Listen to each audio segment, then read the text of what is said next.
start it. So first, you have to keep your camera on, set a virtual background if you like, and use your full name. Two, mute your microphone when you're not speaking, and use the raise hand feature to speak up. And respect to the MC and moderator instruction and avoid any disruption. And the last, keep the chat box friendly and respectful. Okay, thank you, and see you on the webinar.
Assalamualaikum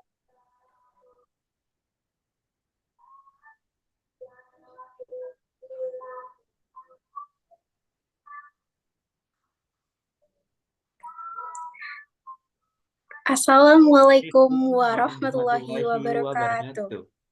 Shalom, Om Swastiastu, namo buddhaya, salam kebajikan, salam salam sejahtera sejahtera bagi bagi kita kita semua. semua. Good Good afternoon. afternoon. Welcome to our international webinar, Global the Youth Youth Movement Movement Summit Summit on on Health Health and and Family Family Welfare. Welfare by Bangka Youth Information and Counseling Center. Yes, today is our first day on the topic of mental health, economic stability, education, gender equality, and nutrition. Okay. Hello, I am Farid Al-Mufid. And I'm Anini Putri. Will be the Master of Ceremony for this afternoon webinar. It's a pleasure to have you all here, united in the Zoom meeting for the estimate in the International Webinar Global Youth Movement Summit on Health and Family Welfare, Empowering Families for a Sustainable Future by Bangka Youth Information and Counseling Center. This program serves as a platform not only for sharing innovative ideas, knowledge, and our potential, but also will provide them with the tools and strategies to build resilient communities that can adapt and thrive in the ever-evolving digital landscape. Okay, so let's give a big round of applause for youth people around the world in this Zoom, guys. Okay, before we go into the next agenda, we want to say thank you firstly to our main sponsor, Satuin and Bibun Flores.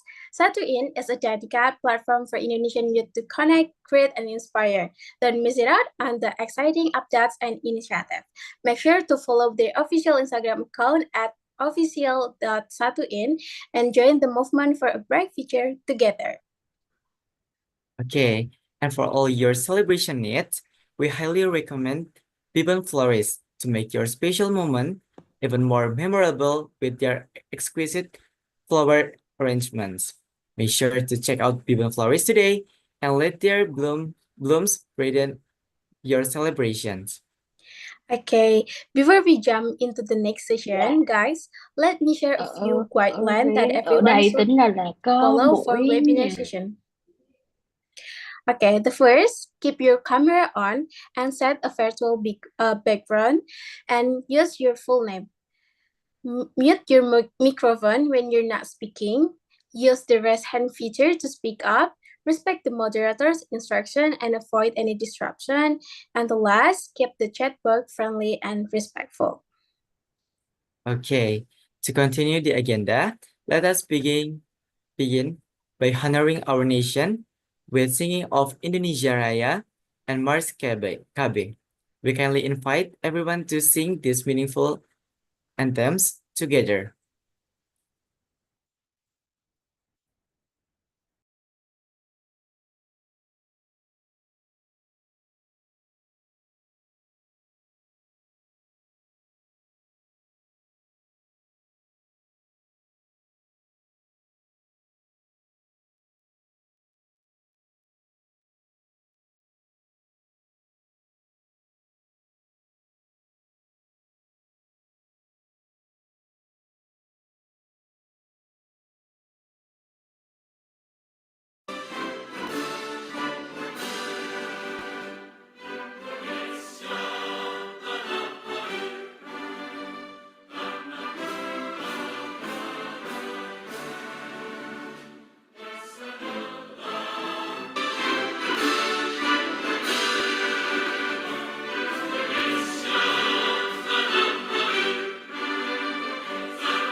Ini Bapak Guru kan? Iya, saya Bapak.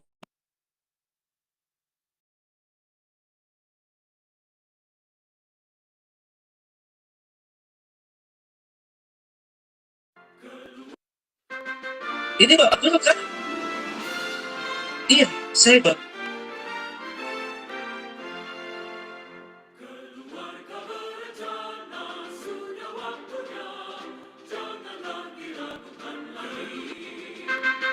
Ini Bapak Guru kan? Nah, saya Bapak. Iya, saya Bapak.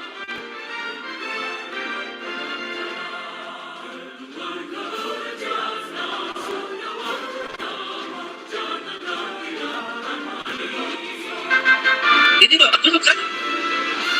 Nah, saya Bapak. Iya, saya Bapak.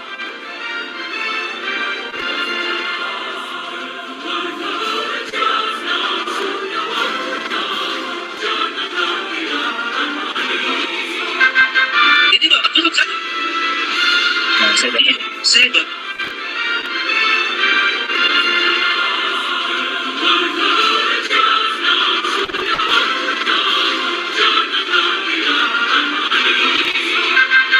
Ini Bapak Guru kan? Nah, saya Bapak. Iya, saya Bapak.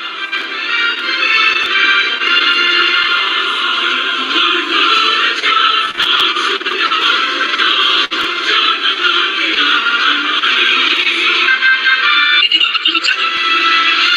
Nah, saya Bapak. Iya, saya Bapak.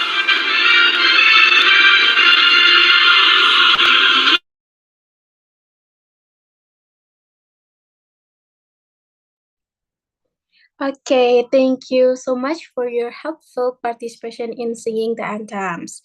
So, the next, let's hear the opening speech from our Chief Executive International Webinar, Ms. Cynthia Molini. Please welcome.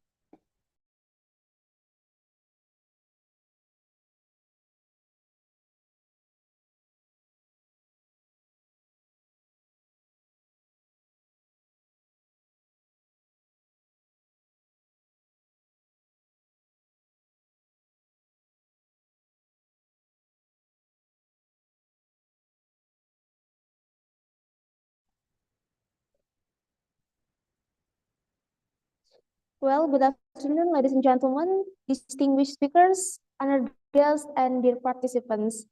It is a great honor and privilege for me, Cynthia Maulini, and also for Pusat Informasi dan Konseling Remaja or PIK-R Bangka. Well, good afternoon, ladies and gentlemen, distinguished speakers, honored guests, and dear participants. It is a great honor and privilege for me, Cynthia Maulini, and also for Pusat Bangka.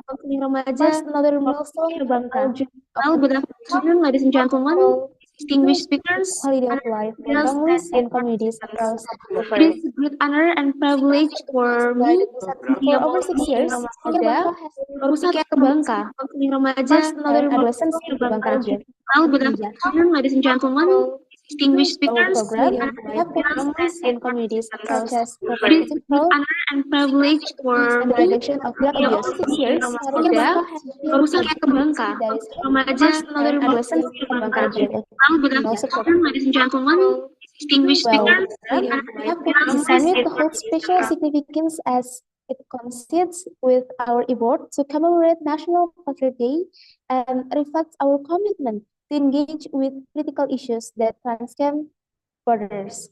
By bridging together youth leaders, experts, and stakeholders from across Asia and beyond, we aim to foster meaningful dialogue and collaboration on theme of empowering families for a sustainable future. Well, ladies and gentlemen, families are the cornerstone of any society, offering stability, support, and growth to every individual, like us as the organization. Yet, in today's rapidly evolving world, they face numerous challenges from mental health crisis, education, economic uncertainties, and the productive of the youth itself. Through the summit and this webinar, we aim to explore solutions to this challenge and equip young people with the skills and knowledge to contribute meaningfully to the welfare of family worldwide. This event is more than just a platform for discussion, but it is a call to action So we're gonna have a FGD session tomorrow, so you guys can contribute and give your best voice for our issues and some of our topics. And today we're gonna hear our amazing speaker to share their knowledge, their experience about the topic and the issues that we concern about. So we hope the outcome of this summit, including creative campaigns and policy recommendation, as we have FGDs tomorrow, will inspire tangible change and serve as a beacon of hope for families and organizations everywhere. And as the PIC of this program, I extend my heartfelt gratitude to all the speakers and participants who have joined us today. And for sure, your presence reflects the shared vision and commitment to making a difference. So let us seize this opportunity to learn, collaborate, and innovate together. And thank you for everyone here. I wish everyone a fruitful and inspiring summit. Thank you. I'll back to our amazing um, MC and moderator.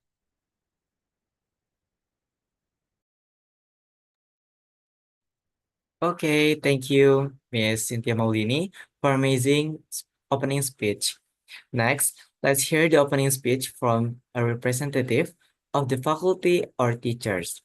Chairperson of Dinas Pemberdayaan Perlindungan Anak dan Pengendalian Penduduk Provinsi DKI Jakarta, Mr. Muhammad Miftahullah Tamari, SSTP MT MSG. Please welcome.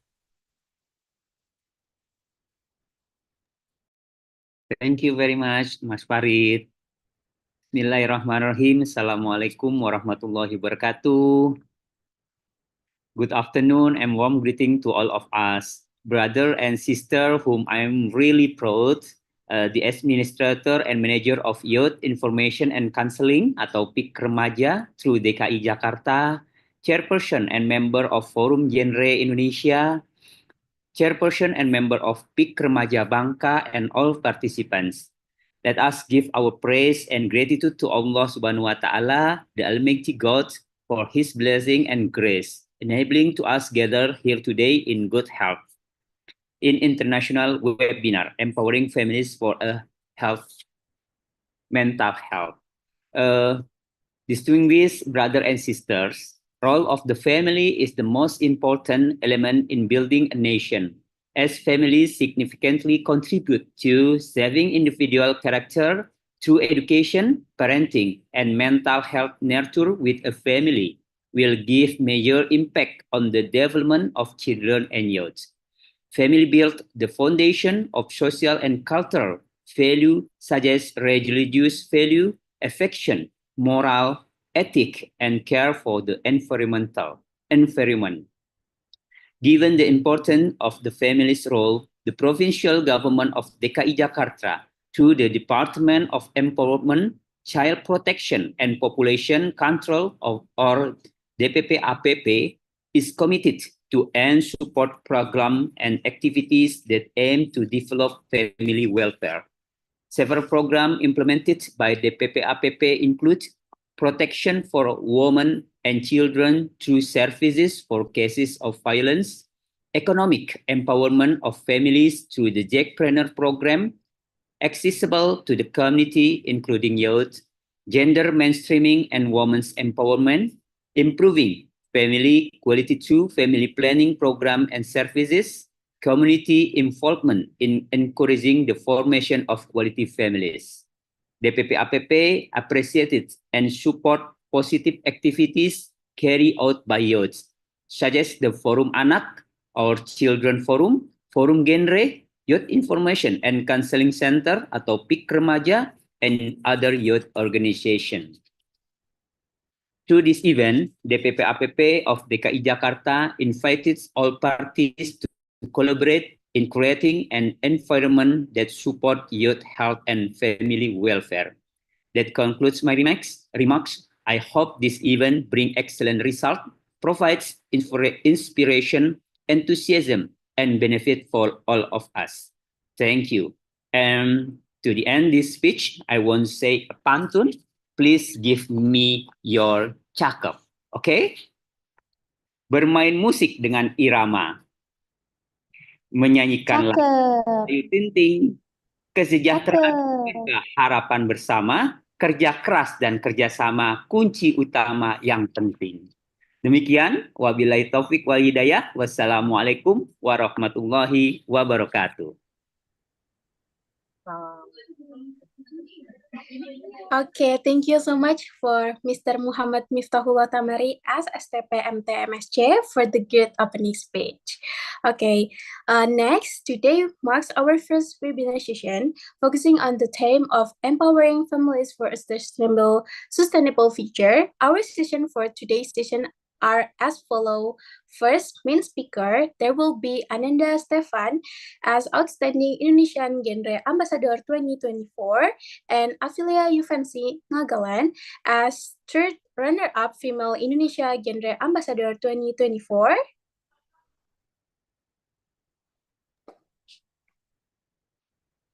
Edina Kirman from Indonesia as coordinator of OK Indonesia or UNICEF Indonesia.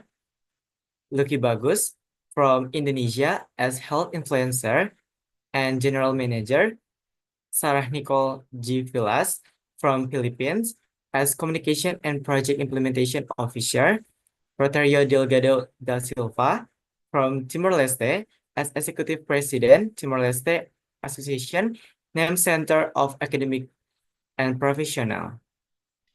And also, there will be a result from Indonesia as a digital literacy youth activist, Aman Warrior, and head of Compact Jakarta. Lai Can Han Lin from Vietnam as UNICEF Youth Advocacy Champion on Mental Health and Gender Equality and Young People Action Team. And the last but not least, there will be Arya Saputra Ramdhani SPD from Indonesia as chairperson of PIK-R Bangka, assistant manager at Take Barli, and HR and tourism. Okay, let's jump to the next agenda, which is the main season that will be led by our moderator. She is Zahwa Alia as fourth place winner, female genre ambassador DKI Jakarta 2024. And without any further ado, please welcome Zahwa Alia. Okay, hello everyone. Is my voices are clear? Yes, totally clear. Okay, thank you for it, and I'm Dean. Before we started, I'm gonna introduce myself first.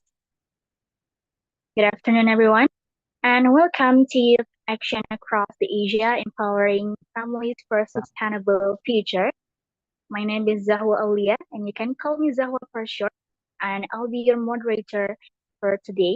And we are thrilled to have you all here as we dive into empowering families for a sustainable future. And before we begin, I'd like to go over a few housekeeping items. Please make sure your microphones are muted when you're not speaking to minimize the background noises. And if you have any question during the presentation, feel free to use the chat function and we'll address them during the Q&A session. Okay. Before we started, we're gonna get a documentation first. So I hope you all guys turn the camera on. We are gonna do a photo group documentation first. So I hope you all guys turn the camera on, showing your beautiful and handsome faces. Okay.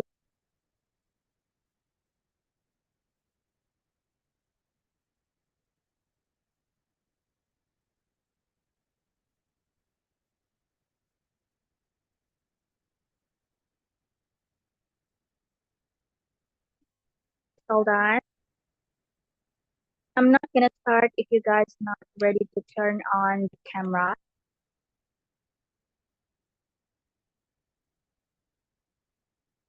Okay. I hope you guys turn on the camera because we're gonna get a documentation first before you get to the main session.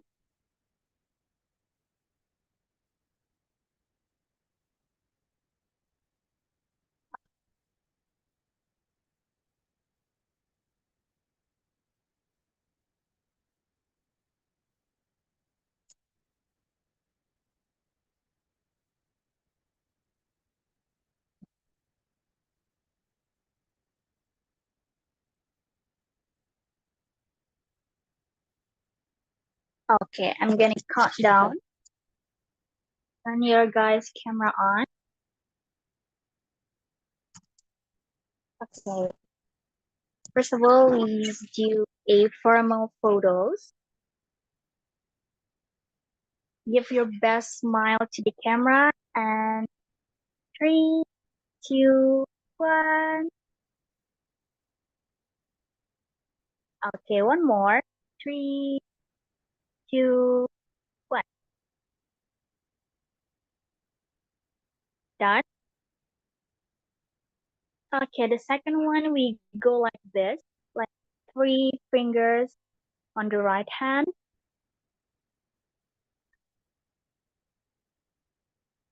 Are you guys ready?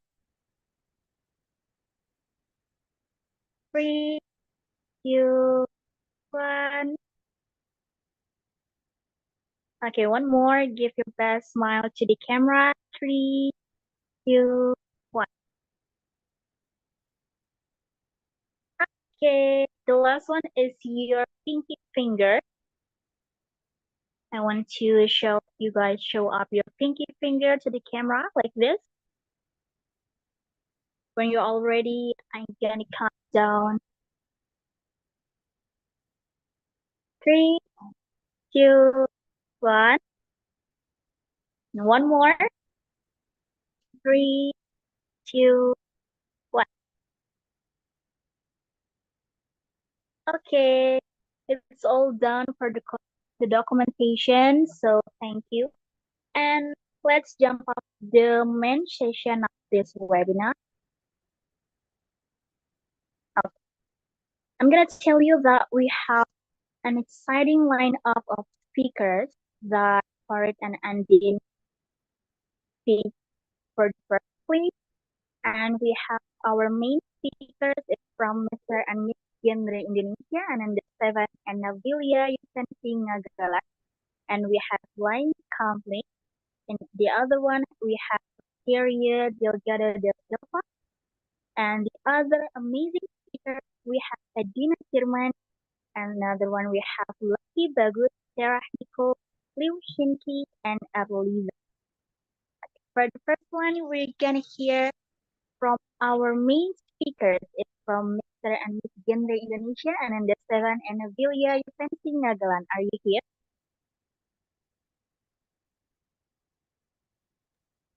Yeah, Zahwa. Hello, everyone. Okay. Kak Stefan and Avilia. Kak Avilia, time is yours.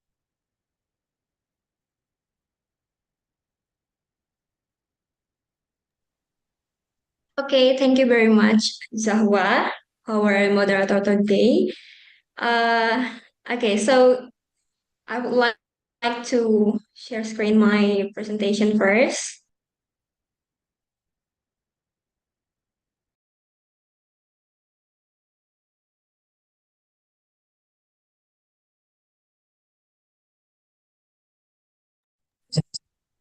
Okay, you guys can see it right now. Is it okay? Okay. So, good afternoon, everyone.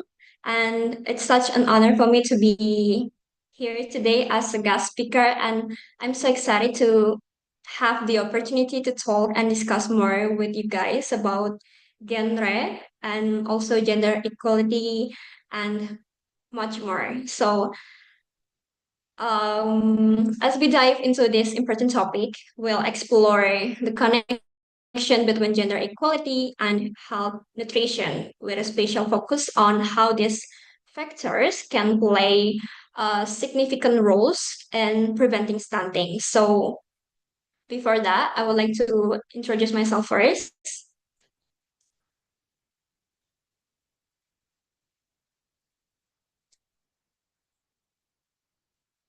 Okay. So, my name is Afi Pensengagalan. You guys can call me Afi. I'm honored to be the third runner-up of the Tagendra Indonesia 2024. And yeah, so we'll talk about something that is really close to my heart, a community called Genre. So what is Genre? Genre Indonesia is a platform for Indonesian youth aimed at the future teenagers and generation that is healthy physically, mentally, and spiritually through positive activities. So this is a social campaigns to avoid the negative impacts of globalization. Okay, so you guys ever heard about BKKBN in any kind of platform or maybe in social media right now? Yeah, so BKKBN stands for Badan Kependudukan, then Keluarga Berencana Nasional, which translates to the National Population and Family Planning Board of Indonesia.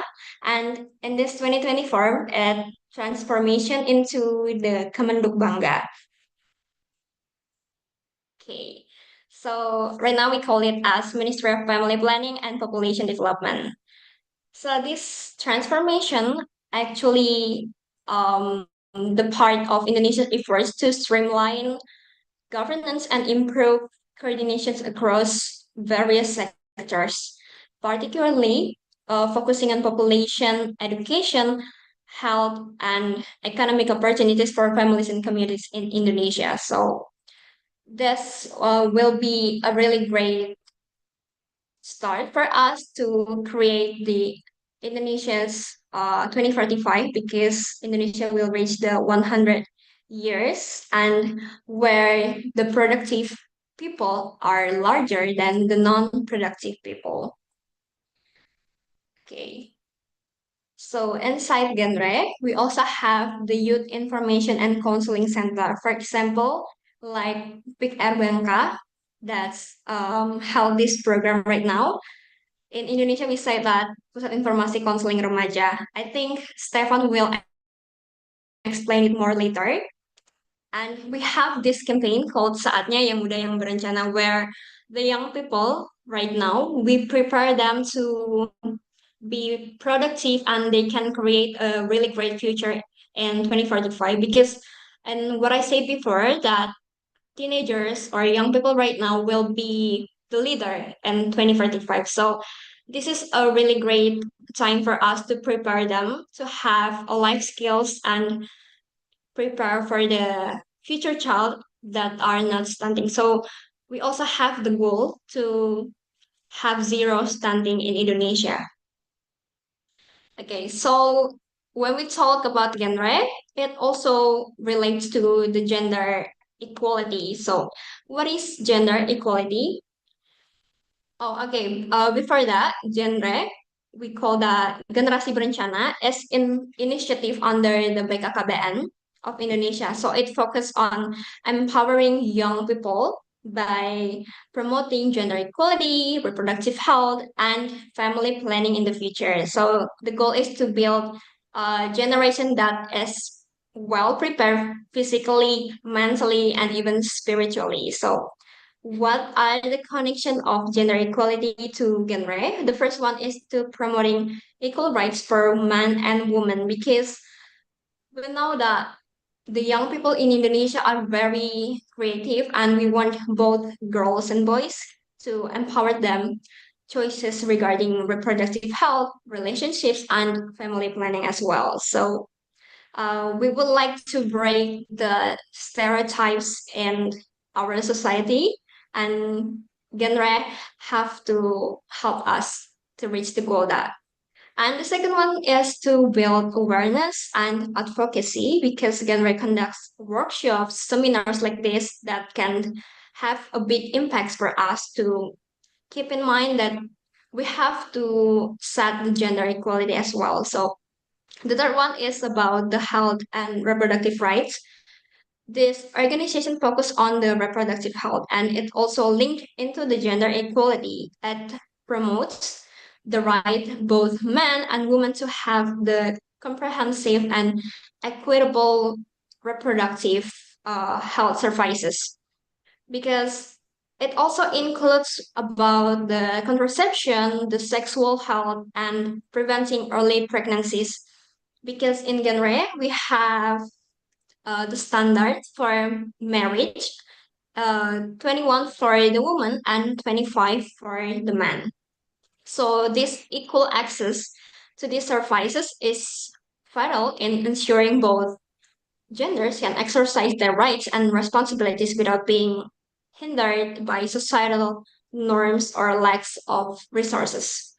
And we also connect to preventing stunting through gender sensitive approaches. So one of the key areas of gender works on is addressing stunting because yeah, we are really struggling right now for the stunting. That's why we have to work together and collaborate. And because stunting is a big issue right now in Indonesia. So by ensuring that both men and women have the same access for the family planning, these are essential in the context. So this one is about the gender inequality. It's from the data in 2022. It's about the reproductive health dimension, empowerment dimension, and also labor market dimension. And these are types of the gender inequality. The first one is double burden, or we call that beban ganda. For example, if a woman already work outside, they are pushed to be a housewife. So they have to do like double job. For example, she already works outside, but she also has to cook for the family or etc. And the second one is the marginalization. So it's like treating someone or something as if they are not important. So uh, they're not count like that. The third one is the stereotype. The stereotype as another example for the gender inequality. And then we also have the subordination. It's the groups often serve an important or essential role in the lives for dominant group members. Okay, the main issue right now, we know that it's stunting because genre also focus on the health and nutrition. It directly with efforts for the stunting. So what is stunting? Like a lot of people talking about stunting, and even Kemenduk Bangga has launched say Genting. That's a campaign where 1 from 5 children in Indonesia are stunting. So stunting is when a child fails to grow to the proper height for his or her age.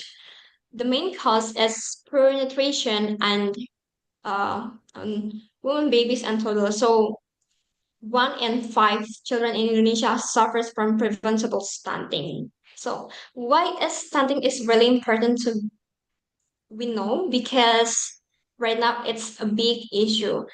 Like a lot of people misconception about stunting. They think it's just a short posture, but the fact is, it also talks about the poor brain capacity, how it affects the learning performance of the kids. So that's why it's really important because in 2045, we don't want um, that our future children or the reproductive people cannot compete with the technology because in 2045, we are not competing with each other like the same human, but we are competing with the AI and many updated technology. So that's why this is really a big issue in Indonesia.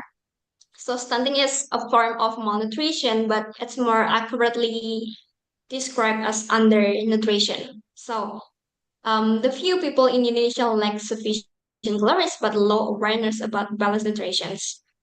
This is the stunting prevalence. And what are the causes of stunting? The first one is the malnutrition in pregnant women and toddlers. The second one is lack of access to clean water and sanitation.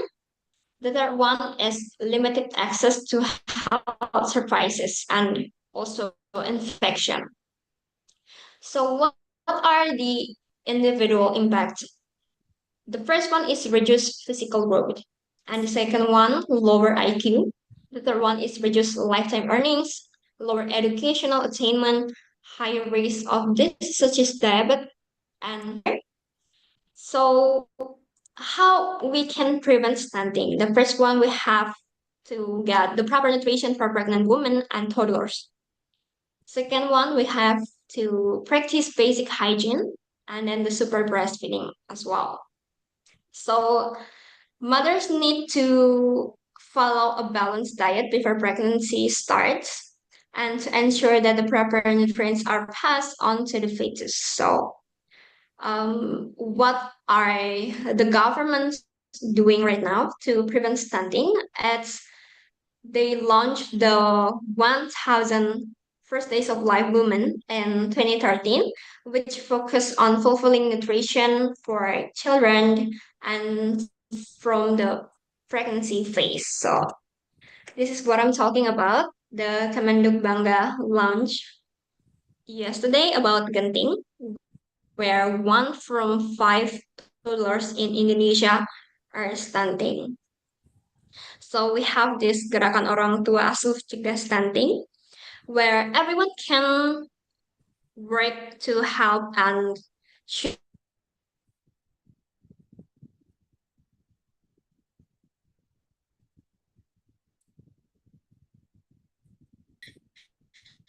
the foods that is like 15,000 rupiah during their 1,000 life.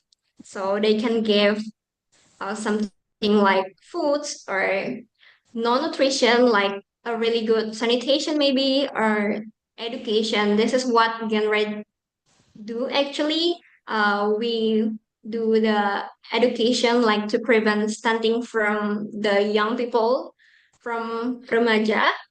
So remaja is the young people from age 10 to 24 years old. And there are only 5 targets for prevent stunting. Actually, the first one is the remaja, the people with age 10 to 24 years old and haven't married. And the second one is calon pengantin, the chatin. The third one is woman as who is pregnant. And then we have ibu menyusui.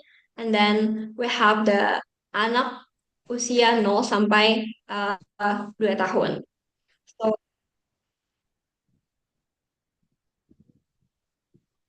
okay, this is the campaign that we are doing right now. So we're looking for everyone who wants to participate to be the parents that will give them help for the nutrition or the non-nutrition. Okay, so I think that's all from me. And I think Stefan will add more from what I've said before. And thank you very much for this opportunity. I'm so looking forward for what we can do later and discuss more. Thank you. Thank you, sis. Yeah, thank you, Ophelia.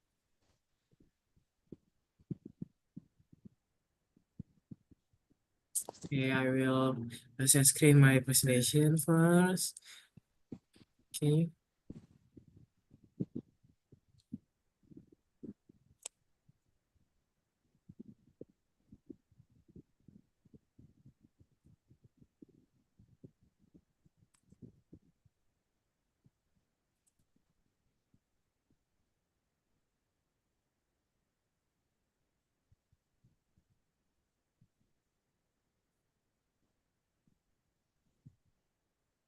Okay.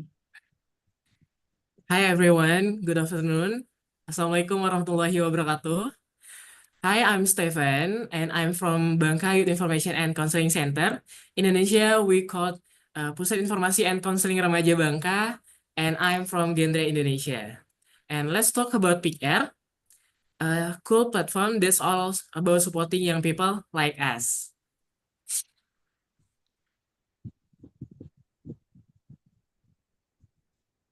Youth Information and Counseling Center, as we know, PIK-R is a platform developed by, for, and with us as teenagers, designed to provide information and counseling services on marriage, age maturity, the triad care, and and life skill. PIK-R consists of peer educators and peer counselor.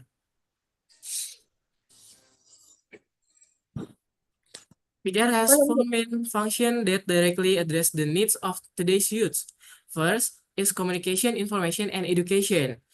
Two, innovative activities. We engaging teens through a workshop, creative event, and campaigns to inspire personal and social growth.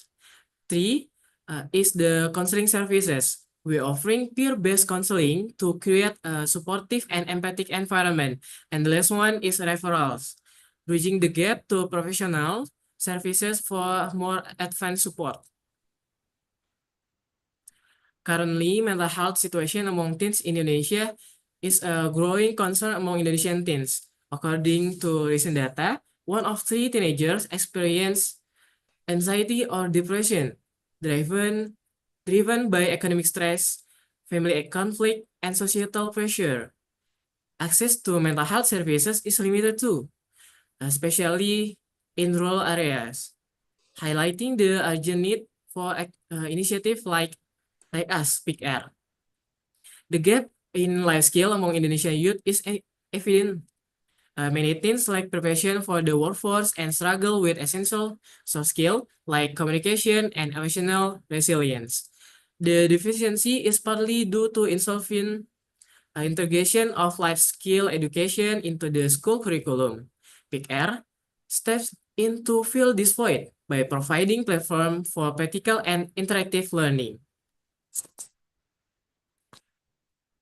Like ada PIK-R ada PIK-R center across in Indonesia, PIK-R Bangka stands as a center of excellence, actively addressing the mental health and skill development of teenagers. It provides peer counseling to offer emotional support and referrals for specialist care, along with workshop and emotional resilience to help teens manage their stress. In terms of skill development, PIK-R Bangka fosters leadership, teamwork, and problem solving through interactive program and collaborative with external organization, preparing youth for the real world challenge.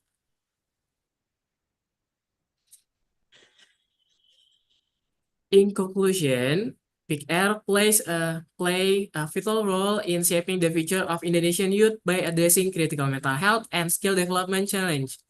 As the mental health crisis among teenagers continue to rise, with the significant number suffering from anxiety, depression, and other issues due to academic pressure, social media influence, and family struggle. By offering peer-based counseling, education workshop, and referrals to professional services, PIK-R creates a safe and supportive environment for young people to thrive. Beyond mental health, the lack of essential life skills such as communication, problem solving, and emotional resilience leave many teenagers ill-prepared for the challenge of adulthood. PIK-R address by gap PIK-R address this gap by offering hands-on interactive platform that teach teens how to develop their skill necessary for the workforce and personal growth. Through programs that promote leadership, teamwork, and collaboration, PIK-R ensure the young people are not only equipped to face their emotion struggle, but are also empowered to succeed in their personal and professional life. The success story The success stories of the PIK-R initiative, such as a workshop that help teens manage their anxiety and interactive program that teach life skill, reflect the profound impact this network has on the life of young people. Testimonies from many participants highly improve their self-confidence, enhance teamwork abilities, and better coping mechanism for managing their stress.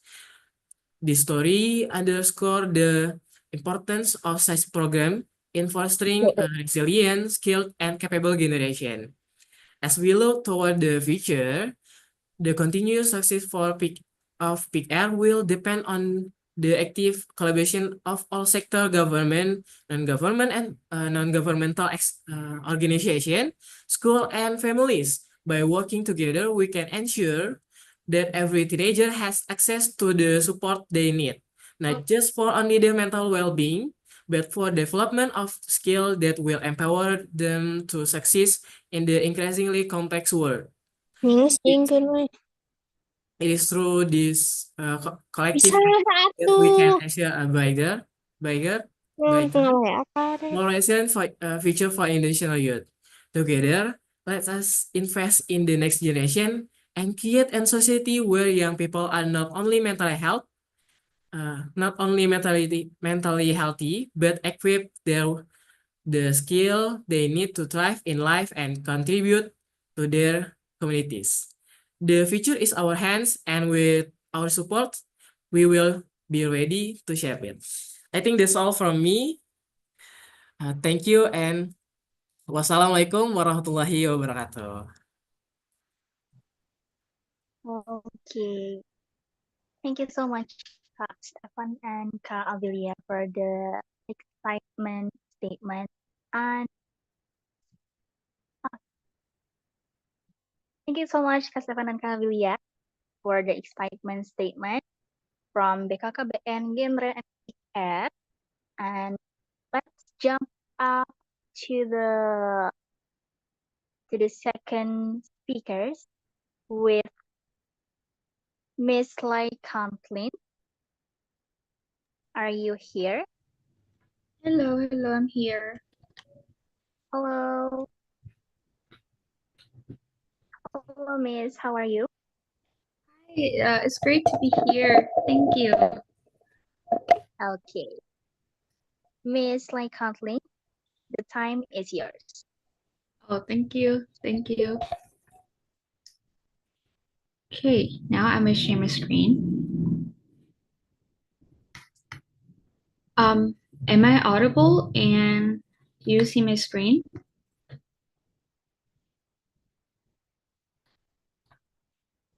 Okay, just leave me some signal so I know that you can hear me. Yeah, we do hear you. Still load. Okay. Thank you. Thank you. Okay, so hello everyone. Welcome to the very first sessions on the international event working with PIK-R, Bangka organizations. And my name is Ling, and I will be the facilitator and guest speaker here today. Quick note that this will be a very interactive session, so I hope you guys can interact with me via chat box and trying to immerse yourself in these sessions. The first one is mental health and well-being in families. This is very specific topics on mental health and well-being aspects, especially in the context of families. So I think that you guys we will have a lot of shared experience in family together. Again, um, this is not a therapy sessions, or I will not giving the therapeutic sessions, but only like sharing my knowledge and how to practice together in maintaining our mental health. Okay, so quick information about me. So hello everyone again. My name is Ling. Please call me Ling for short. You guys can call me Ling Lai if you wish to do. So here's some of my informations. I am UNICEF Youth Advocacy Champion on mental health, psychosocial support, and resilience. I advocate for mental health, and recently I advocate for gender equality. I'm also the member of YPAT, Young People's Action Team, alongside with Tinya. I hope I pronounced your name right. From UNICEF East Asia and Pacific Regional Office. I also work with Europort Vietnam by UNICEF, UNDP in Vietnam in the Skills Our Future initiatives. I also work with Plan International Vietnam in the Youth Advisory Committee, and for another organizations relating to gender equality, such as She's the First and Vietnam Organizations for Gender Equality. These are some of my profile, but however, I'm not like the expert in mental health. I'm not majoring in psychology and stuff. But here we will share the same experience in mental health in families. Okay, so what will we do with the agenda? The first one, I hope to bring the ice-breaking game, since there are a lot of sessions, a lot of informations. Then we will have the introductions to mental health and well-being, and understanding mental health in families with practices, and some Q&A for the closing. Okay, so the game. So let's start the game. Sorry. The game is called Never Have I Ever, the mental health editions. So this is very simple. I know you see this template on Canvas, but trust me. Okay, so our game is very simple. So you see the chat box, right? So you can comment number 1 if you have ever experienced the statement. And if you have never experienced that, just text 0. And the last one is just enjoy the game. Okay. Very simple. 1 is for you have ever experienced that, and 0 is that you have never. For the first one is that, have you ever practiced yoga or gratitude to feel more relaxed? Okay, may I see the comment? Comment number 1 if you have, and number 0 if you have never. Okay, I see 1. Okay, you have 1. Thank you for the enthusiasm. Yeah, may I see more comment? Have you ever practiced or feel grateful and then you feel more relaxed? Okay, I see that like most people have practiced it. Have anyone never experienced that? Have anyone never practiced yoga or gratitude or any sport, any activities? Okay, so I think there's a lot of people who have experienced this. Next one is, have you ever, wait, hold on, practice positive self-talk to boost your confidence? Such as, today you did good, or you're a good person. Have you ever experienced practice positive self-talk to boost your confidence? If no, just say no, it's okay. Okay, thank you, and then may I ask you some questions? What the phrase have you talked to yourself so that you will feel more confident?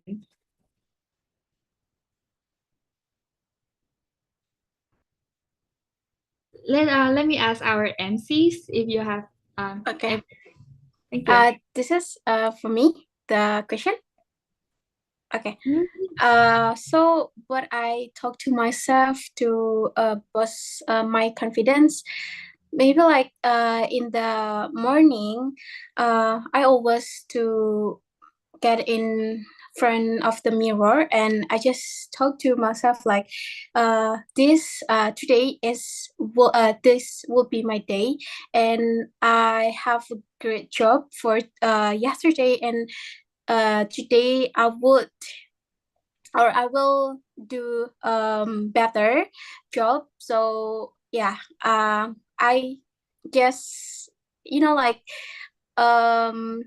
talk to myself like yeah it's okay gitu like I will do anything in better way than yesterday like that. Thank you. Thank you, and then that's a really great positive self-talk, and I think like that will light up your whole day. I hope so. Thank you, and then so for the next one, have you ever have a very close group of friends that you can reach out anytime? Have you ever have a very close group of friends that you can reach out like at any time? Personally, this is my dream. I really want to have a very close group of friends. 2, you even have 2. So that is like double it. Okay, that's great. Okay, I will text here. I think I have 0.5. I have a group of friends, but I don't usually reach out to them, I guess. Okay, so anyone have groups of friends? Hello, if you guys can input your answer in the chat box, that would be great. Okay, thank you. So next one is, so have you ever had a very fun family outing or activity that brought everyone together? It's like traveling or activities that bring you guys together, or outing activity, camping, anything. One, oh my God, that's great. Thank you, Milena. Thank you, everyone. Keep. I want to see the comment, the chat box. Please input. Please keep inputting your answer. Of course, one. It was long ago. Ah. Thank you, Zan. Thank you, Ernesto. I want to see more answers. So I think like everyone have like the very positive memories with your families. I want to hear some of your sharing if you wish to. Wait, hold on. Where is that? So I don't know if Ernesto or Milena or Zan could be comfortable in sharing. So if you wish to, just raise your hand if you want to share some information about this.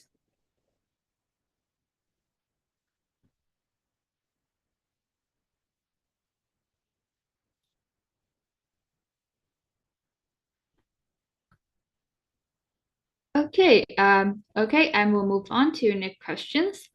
So, have you ever feel like your parents compare you to your sibling or cousins in a way that make you feel inadequate?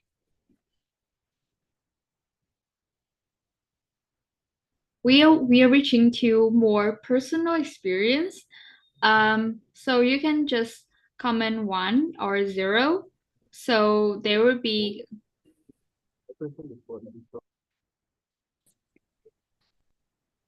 Okay, if you wish to, just comment 1 or 2 or 0 if you have ever feel like your parents comparing you to your sibling or your cousins, so that you feel inadequate. Have anyone experienced that? 0.5. I'm curious. So what have you experienced?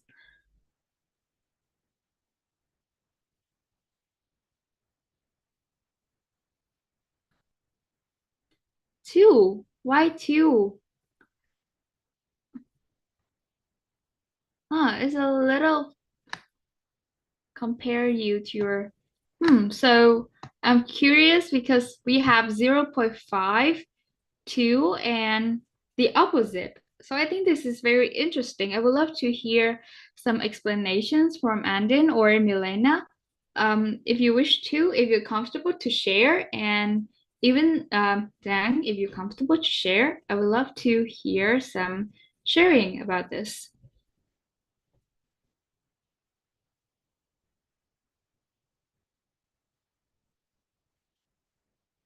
Can I? Sure, sure. Okay. So actually, I give 0.5 because I have, but it's so rare. Like it's a long ago when my parents compare me to the cousin that I have, because I'm the only one kids on my family. So my parents just compare me to my cousin, but it's a long ago. But yeah, I feel inadequate, sorry, when they just talk about the cousin when in a long ago. But yeah, I still remember about it. But yeah, but I haven't, like, yeah, it's in the middle. that's that's it. Thank you. Thank you, and then thank you for your very enthusiasm and your proactiveness. Yes, that is a really interesting stories that I feel like you keep it. It was long ago, but you still remember. So I think that will be have a very large impact on you. Thank you, Andin, for your sharing. Okay, so next one. Oh, so this will be a little bit closer to yourself. So here, I think if you wish to share, you can share, but I want to see your comments first. So have you ever been afraid to tell your parents that you're struggling at school because they expect you to be top of your class?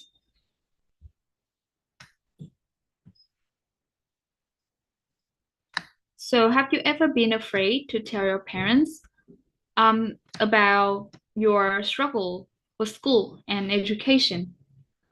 Thank you. Thank you, Andin, for your sharing.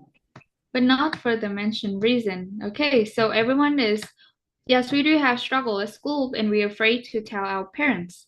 Maybe not the mentioned reason, but still like we're struggling at school. Me myself, I also have struggle at school, the university, the dropping out, a lot of things. So if you wish to, I want to see more comments on this. Um, so we may interact together. Okay, there's no more answer, so I may move on. So next one is, have you ever hidden a mental health problem like anxiety or depression because you were worried your family wouldn't understand?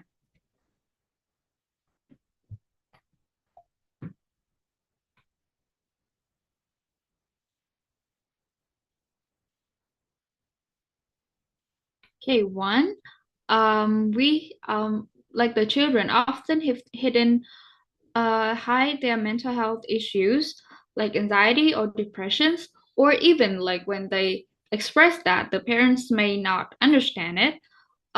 There is a lot of stigmas around mental health issues, especially in family, usually coming from understanding each other.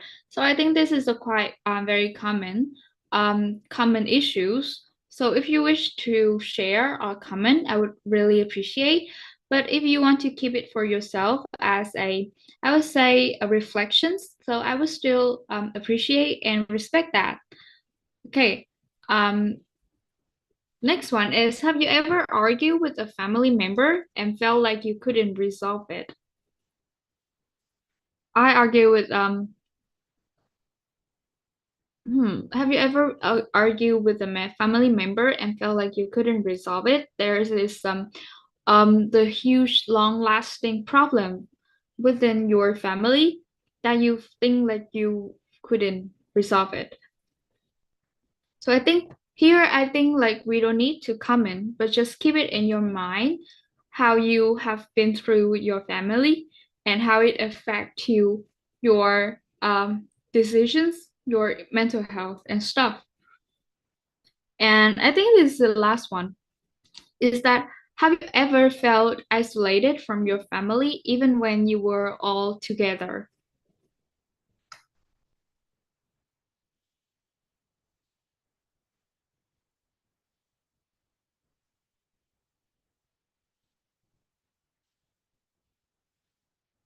Two.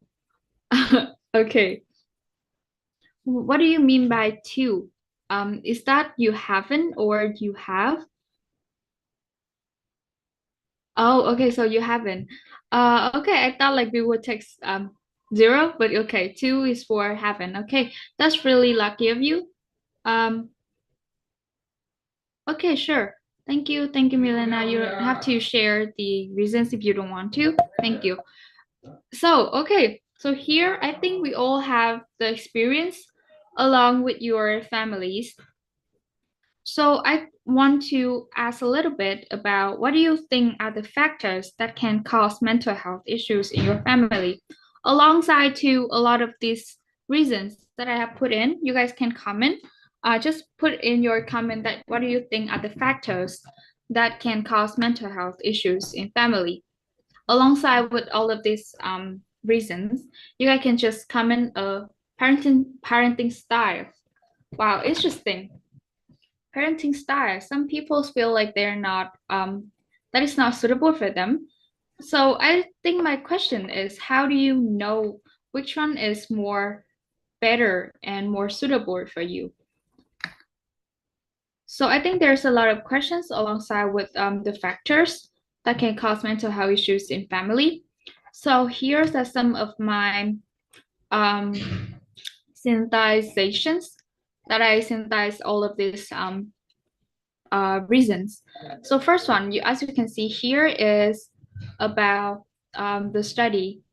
Oh wait, hold on. I have to move this first. Okay, so here we will have a lot of reasons.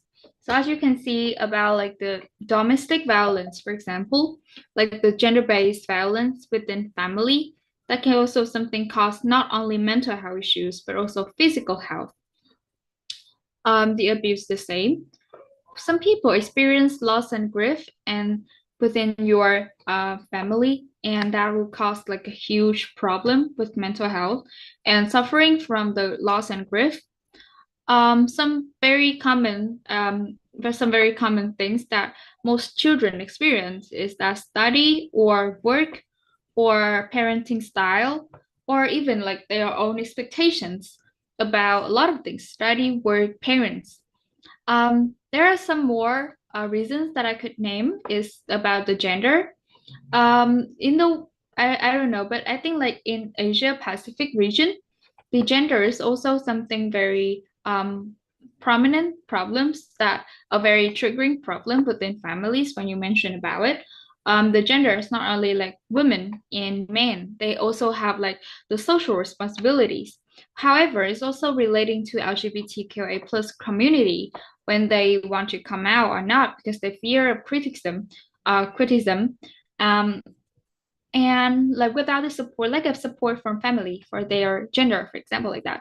And maybe the last one is about finance, about the financial situations in your families, which can also cause mental health issues for young children or even parents, how to maintain their finance and how to have money to maintain our children's study and work. So I think identify those factors are very important if you want to understand mental health and well-being. So next session is about how we understand what well-being means and why is it important, as well as co-create mental health toolkits in family. So these sessions I will move on to about understanding. So first one is we have to mention about the scope of the workshop. So one thing that I have been referred to is this session is actually about a training with UNDP, and now I move it here and try to adjust it so it will be more suitable for the family context. For the scope of the workshops that you can see here, mental health is a range and it will have a very large and it's a spectrum. It will have a lot of different spectrum here. So here we will have like the healthy, the stress, the struggling, and the in crisis. So these sessions will focus on self-care and social support that relating to people with healthy or stress mental health issues. And with for the struggling and in crisis, I suggest that you may need to seek for professional help. So remember, if you're in crisis, you feel a very struggle with your mental health, please seek for professional help, mental health support devices, so they could help you. Alongside this workshop was just focus on self-care and how we can support children and adolescents on mental health within their families. Okay, so I hope that you may notice this. For the next one is, what do we know about well-being?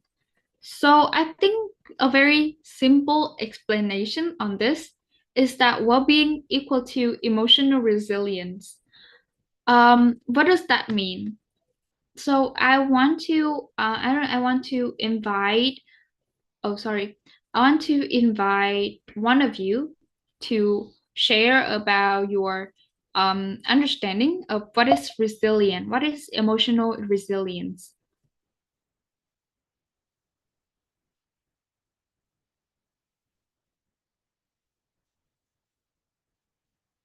Okay, hello, Michelle. I see you raised your hand.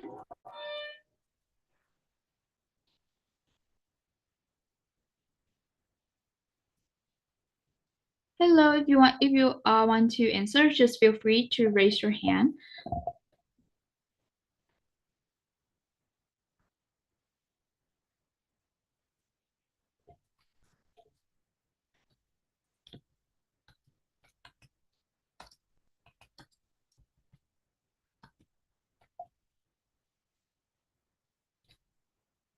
So what does that mean?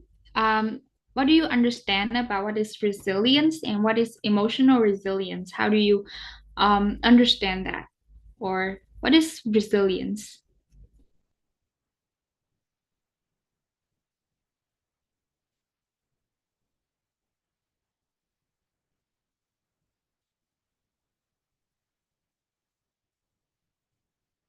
Okay, Dan, you may, I see you raise your hand. You want to answer it? Yeah, so my understanding of emotional resilience is like imagine resilience is like a ball, and when it hit the wall, it bounced back. It's same as when life throw me at the bottom of everything. I hit the bottom, and but I'm a ball, like I have the resilience, so I bounce back. I don't know if it's a correct way of understanding it. Okay, thank you. That is very interesting analysis, very interesting reasons to about how we reasoning about resilience. Yes, it's very simple. Resilience means the ability to recover. So it's about how you the point is that we all have to experience challenges challenging in our life, and how we can overcome it is a way we call it resilience, and that will shape our well-being. So it's very simple. So for this workshop, I think understanding family mental health issues, to not to with the aim that we not only protect yourself, but also we can sympathize with family members. When we talk about families, it's not just about children. It's also about how we protect yourself and with the family members. I see the comment. Yes, Hodelio, I guess, Jodelio, you can answer the questions. So it's very simple like that. How you define the emotional resilience, and do you have any experience relating to these questions?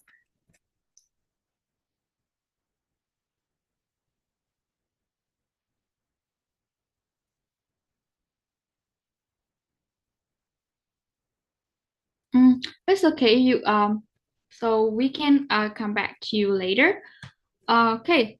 So for the next one, to understand about the family mental issues, I wish to present.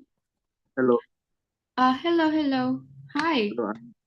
I'm Zodelio. I can share my experience about well-being. Emotional resilience refers to the state of the being comfortable and healthy and happy and encompassed in multi dimensions, including physical, emotional, social, mental health. A person with high well-being and generally feels positive about their life and mention good in a relationship, and it can it can effectively manage stress. For example, I speak it. I can recall my story about and my understanding and emotional well-being is specifically deals with the individual ability to manage their emotion, cope with the challenges, and maintain a positive outlook on life. And, and resilience is the capacity of the recover quickly from the difficulties of the setbacks, in not about avoiding and challenges, but rather facing them with the strength and adaptability. This is my experience. Okay, thank you. Thank you, Jodelio. I think that's very comprehensive answer on to how we understand about emotional resilience. I think I really like your answers. It's about how we not only to recover but also to acknowledge our emotions. Thank you, Jodelio, for your answer. So I may move on to the next one. I see another questions in the chat box saying how we identify the early sign of mental health issues. So here we will have the permath theory. So I think that will may help you to also identify your own emotions and also like the signs around you, around your beloved one. For the permath theory of well-being, we will have I would say, 5 signposts for this. So the permaterial well-being stands for the P stands for positive. So here we will have like to identify our own well-being, our mental health, that relating to the positive.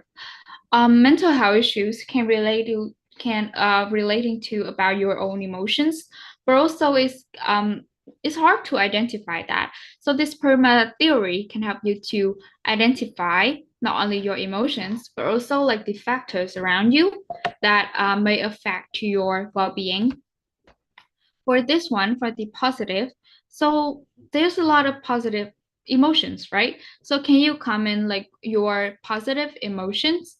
Like what are the positive emotions that you know, or you may have experienced, that you may come in the chat. At the same time, we'd love to hear some more sharing about what is a recent positive emotions that you felt with your family and why. uh, I hope to hear, but I also want to you guys to write in the chat about what are the positive emotions that you have experienced, or what are the positive emotions.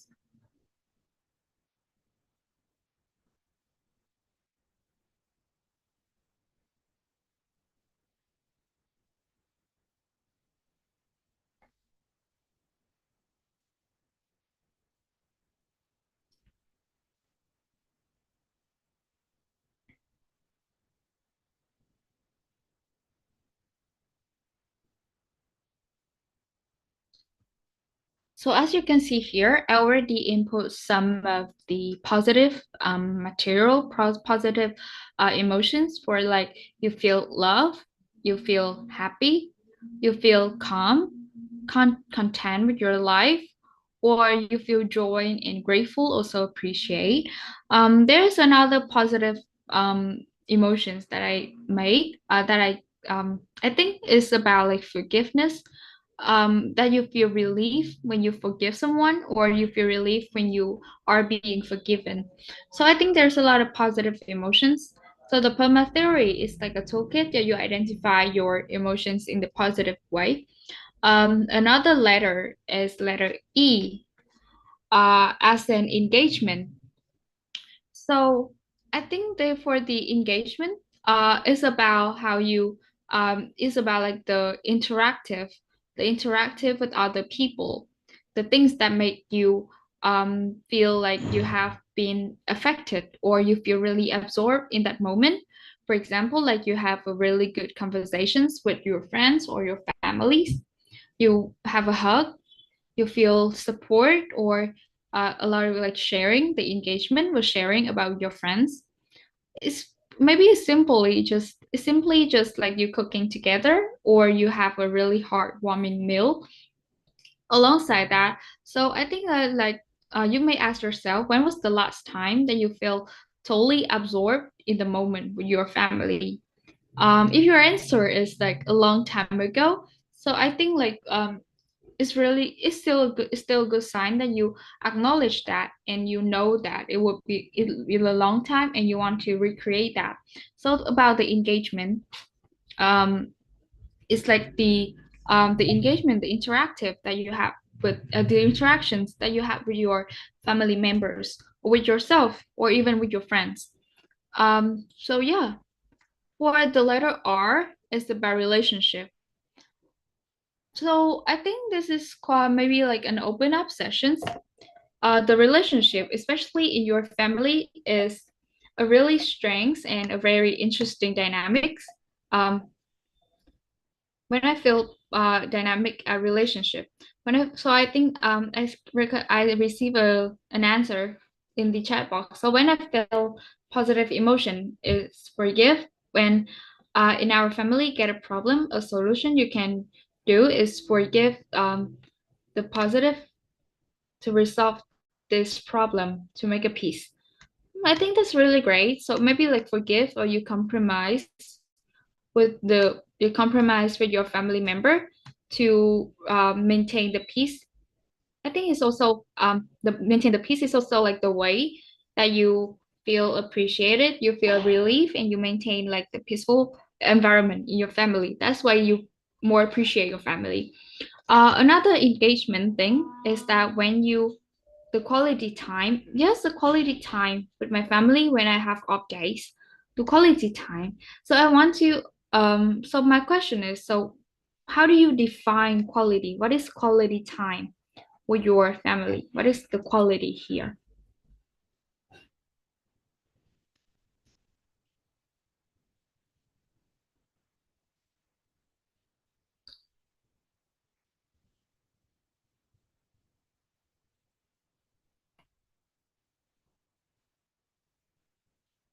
So I think for every person, the quality time is varies and is differences between each of us.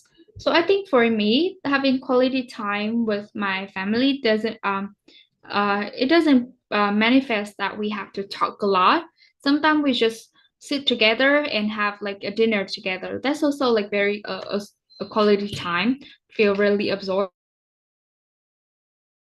our family. For the next one, the relationship. Yes, I'm talking about this. Spending time with your family or to open up about your relationship. So relationships can be a lot of things. So it's about your family, the family dynamics. It's also about like romantic relationship that you have with others or like the very platonic relationships that you have with your friends. Not every relationships that makes us feel alive or feel very our existence possible in this life. Throughout this relationship that we can maintain in a lot of way, it's about like writing letters when we have a fight. I don't know, but personally I used to write letters for my parents when we have a fight. It didn't solve like much thing, but at least we know about what we think about each other, and we have the motivations to resolve the problems. So here for the relationship, it's also about to calling your parents or answer your parents' phone for something like that. To about sharing or kindness act. So for you guys, which relationship are most important to you and why? So please just write in the chat box if you have the answer for these questions, and I will may get back to you later if you have any questions on this.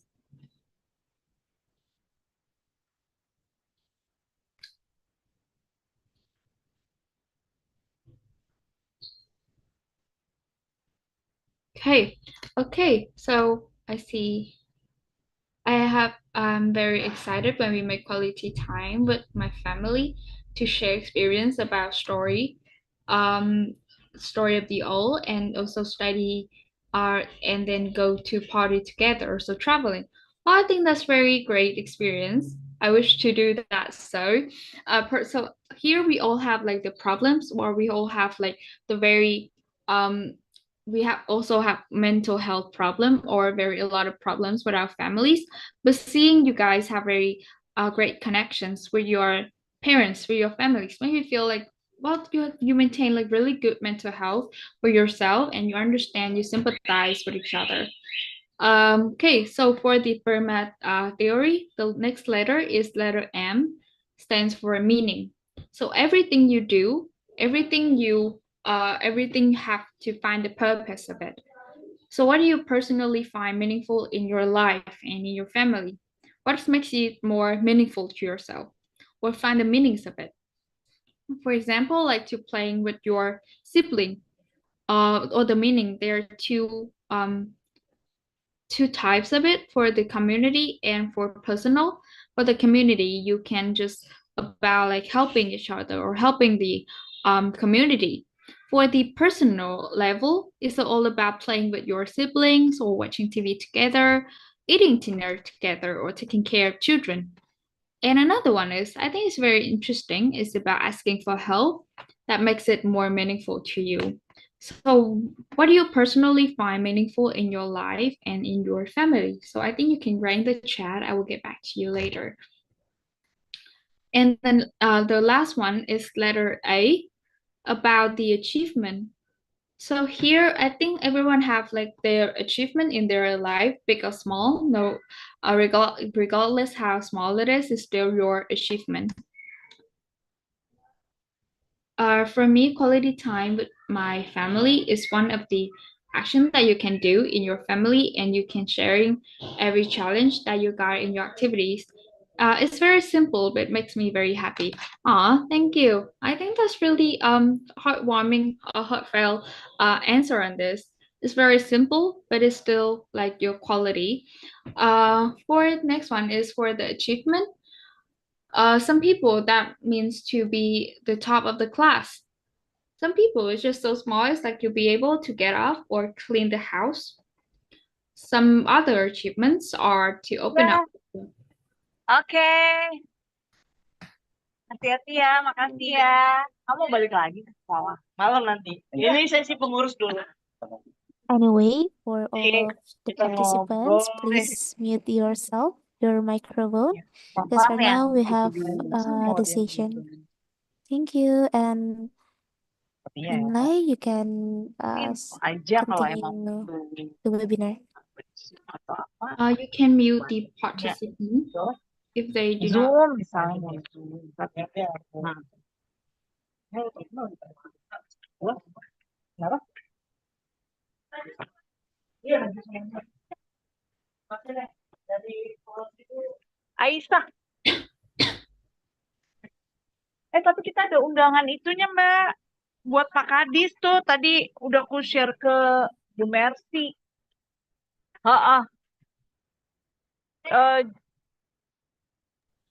Okay, so Andin, can you please mute the participant or the host of this meeting? You may mute the participant if they are getting disruptive.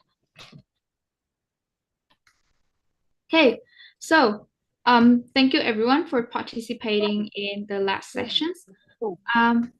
Okay, thank you, Andin. So for moving on, so what do we learn about these sperma sessions? The sperma theory toolkit is teach you about the well-being. So what makes our well-being exist, or how can we define our well-being, our mental health due to this sperma theory, to acknowledge our emotions and to acknowledge our well-being. Here, so I think the sperma theory, you can remember it as how it identify how it help you in identify your emotions, or to realize what is really meaningful to you, help you realize your worthy, help you realize your worth, and to understand about your problems. So here, moving on to the mental health. So what is the differences between well-being and mental health?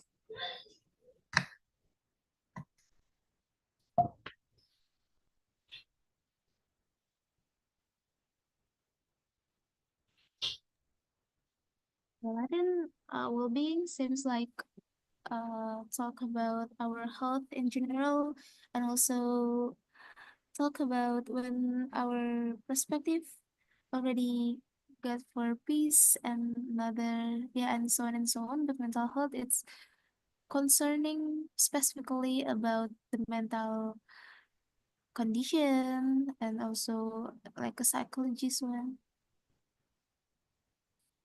Thank you, Cynthia. I think like that's also like a very great aspects of it. So I may summarize your answer. So I think the mental health is like a state that you have that your mental functions. So it's about like how you think, how you feel. However, the well-being is more broader. It's like bigger and it's covered this mental health. It's view about how people is being function, and that the mental health is maybe like the problems that you have with your own self, or the mental health is like your how you feel, how you think, and it may affect your physical health. But now we have a lot of stigmas around mental health. And for these sessions, I would like us to think about the stigmas that have been influenced in this society. So in these sections, I would like to emphasize the importance of creating a safe space for family members to share the feelings without fear or judgment. For this sessions, I invite you to participate in another sections. I'm really sorry because I don't have the Canva Pro, so you may see the watermarks here. But in this session, so from 0 to 5, how much do you agree or disagree with this? So we can know how we see, how we view the stigmas around the world, around our life. So for 0 means I don't know, you have no idea about this. For 1, that means you strongly disagree with this. 2 means you disagree. And 3 is for neutral. 4 is agree, and 5 is strongly agree with this. So from 0 to 5, how much do you agree or disagree with this statement? And I will show this statement and you may comment in the chat. So I will test first. So text chat. 1 if you are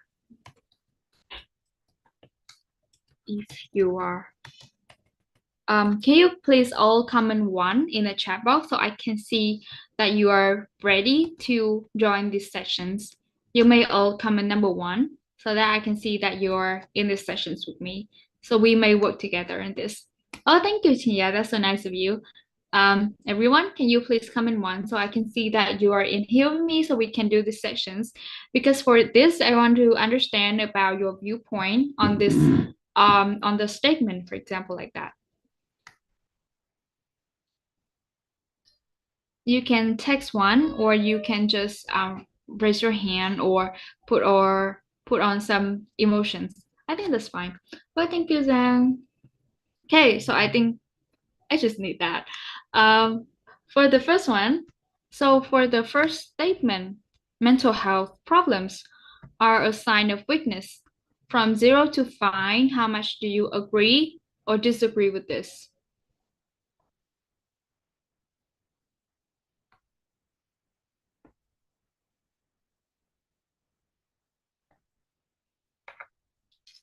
From 0 to 5, disagree. So Tinya is disagree with this.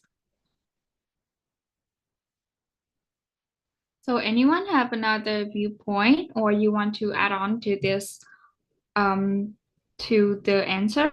Please just put on your answer in the chat box.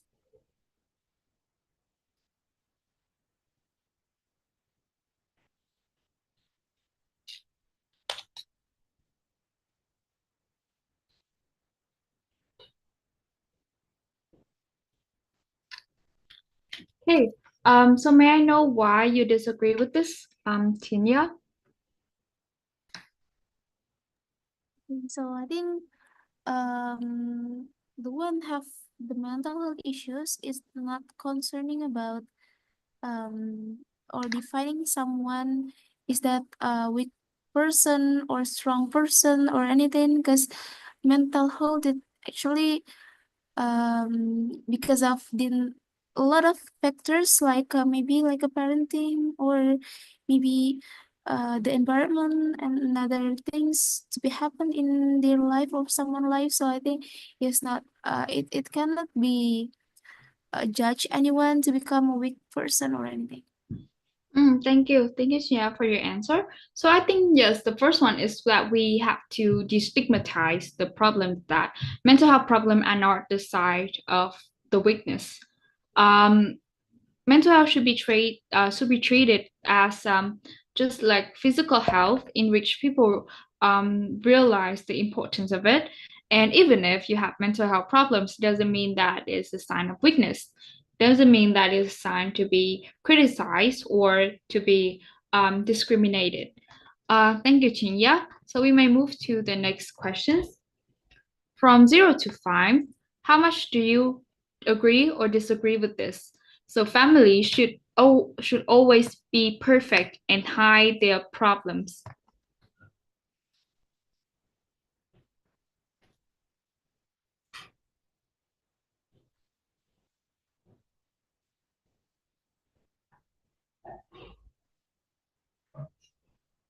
So for 0 is that I don't know, and to 5 is that you strongly disagree. as you can see the line here, you may answer in the chat box about how do you feel or how do you think about these questions.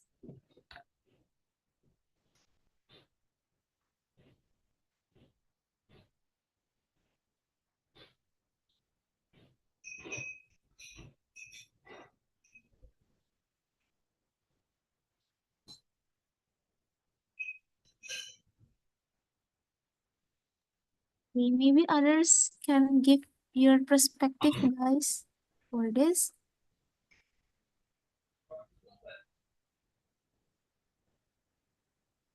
Yeah, sure. You may go on, or everyone, you may raise your hand if you have the perspective on this.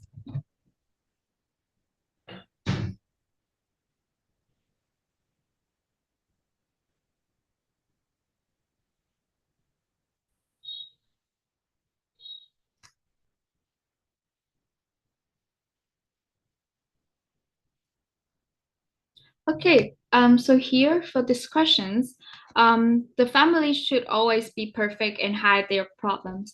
I think a very simple thing is that family is not perfect, not like every family is not perfect. And also our life is just like that. We're not perfect and we don't have to hide our own problems. So yes, we have to regulate the problem so that will not be too much effect or have a large impact on others people. But also like within the family, it should it's not always that perfect, and sometimes we have to speak out for their own problems. So in this from 1 to 5, this statement is also a stigmas relating to mental health within family. So the next one is from 0 to 5, still the same. How much do you agree or disagree with this? That children are too young to have mental health problems.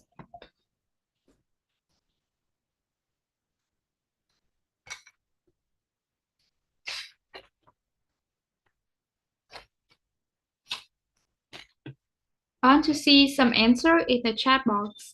So you may just text 0 to 5 if you have any perspective on this.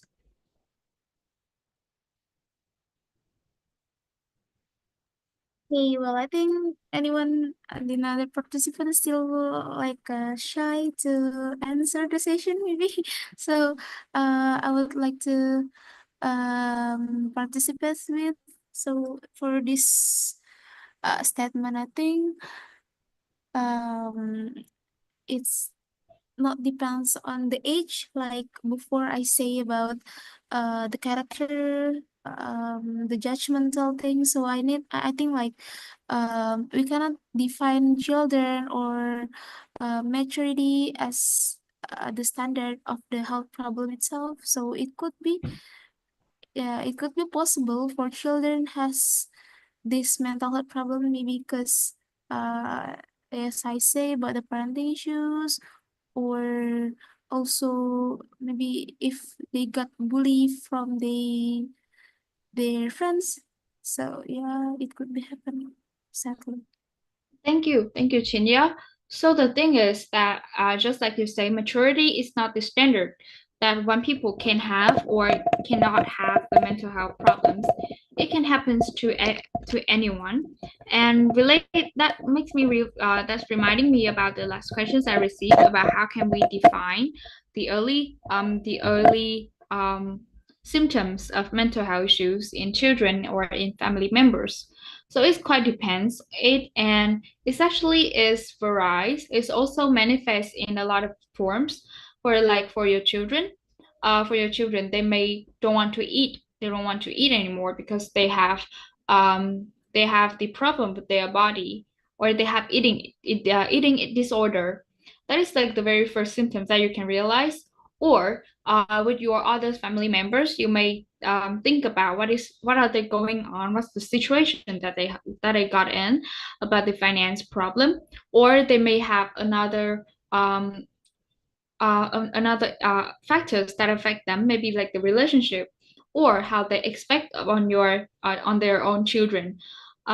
A lot of factors can happen, and usually it's about like the backgrounds and the social problem, the extrinsic extrinsic problems that are relating to those people, and that may affect to their performance, that affect to their behaviors.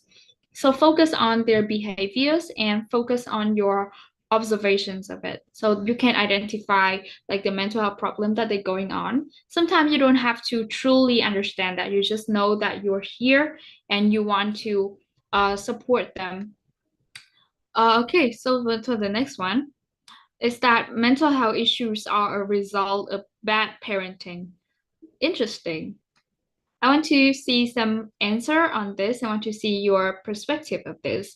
Do you agree or disagree with this?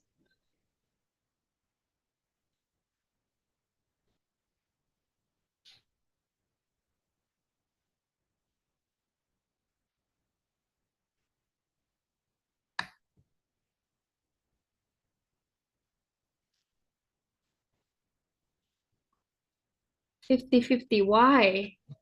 How do you, why 50-50? Why are you being neutral of this?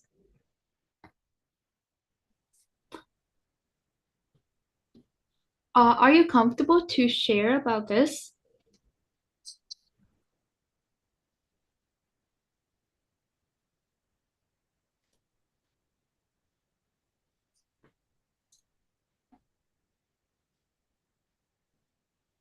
Okay, so I think like a lot of people may get confused in these questions.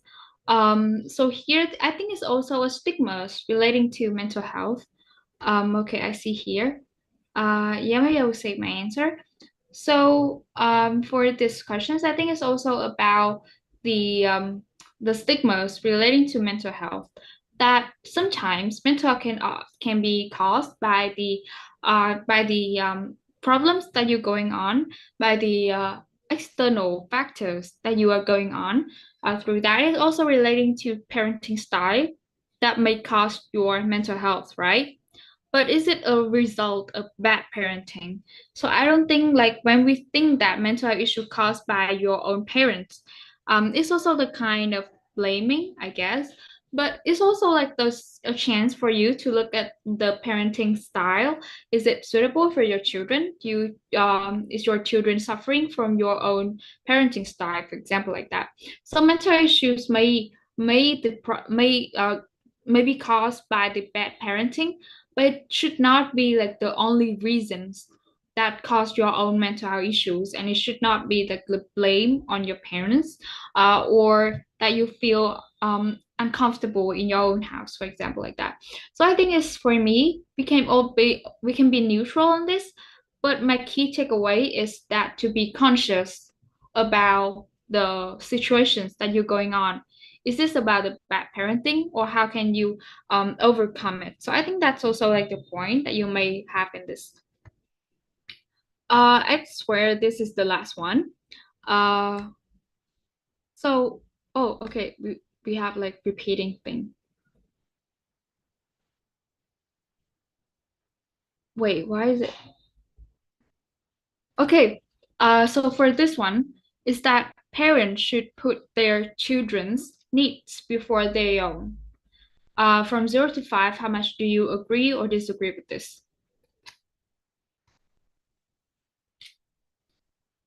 You strongly agree with this. Wow, thank you. That's very interesting. Um, okay, if you wish to share, I would love to hear, but if no, you can save it for yourself. That's interesting. Thank you, Sarah. That's very Hello, interesting. everyone. Thank you. Yeah. Oh, you want to Hello, share? Inlay. Yeah, sure. Well, for me, I super duper agree on this statement that parents should be putting their children's needs first before their own. I'm not a parent yet, but with the way my parents raised us, I think I can use that experience to answer this question. Besides, um, well, I think we have this, or I think you already know that this kind of well, this connotation that children did not wish to be born. So it's the parents' decisions to make kids. So it's their sole responsibility to take good care of their kids first, because yeah, they're the ones who decide to give life and to give birth. So with that, it's a really responsibility. So it's really a must. Well, thank you. That's very interesting answer. So I think wow, we have another idea is that disagree. Thank you, Sarah. I want to summarize your answer, if you allow me to. So here, I think like your answer focus on that children do not have the free will in the first place. They do not wish to be born. And so that the responsibility should be put up to parents, the ones that decide to give birth to them, to raise them. And that's why the parents should also like give the best to the children to raise them, to upbringing them. Well, that is a really interesting viewpoint. Personally, I think that's really interesting viewpoint. That you have a lot of experience in this. Thank you, Sarah. I really appreciate your experience. I want to hear another viewpoint on this. Is anyone disagree or strongly disagree with this one? You may answer these questions if you wish to. Okay, I disagree about this appointment. I think need help, mental health from his mom or his father with their own before children's need. I think before because I meet a lot of parents that uh, has their own happiness and they treat their children much more better. Like I think. Thank Thank you. you. Yeah, thank you. Thank you. So I think this is very interesting because in the mention is also about that parents should also prioritize their own mental health and their own happiness. So I think this is very interesting viewpoint. So I want to confirm one thing is that either Sarah or Inda, you guys also have like very valid answer. You have valid viewpoint. Your experience is valid. So here I want to say that it's about the stigmas that relating to mental health. So we also have like the stigmas relating to mental health is that the parents should put their children's mental health first before their own.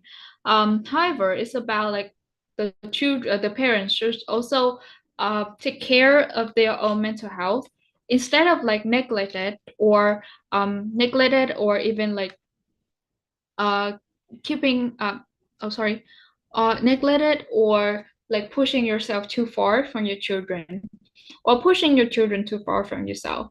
So here I think like all ideas are valid. However, what we think about is to be conscious. It's about being conscious and sympathize with other family members is that their mental health is also matters. Wait, okay.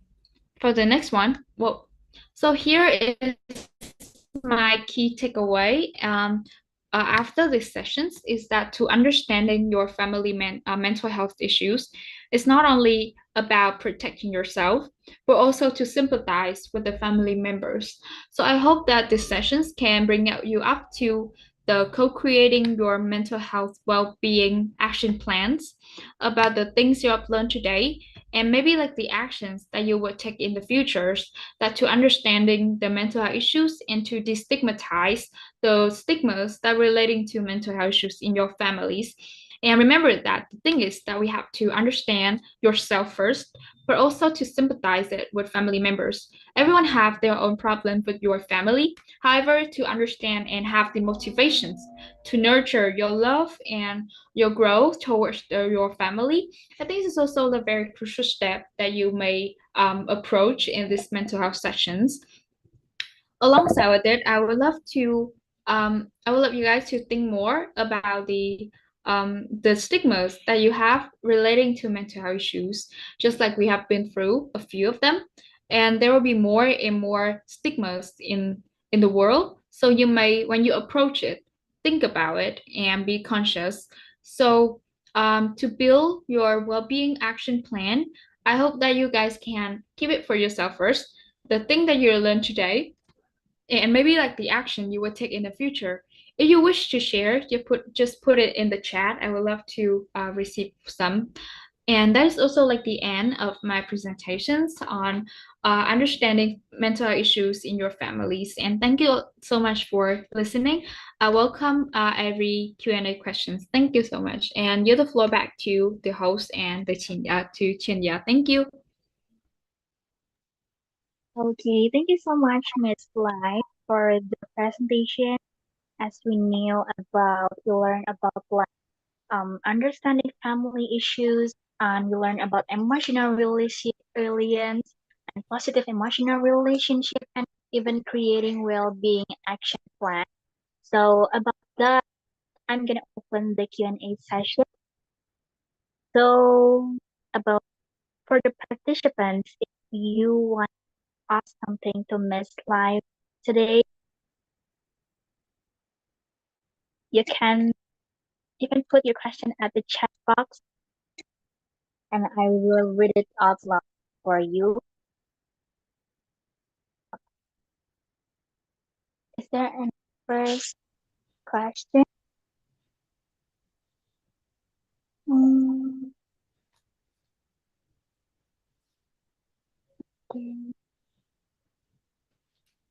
okay, before we jump into the Q&A, I want to say that for Miftah, the head of DPP-APP DKI Jakarta, is welcoming to lead the Zoom meeting, and thank you so much for your presence.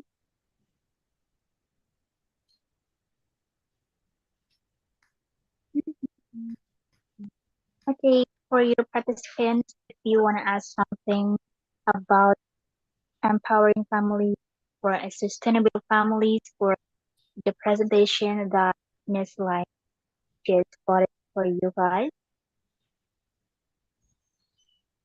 feel free to ask the question on the chat box below.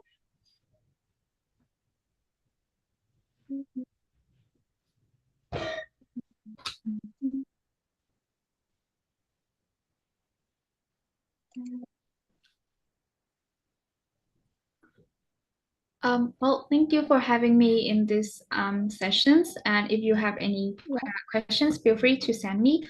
Or is it like the time for another session so we can keep it after the sessions? Is that okay?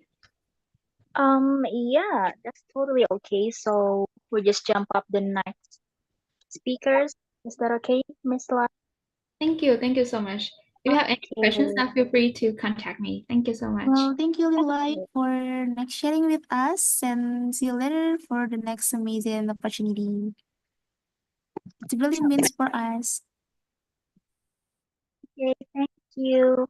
Okay, next we have another amazing speaker, which is Mr. Ariza. Are you here? For Mr. Ariza, the next speakers will be sharing their insights for us. Are you here, Mr. Ariza?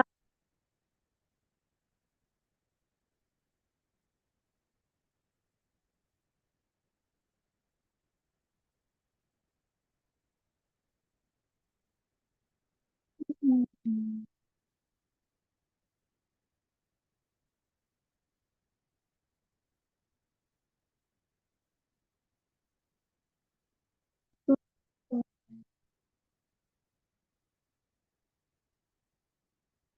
It looks like Mr. Ariza isn't in the Zoom meetings today, so while we're waiting for him to come, I'm gonna calling for Mr. Roterio Delgado. Okay, Are well, you here? so Zahwa, hi, Yes. good afternoon. So I have confirmed to Arizal. Now Arizal Yes. still on the way and gonna prepare for this session. Arizal say will be later on present the meetings. Okay, so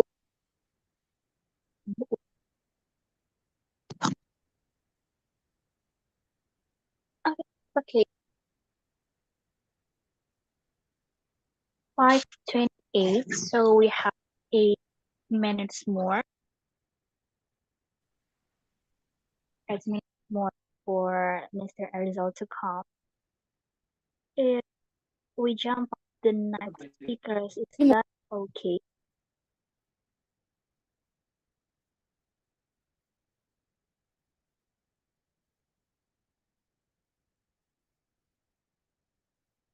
Oh, okay, while waiting to Mr. Arizal is about to the Zoom meeting, I want to talk to um with you guys, with the participants. Maybe we To can talk anyone to who, maybe we yes, can talk sorry. to participant. Hi Zahwa, we can maybe talk to participant Yeah, about how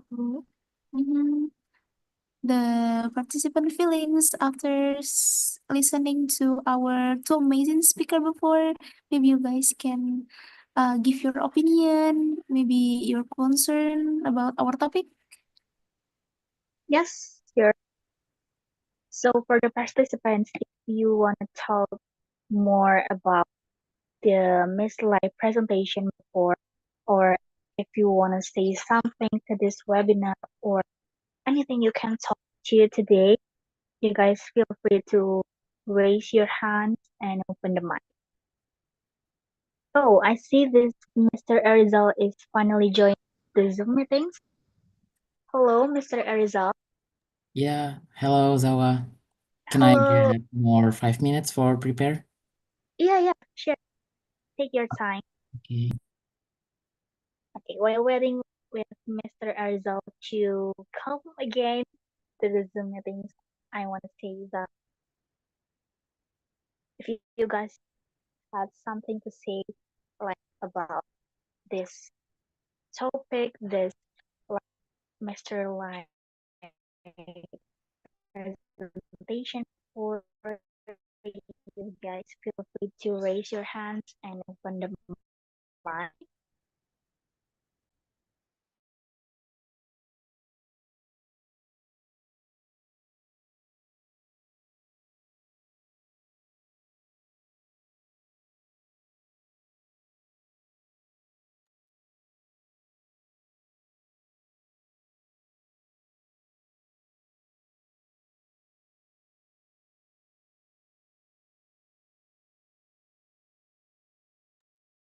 Is there anyone who wants to speak it? Feel free to open your mic for Mr. Arizal come again. Mhm.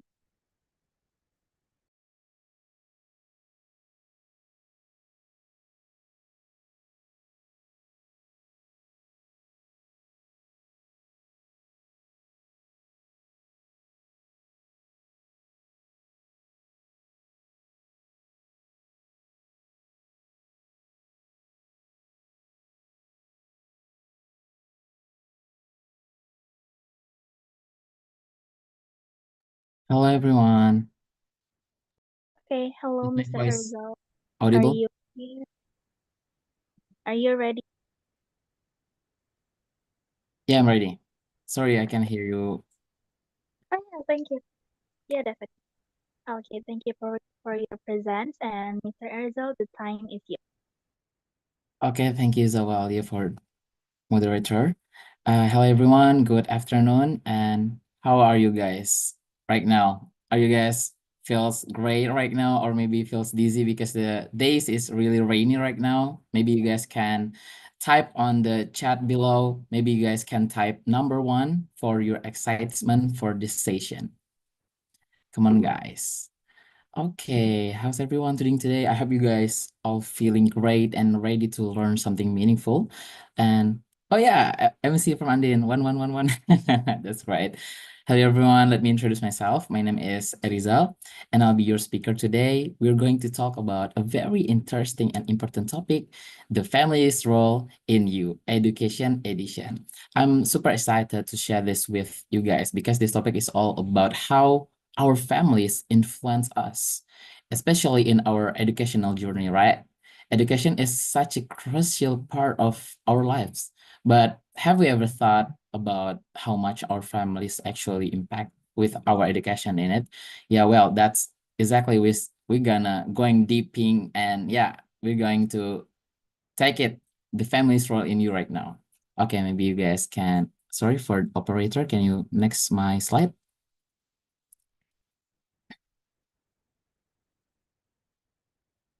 Can you next? Okay, thank you so much. Okay, so this is an interactive session. You guys don't have to be afraid, or maybe you guys don't feel dizzy, because it's really interactive discussion right now.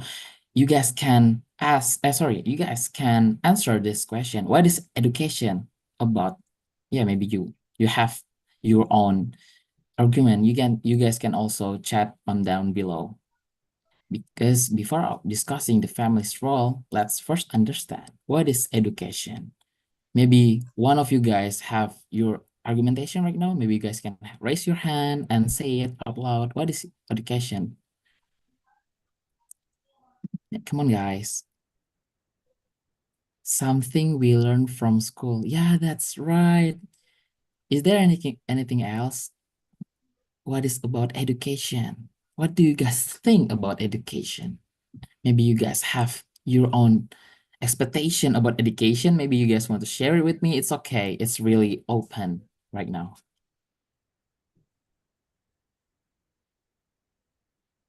Okay, that's fine. Yeah, the family's role in you. Our topic today, yeah, it's talking about how families play having a role in education. But yeah, what is education? Education isn't just about school or grades. It's about we growth, we learning values, we becoming a better version of yourself. Yeah, that's education, guys. It starts from home and shapes who we are as individuals. And that's how I learn about education. I hope you guys understand what the one.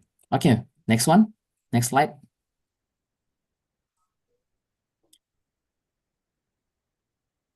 Okay, why is education important?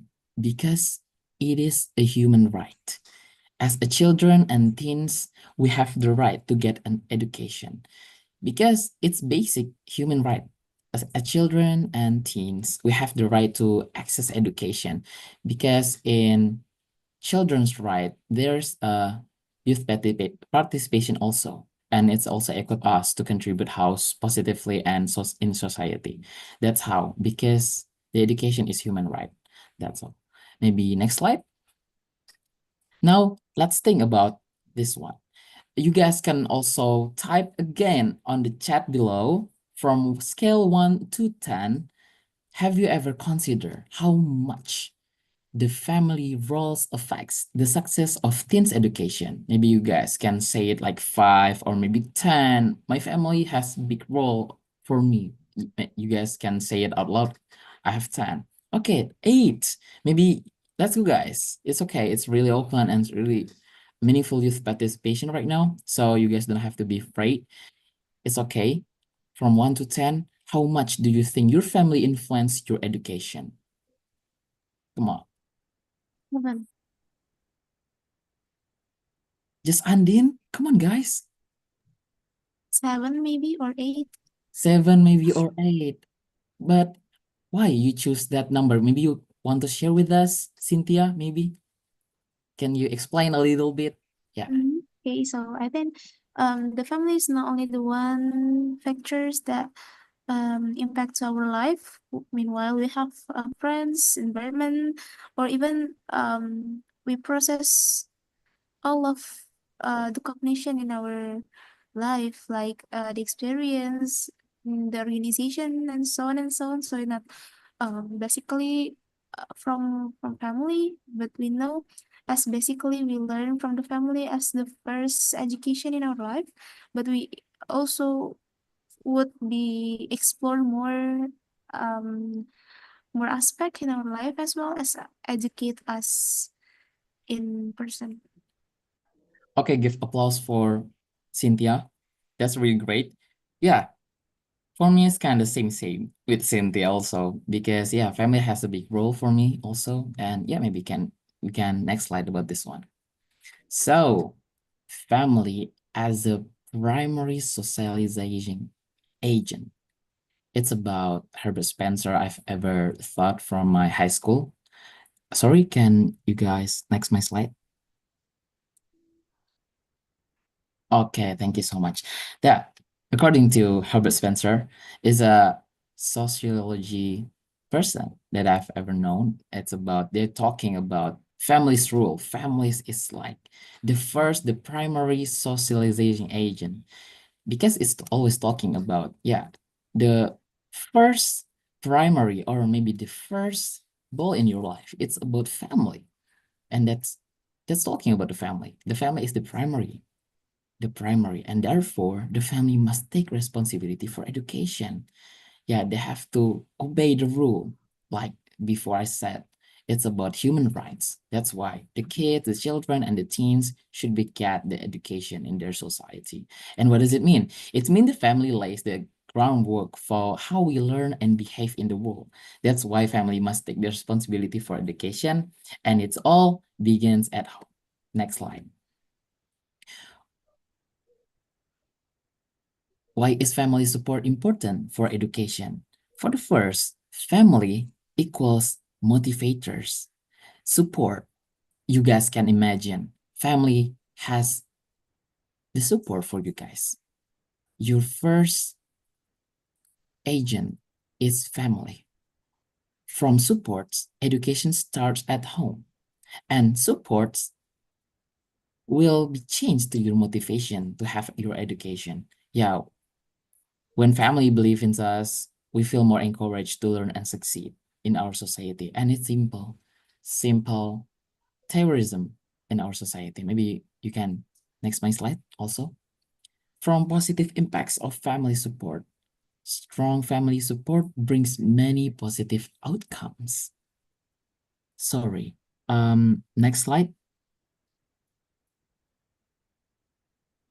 Okay, thank you. From the improved academic performance, they also can, yeah, give us better self-confidence and reduce risk of social problems. Yeah, there's so much criminalization in the world right now. It's a simple thing, but we can also learn about how amazing and what encouragement the family and care for us. Creating a learning environment at home with not KFC, it's CFC. What is CFC? I can tell you guys. CFC is about the C first. The first of C, it's about comfortable study space. From comfortable study space, you guys can also make your encouragement for yourself. From that stage, you also can make a free from distraction. Maybe from your brothers, you're from your sisters, maybe you're from another things like maybe your phones. It's a big distraction, guys, actually, right? Yeah, from that one, you guys can also, yeah, maybe you can put down your phone, or yeah, you shut down them and put them on the table. It's a simple thing for freeing from distraction. And also for the last one, consistent study schedule. From consistent, many motivators says that from consistent you guys can also be success. Yeah, many stories like that, and I want to be the one of them. Bismillah. The simple approach can help students focus and thrives. Yeah, next slides. This is where you can build independence and responsibility. It's okay to fall and rise, because that's part of the process. Through a positive environment, students can build independence and responsibility. Remember, it's okay. It's okay to have fall and rise. All part of the process of growing and learning. Next slide. Families also need to recognize their children's potential. Yeah, it's the right thing. Every child is unique. Focus on their strength and support with positive hobbies. Yeah, this is a great thing. You guys have to take the notes, because every family have to open their mind about their kids, about their children, about their teens. It's not only talk about education at school. You guys can also open that education. You guys can get education of, yeah, many places, many things, not only just school. Maybe they're extra from their schools, maybe have a lesson in out school, then many else. Yeah, Yeah, family also play a big role for recognizing the kid, for find the unique potential, because every child is different. They're not same because yeah, with their own strength and patience, family should focus on those strengths and super positive hobbies to nurturing them. Next slide. Affection as education. Don't blame the child if the family is unaware of the child's basic needs. Affection is also a form of education that helps shape morals. Here's a key point. Yeah, because why family have to blame their child? Because it's a process. It's the simple thing. From the mistake, from the positive ways, their kids find how they learn about education itself. Because affection is also a form of education too. It helps shape morals, values, and emotional strength. Next slide. Because children are not at fault. Yeah, the family must be safe and comfortable space for the child. Children grow and imitate from their families is a yeah, it's a unique thing because not every families know know that and they don't aware about that one. That's why family need to pay attention to everything, not just about education, because education is really what, including education needs, as this will affect their future. Yeah, that's right.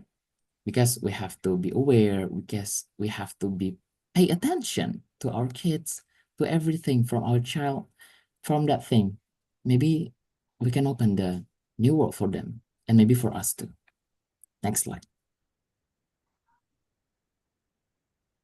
Collaboration is the key to creating better education. Involving children in meaningful participation make them feel valued, safe, and comfortable with their families. This motivate them to be even more enthusiastic about their education. Is right, guys. When children feel involved and meaningfully in meaningful youth participation and maybe children youth participation, they feel valued and become more motivated. From these simple things, we also know that the collaboration is the key to have this successful story for our children and maybe our thing in our society too. Because to have success, we cannot be alone in that path, in that road. We need someone, we need support system. That is the first one is family. Do you guys agree? If you guys agree, type 1. Okay, next slide. Don't blame the child if family support is lacking. Yeah, it's back from my slides before is about talking. Yeah, don't blame our child. Don't blame them because there imitates how the family works for them. The next one, the learning environment isn't supportive. From the environment is the next socialization agent in our society from Herbert Spencer said. From family, there's peers and fears. It's become environment for the kids. That's why we have to be aware for that one. Don't make our child or maybe our teens get to the wrong environment. So it's not supportive for them, right? Families don't teach independence. It's the right thing too. Families don't understand meaningful participation. From awareness, from how we pay attention first, maybe we can become great parents in someday. Maybe it's the family role to address these gaps. That's why family has to be aware first and has to pay attention first about how the world move, not only from them but also to a big output and big income, seperti like that. Next one. If family understand, they will strive to create good family support, a strong family support. From this one, it's about reflective. It's about how we says. It's about how we educate ourselves first. And from that one, we can educate maybe our child, maybe our teens, maybe also our environment to have a better place and better, safer place for everyone. And next one is teaching independence and also understanding meaningful participation for children. This lessons about independence, and together maybe we can build a brighter future that starts from home. Next slide. So let's build a bright future together and start education at home. And next slide.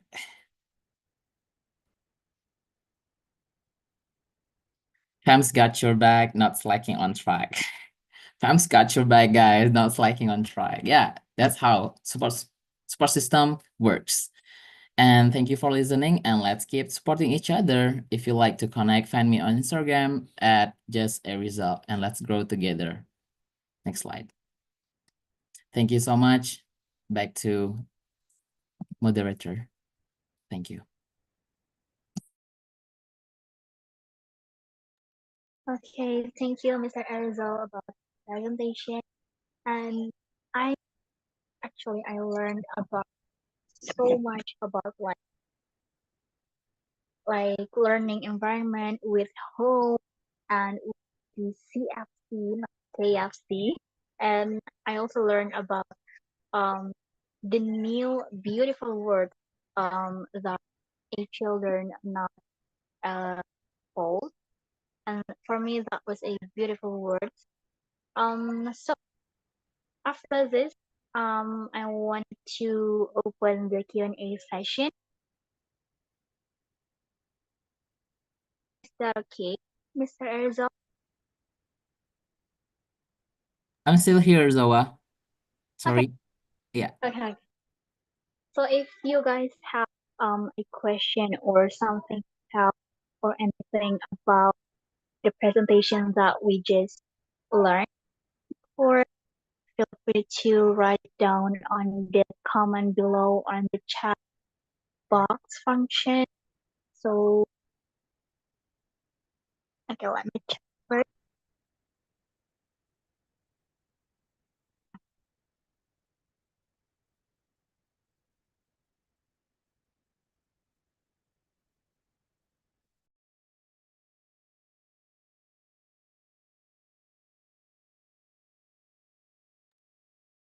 Or if the Q&A session will be saved for later.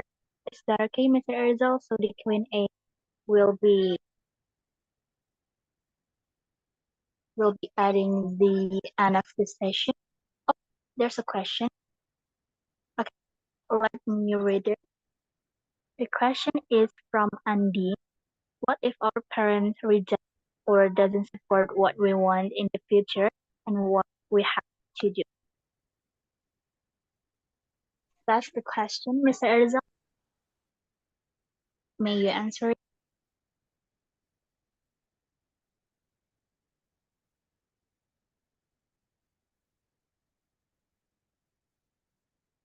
Mr. Erzal, are you still here? Yeah, I'm still here. All for the question. Maybe you guys can have notes for first. Yeah, I'll read it for you. There's a one question from Andy. The question is, what if our parents reject or doesn't support what we want in the future and what we have to do? That's the question. Give me a minute, Zawa. Thank you. Yeah. Yes, sure. And if you guys have another question, the second question, third question, feel free to write down on the chat box below. So I'm gonna read it to our speakers.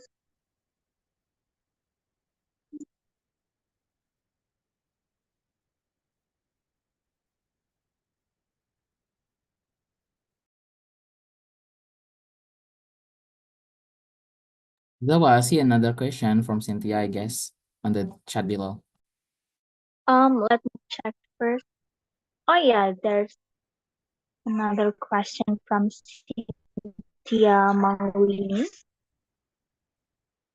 Let me read the question. The question is, what are the key? How can they be addressed? How does the access to quality education impact economy and social development in a community since family really near with this key? That's the question. Okay, I'm gonna answer from the first, and then I guess if Yeah. our parents don't support what we want from the future, the first step, maybe from me, it's about understand, to find understand from each other is the right thing, right? I mean, yeah, understand their perspective and also understand our perspective. Maybe our parents, it's too much to have their best for us, but they don't see the best for ourselves, right? This about how we worry about our choices in the future and also our concerns about our dreams, how we came, how to wrap our future or maybe our stars from the sky if we don't have support from our families is the right thing. Yeah, we have to communicate first to our parents, from our parents. Yeah, share our passions and maybe our future, our vision for the future. Yeah, this is a big deal for me too because right now, I don't have many support. Yeah, a limited support from our families too. Yeah, because that's why we have to show them. We have to show them that we can do that. We can prove that we can do our best and show them who we are. Yeah, maybe it's the simple thing. And also we have to find a middle ground, have communicate first, maybe compromise first. Yeah, maybe, yeah, for the next thing, yeah, we can also understand their concerns, how they feel that way, and maybe, yeah, we can also listen them calmly. From that thing, maybe they can also reflective to us. Maybe they can also understand what we concerns first and explain my dreams. It's about blah blah blah, A, plan B, like those, and have a plans clearly and showing that, prove them you can do this and you are serious for making that happen and for making it happen. If they're still unsure about the one, yeah, maybe you guys can also finding a middle ground for like pursuing your dream while also having a backup plan. And maybe lastly, remember to stay respectful and patient each other. Don't give up. This is this is your life. This is our life, guys. This is our dreams, not them. And maybe we can also pursue that. Also, compromisation and also communicate first with them. That's all from me. Back to Zawa. Okay, thank you so much, Mr. Erza, for the answer. For Andin, is that answering your question? Okay, thank you. Thank you, Mr. Erza. Okay. And then we jump off the next. The second question is from Cynthia Maulini. What are the key challenges facing the education system today and how can they be addressed? And how does the access to quality education impact economy and social development in a community since family are really near with these cases? May you answer the question, Mr. Arizal? Okay, let me process first. What are the Ah, key challenge facing the education system today? Yeah, it's a big deal also. And how does access to quality education impact economic and social development in the community? Since family really near with these cases. I hope every parents in the world, or maybe in Indonesia, or maybe in the ASEAN, it's really near for this case because I don't think they're really aware for this one. And that's why we have to open their mind also, yeah, having communicate first with them, like I said so. And right now, I have to answer this question for Cynthia. It's about inequality in access, right? Because there's many children, even I'm from a big city, or maybe I'm in the big city right now in Jakarta in Indonesia, there's so many children in the suburbs, in the out of big city, a little complex from this city. There's there's have a low expectation and happiness. From that one, they always thinks why education is important for them, because their quality for the access of education is really hard for them. It's really hard also for the kids. And that's why you have to find the best solution how they can get a quality of education, like what this SDG number 4 said, right? And why we have to open so participation and meaningful in our society, like how we communicate with government and community should like pushing forward to government, and they have to seek this problem in our society. That's why. Yeah, for the second one about maybe outdated curriculum and maybe about lack of family engagement and maybe about shortage in quality. Because even there's so many school right now, there's a lack of trained educators, like the teachers or maybe the educators. It's not that really relevant right now in our um generation, because we have like they should also learn about digital literacy in our society, right? Their curriculum is not that relevant right now, and that's why we had addressed that one. Yeah, maybe the impact is about the economic one. Yeah, how we pushing the government also to have this society, the suburbs to have their own quality for get the education well. And maybe about the social development, yeah, we have to engage also the quality of education promotes equality, and also yeah, reduce crime rates and builds more informed and active citizens. Yeah, from this one maybe we can engage, and not also from this big case, it's not also communicate with families but also communicates with government, right? Like that. Yeah, from this one maybe we have a better picture from encouragement and support, not only from family and also in a big society, and also support from government, maybe from me, like that. So maybe you guys can understand what I'm saying. Thank you. So I'm really sorry about what that one.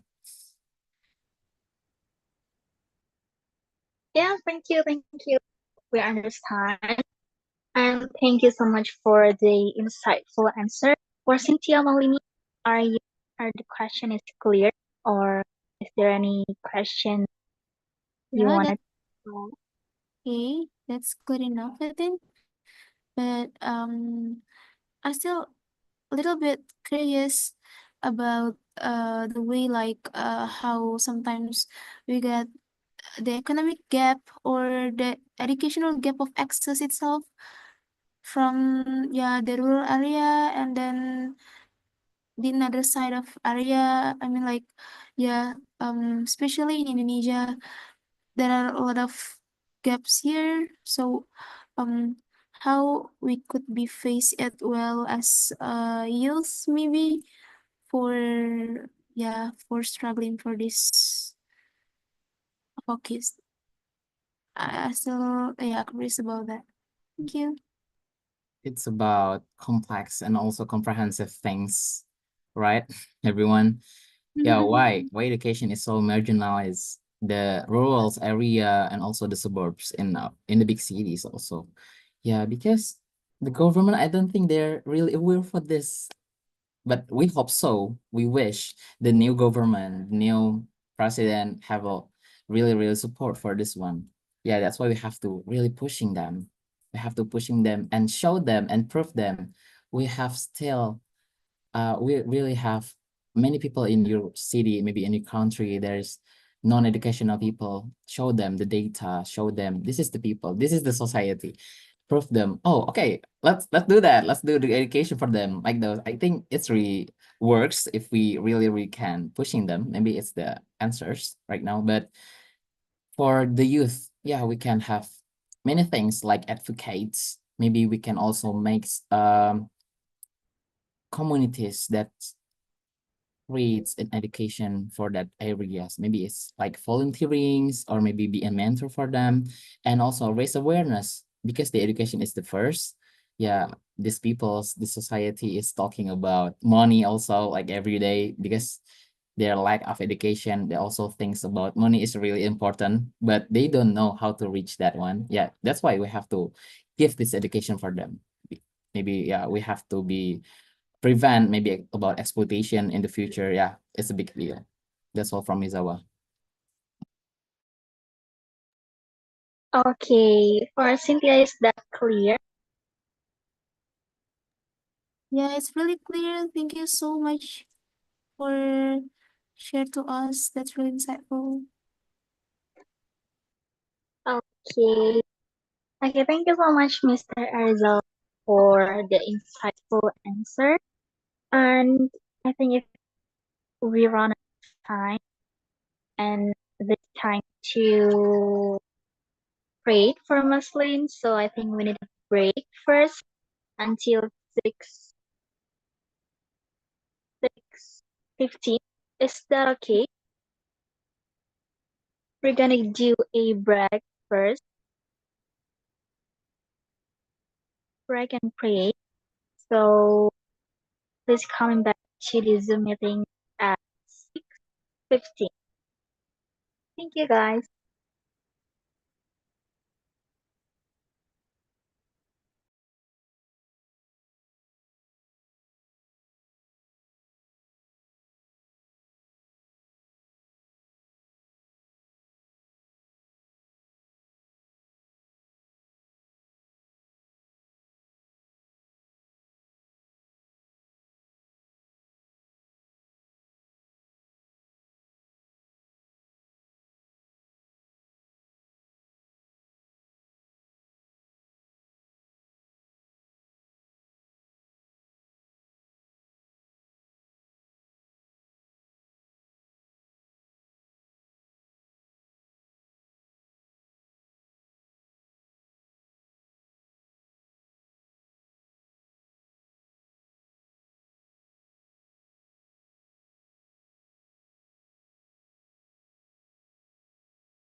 Ini bukan tentang perjalananku.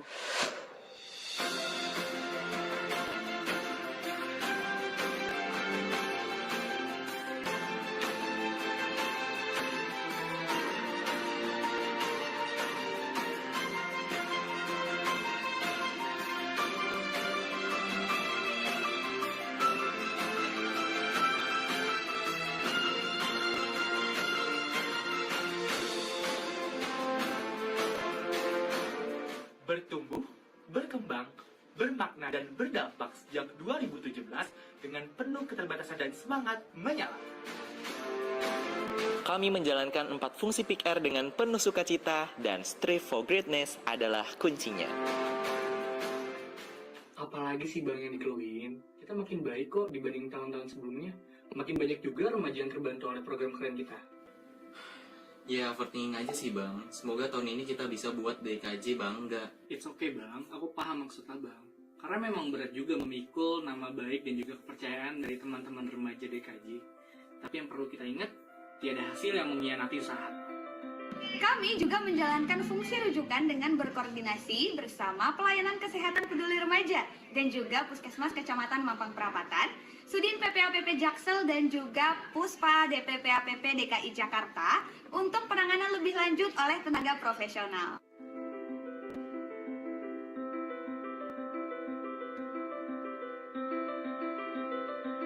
Gin, walaupun program kita udah menjangkau remaja internasional, tapi kita perlu tingkatin nih. Oh, gimana tuh Bang? Kita bikin aja PIK-R di luar negeri. Boleh. Terus caranya gimana? Kayak gini, Gin.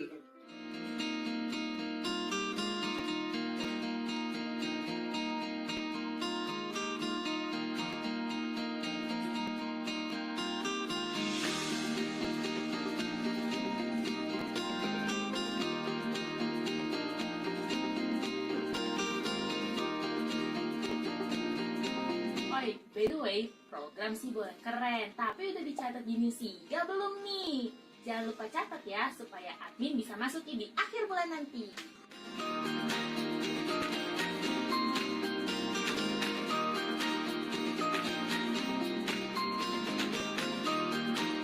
Wah, setuju banget nih Bang Sevan. Tapi jangan lupa ya, dikirim dokumentasi yang kerennya itu di Google Drive. Nah, biar kita upload di feed @PIK-R Bangka JS. Pergi ke warung Pak Afif, ketemu Ibu Latif. PIK-R Bangka, anggotanya sangat partisipatif, kerjanya benar-benar kolaboratif. Saya sangat beruntung untuk bisa bekerja sama dan kolaborasi bersama PIK-R Bangka. Sukses selalu.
Tama ko di pribadi.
Okay. Hello everyone. Welcome back to this webinar again. Have you eaten or have you eaten or praying before? Okay. So after Mr. Ezel, we have another amazing speakers that will keep up with us. She is I'm sorry. Sorry. The next speaker is Mr. Rogerio Delgado del Silva. Are you here? Yes, I'm here. I hope everyone Okay. can hear my voice. Yes, it's clearly. Okay, so it's great.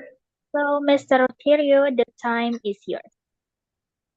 Okay, thank you, everyone. Um, my complete name is Rotario Delgado de Silva.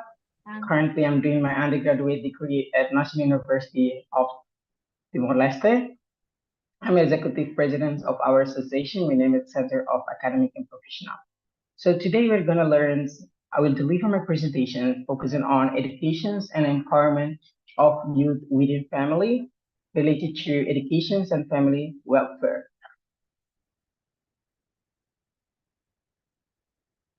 Can you share my presentations? Because the slide I have sent to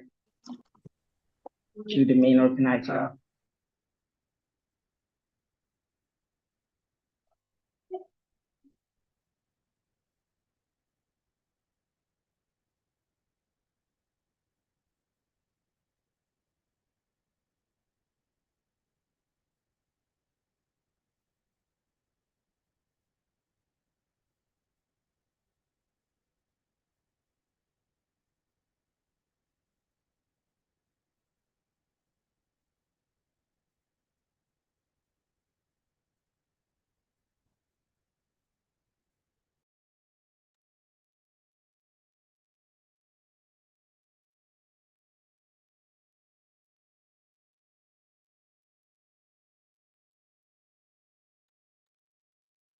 I'm so sorry, Mr. Our team is still preparing the PowerPoint.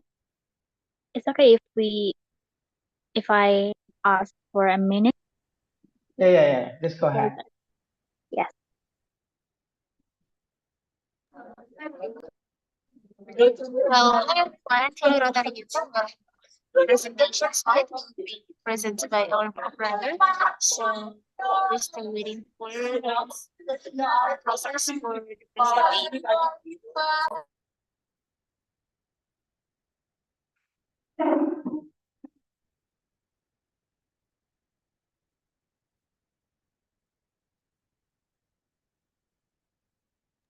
Okay, so guys, have you see the presentation slide? Is that presented? Yeah. All right, so here we go. Okay, Let's once end it. again, my complete name is Rotario Delgado da Silva. Currently, I'm doing my undergraduate degree at National University of Timor-Leste, Law Faculty and General Law Department. I'm an executive president in our association. We name it Center of Academic Inclusion. So today we're gonna learn about educations and empowerment of youth within family related to educations and family welfare. It's really important when we're talking about education because education is the more powerful weapon to change the world. So next slide, please. So here's about myself. So I'm a law student as an activist of human rights and social justice, youth empowerment activist, youth advisor. I've been working with UNICEF by promoting STEAM, stands for Science, Technology, Engineering, Art, and Mathematics, and 21st Century Skills program focusing on 4CS, competency skills such as creativity, critical thinking, collaborations, and communications. So I'm also an alumni undergraduate program change student in 2020 at Innsbruck University in Brazil, as well as alumni Wasili Regional Workshop focusing on good governance and alumni Wasili Academic Fellowship Program for Civic Engagement 2023 at Portland State University. So here, this is a short biography about myself. Next slide, please. So in my content outline, so it's really important because we are going to learn about introductions about education itself, and second is about learning standards, education development, integrating social values within the family, and digital learning and transformations, and the last one is support for non-formal education. So in my sessions, it's going to be interactive session because I'm going to ask you guys related to education itself and the context based on our content outline. Next. Okay, so related to introductions, these introductions of our national strategic plans in our home country and our government stated that educations and formations are the key to the country's development and socio-economic development as it allows people to learn and gain knowledge, skills, values, moral and good behavior that empower progress in different sectors. Because through education, we can have a strong human resources.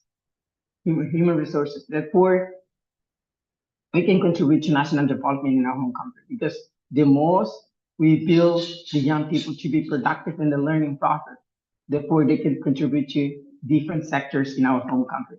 That's why this statement that is stated by our governments related to our national strategic plans, specific in education and formations.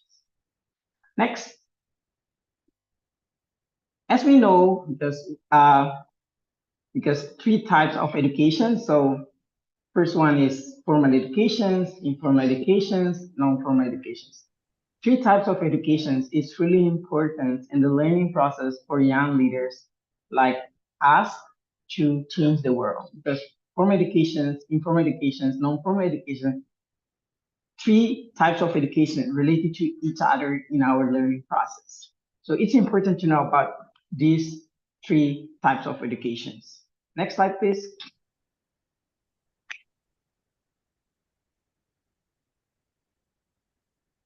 Sorry for the slide presentations because not appear properly.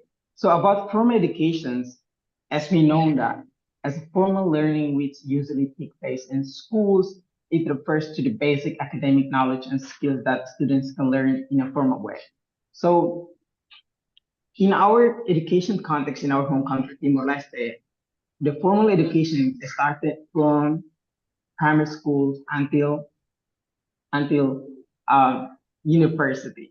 So it's about formal education that students can learn in a formal way. Different subjects, different experiences that they're gonna learn in their education in formal educations. That's really important because the teachers in formal education, they are the parents of the students in schools that we have to keep in mind that they are our second fathers and mothers in the learning process related to formal educations.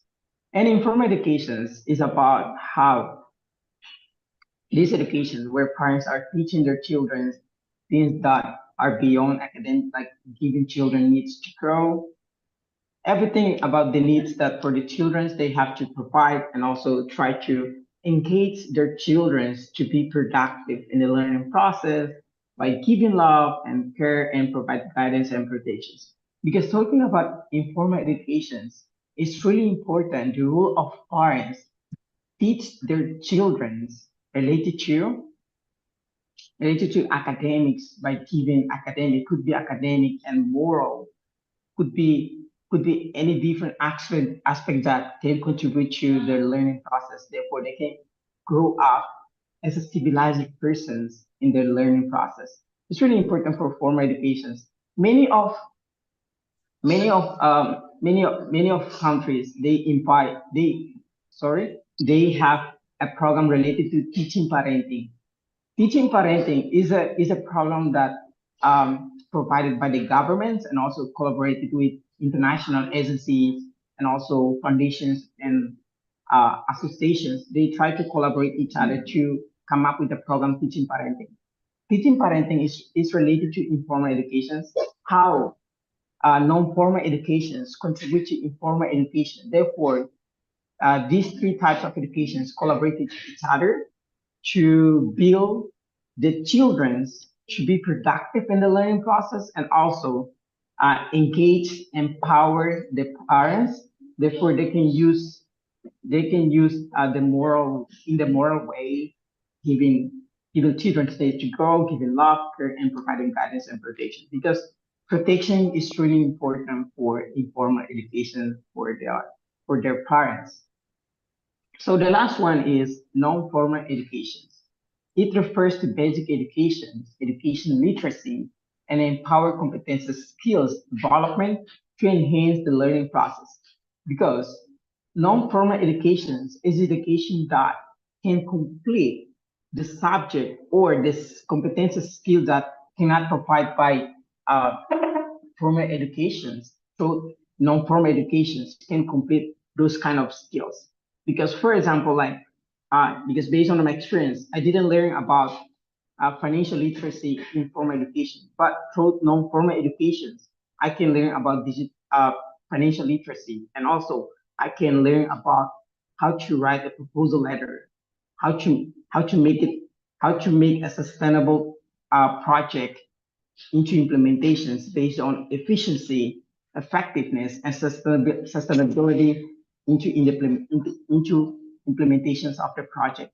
So it's really important. Formal educations, non-formal education should relate to each other, should interrelate to each other, connect each other. It's really important. So as we know that non-formal educations, it can take different forms of learning, which is just consistency and systematically provided by associations, could be foundations, could be NGO, because NGO is take part of where they provide some courses or some exchange study. Also, it's related to non-formal education because non-formal education is not provided by schools. It's not provided by schools, but it's provided by initiative of the association, foundations, and NGO. According to our decree law in our home country, associations and foundations considered as a non-government organizations. It's policy in our home country. So it's really important non-formal educations collaborated with formal educations and informal educations. Therefore, we can build the young generations that as a civilized people and be productive to contribute for national development in our home country. Next slide, please.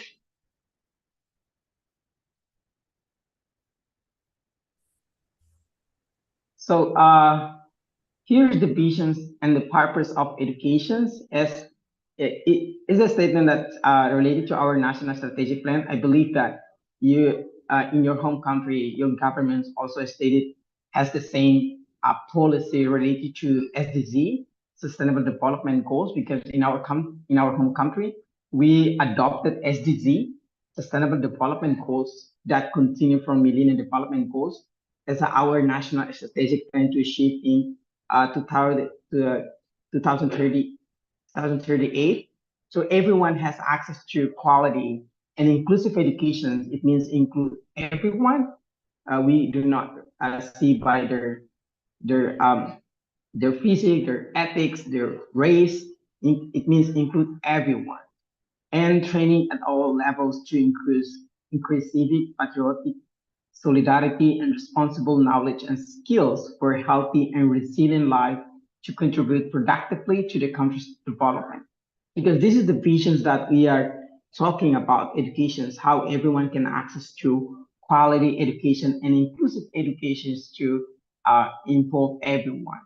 So in our home country, we also have an inclusive policy, inclusive education. This policy provided by the government, and when some schools, for example, like the girl got pregnant in the learning process, for example, in 11th grade, she already got pregnant.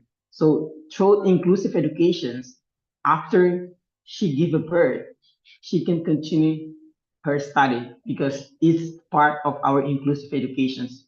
We cannot try to make a decision related to drop out, to drop the students from the schools, but through inclusive education, we can involve everyone, provide everyone has the same opportunity. Because many of girls, they have been victims in the learning process because they got pregnant in their schools and their directors tried to make a decision to drop them from the schools. That's really bad. So through inclusive education, we can combine this strategy to overcome the challenges, to overcome the problems in our home country. Because for related to the private schools, they also have norms and also they have their own regulations to regulate the students. However, when you're talking about the public policy, this is the policy that to implement in the public concerns. That's why through inclusive education, we can guarantee the quality education for everyone and everyone can have can access to education. Therefore, they can continue their study and be success in the future. Therefore, they can contribute to national development in their home country.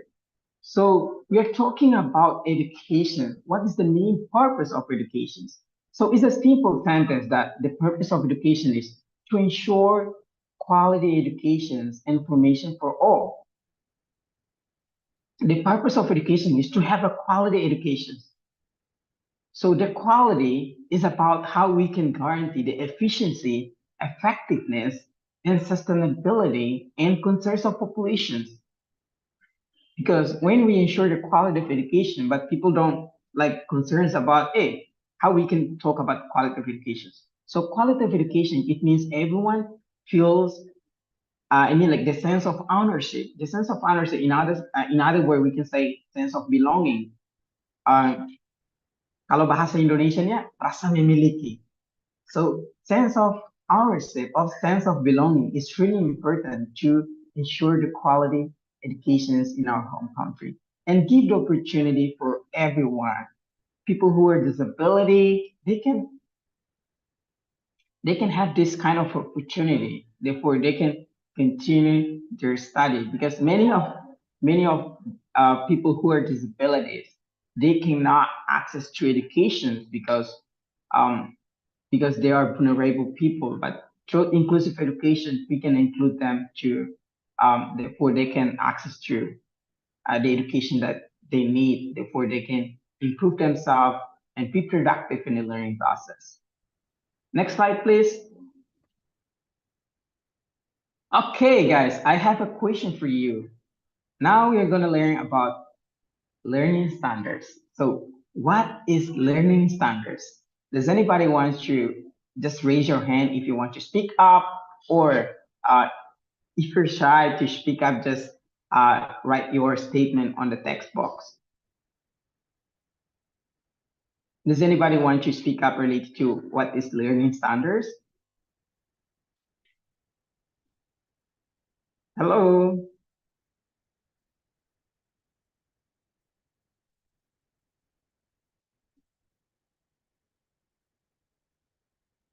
Hello guys, can you hear me?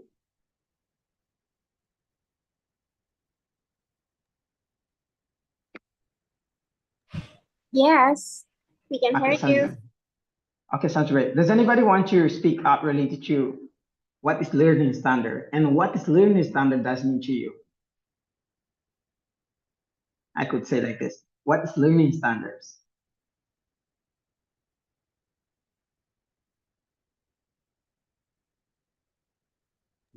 Maybe I want to answer your question. May I? Okay. Yeah, just go ahead. Okay, so I just searched on a Google, and because I don't have an idea like what is learning standards actually, but from what I searched before, learning standard is something like what students will have learned by the end of a course, grade level, or grade span, but they do not describe or mandate any particular teaching practice or curriculum like that. Yeah, that's That's for correct. me.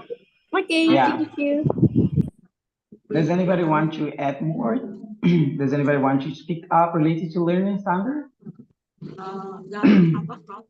Kalau mau pakai aja tahu situ pinjamnya emas 30 gram kalau Hello. Pak itu lagi saya nggak mau uang seperti benar saya belinya waktu itu Okay. If nobody wants to speak up, so now we are going to the next slide.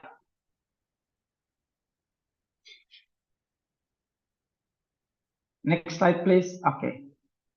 Here's the meaning of learning standards. As we know, learning standards one of the most important issues in education's today's world, influencing and integrating every dimensions of our educational system.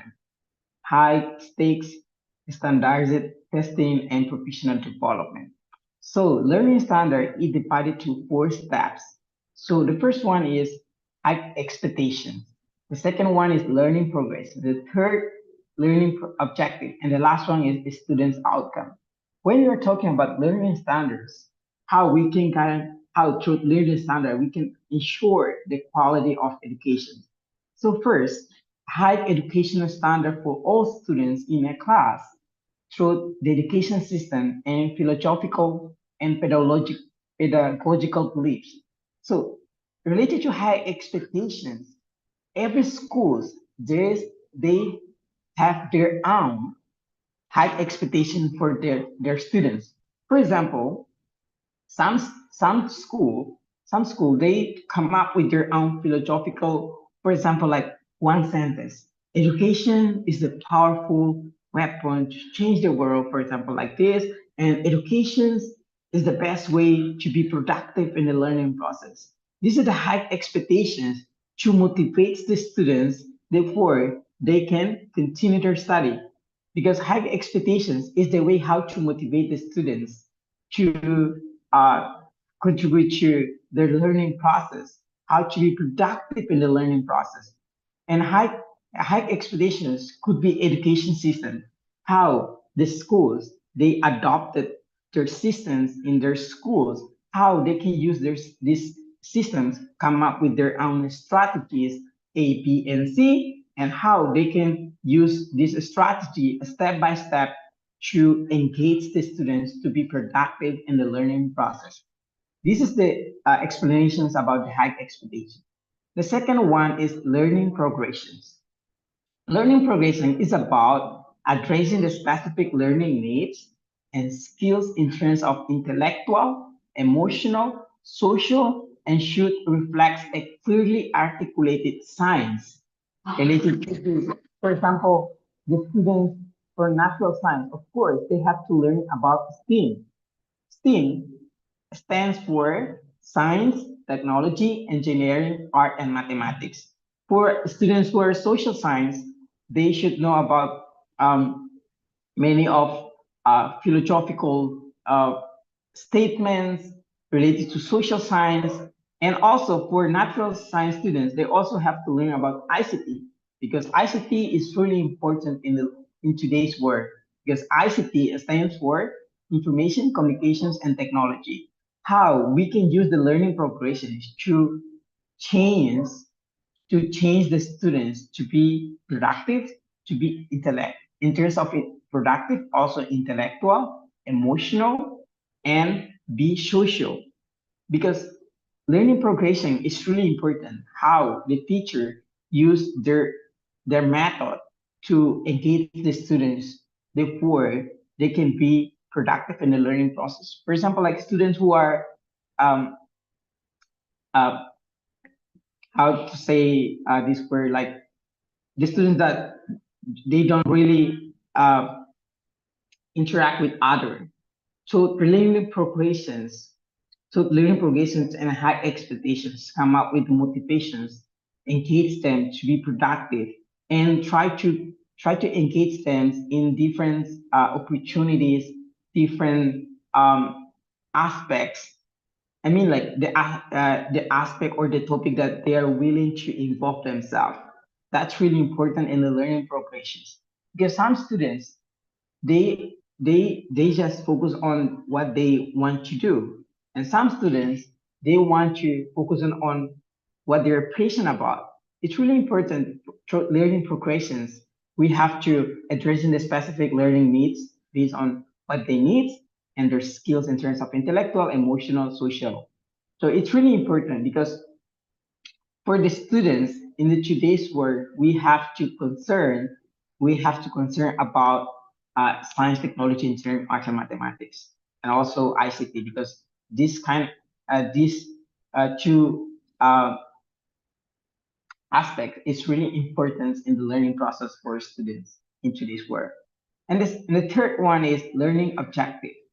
The learning objective is about expecting by the end of the school year through high expectations, through learning progression, therefore we can have a learning objective. The learning objective is expecting by the end of the school, the students have to complete their lesson. They have to complete their school year. Therefore, for example, like in high school, they have to graduate it in high school. Therefore, we can see the out and the outcome. Therefore, they can they should complete their lessons, course, unit, their project, or class period and working toward more comprehensive learning standards. Because learning objective is really important. Even we talk about learning progression, but without learning objective, what is the main objective of the learning? The main objective of the learning, the student should end of their school year. They have to make their own project, they have to finish their course, they have to finish the units and of the lessons towards more comprehensive in the learning standards. That's really important in the learning objective. And the last one is student outcome. Student outcome is related to expecting students to achieve their goals through educational value and result from students being educated. So how the outcome, it means the result of the students achieving their goals is about how we can, as a teacher, you have to teach students before they can achieve their goal. For example, they have to get score A, they have to get score 90 at 100% in their test. That's the outcome. That's the student's outcome. Outcomes mean, look, I would say the result, expecting the students to achieve their goals through educational values and result from students being educated. Because the student's outcome as a teacher, the outcome to teach a student, we have to teach a student to be being educated. Therefore, they can contribute to, ac- they can contribute to the social values in their family, the social values in their community. That's really important. Next slide, please. Okay, so I have one more question related to education development. So, guys, I want to ask you a simple question. So, what is education development? Does anybody want to speak up? Just speak up. If you're shy, just put your statement in the chat box.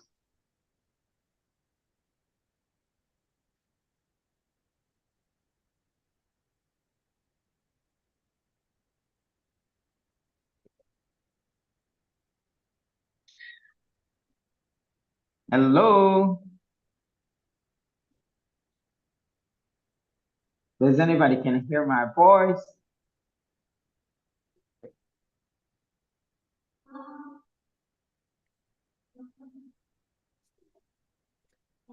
No one? Just raise your hand if you want to speak up. What is education development? I'm How? sorry, Melissa. Okay. Sorry if I cut you. Maybe Yeah. some of participants didn't want to open their mic. So if they wanted to type it in the chat box, is that okay? Yeah, it's okay, it's okay. Okay, Yeah. for those who wants to speak up, the moderator said that you can write your statement in the chat box. Is it okay? Is it okay? Okay, sounds great. Let's continue to education development.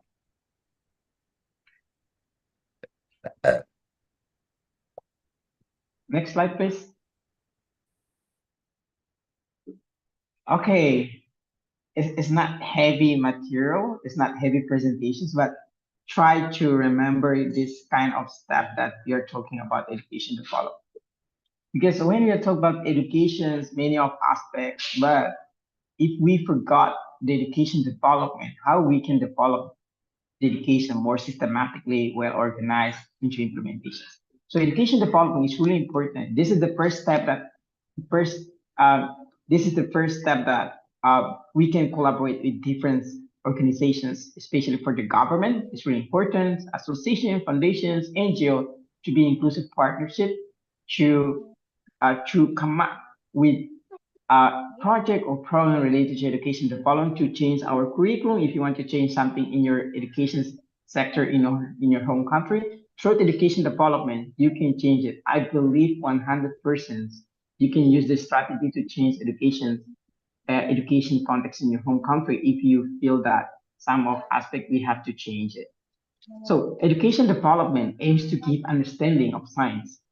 It needs process of acquiring knowledge and skills related to education and the progress of improvements of societies. Because we're talking about education development, indirectly we improve the society to be civilized people in the learning process in their family, in their community, therefore they can contribute to national development. So education development is really important. The first one is we have to look at curriculum. For example, we're talking about formal education.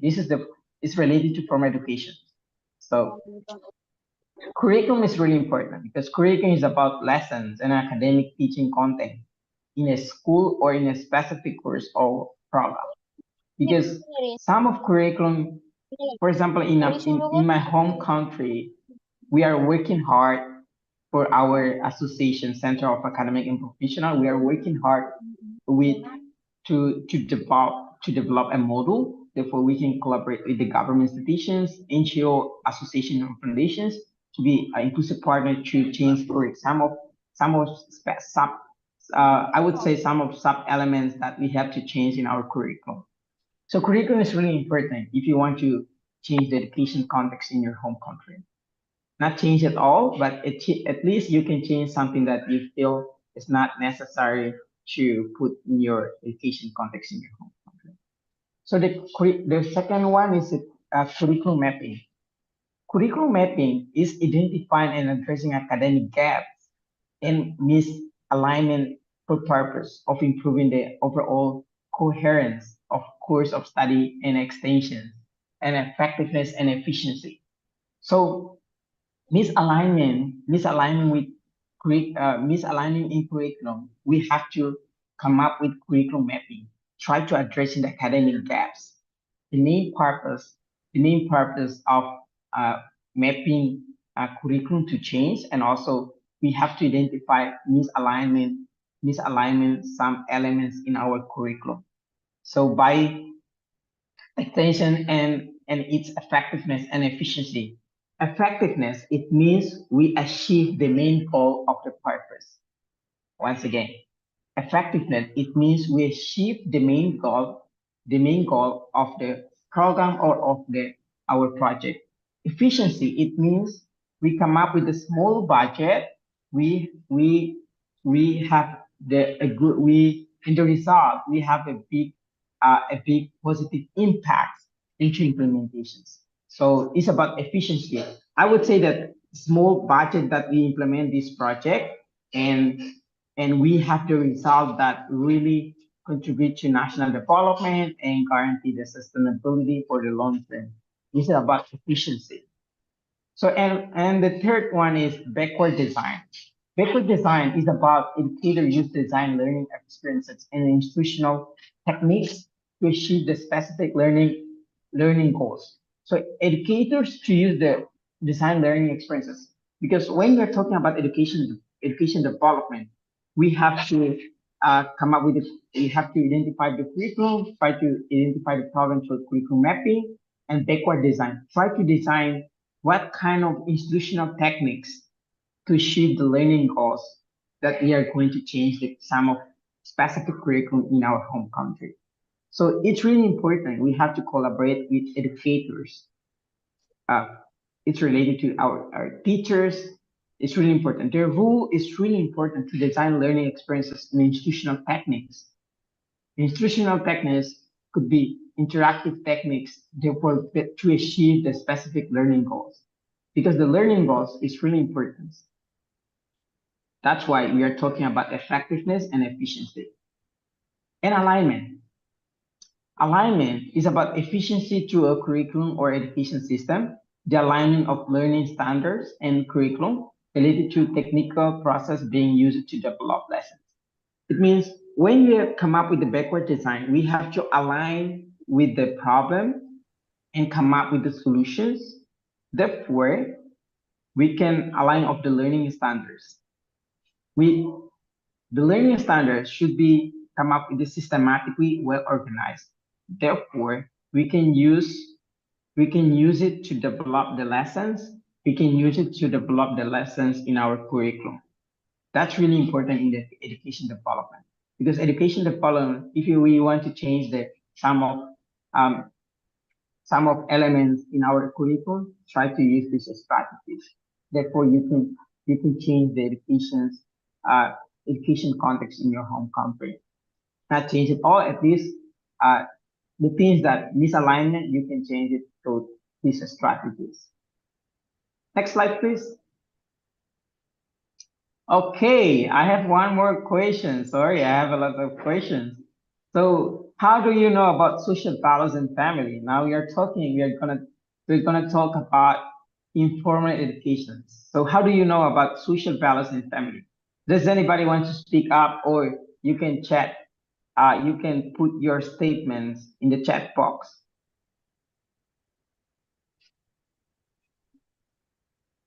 Hello.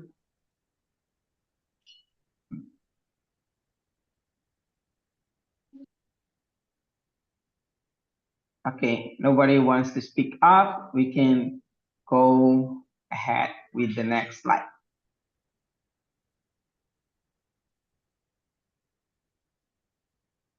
Integrity, maybe. Okay, sounds great. Does anybody else wants to raise their statements? You can put on the chat box.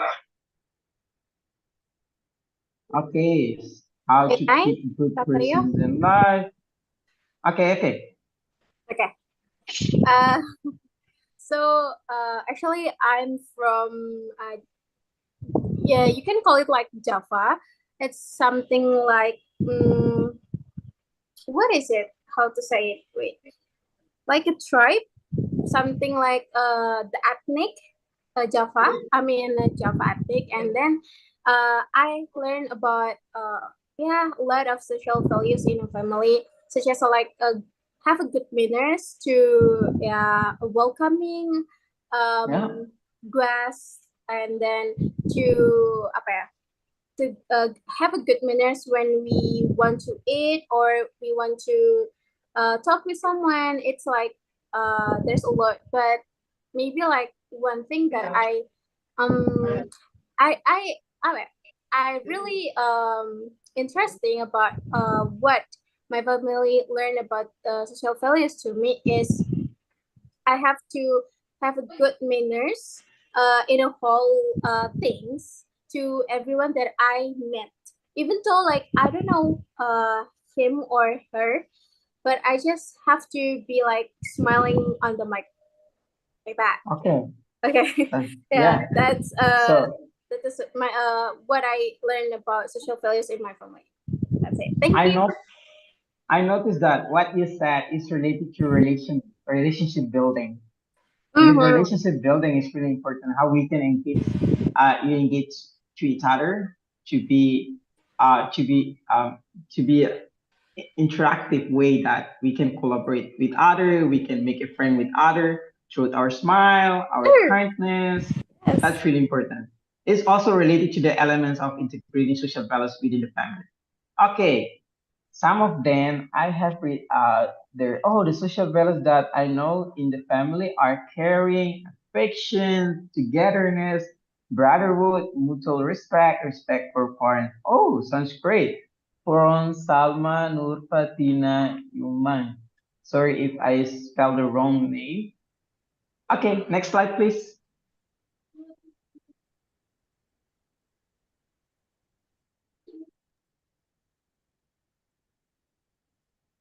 Next slide, please.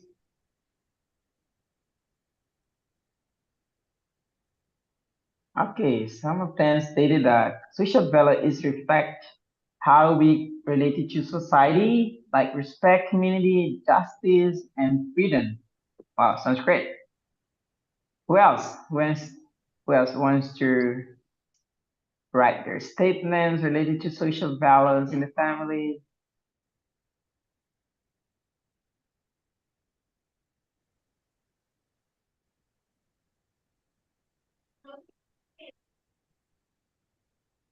Can you go back integrating the social values within the family? Yes, that one.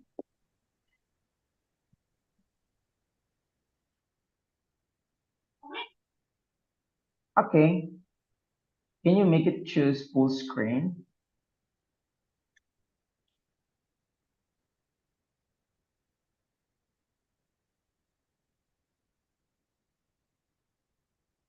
Okay, now we're gonna talk about integrating social values within the family.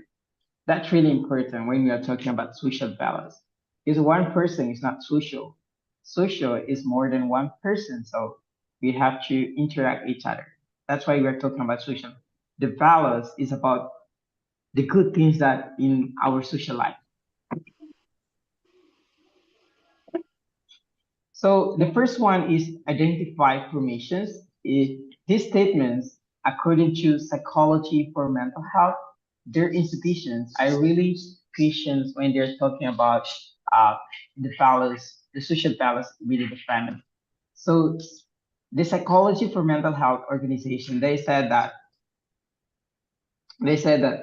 related to social balance with the family, have four elements. The first one is identify formation, socialization, relationship building, the last one is conflict resolution.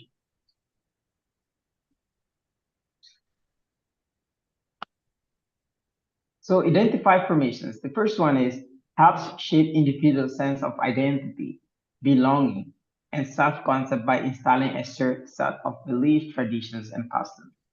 Identify formations could be related to relations as well and try to shape individuals' sense of identity. They have their own identity. Therefore, For example, like I'm from Timor Leste. To show my identity as a Timorese, I have to respect people who are older than me. That's really important to, for example, like, and also sense of belonging. Oh, I belong, according to our culture, I belong to my father because uh, my father is a leader in our family. So identify formation is really important. How you can show yourself to society who you really are.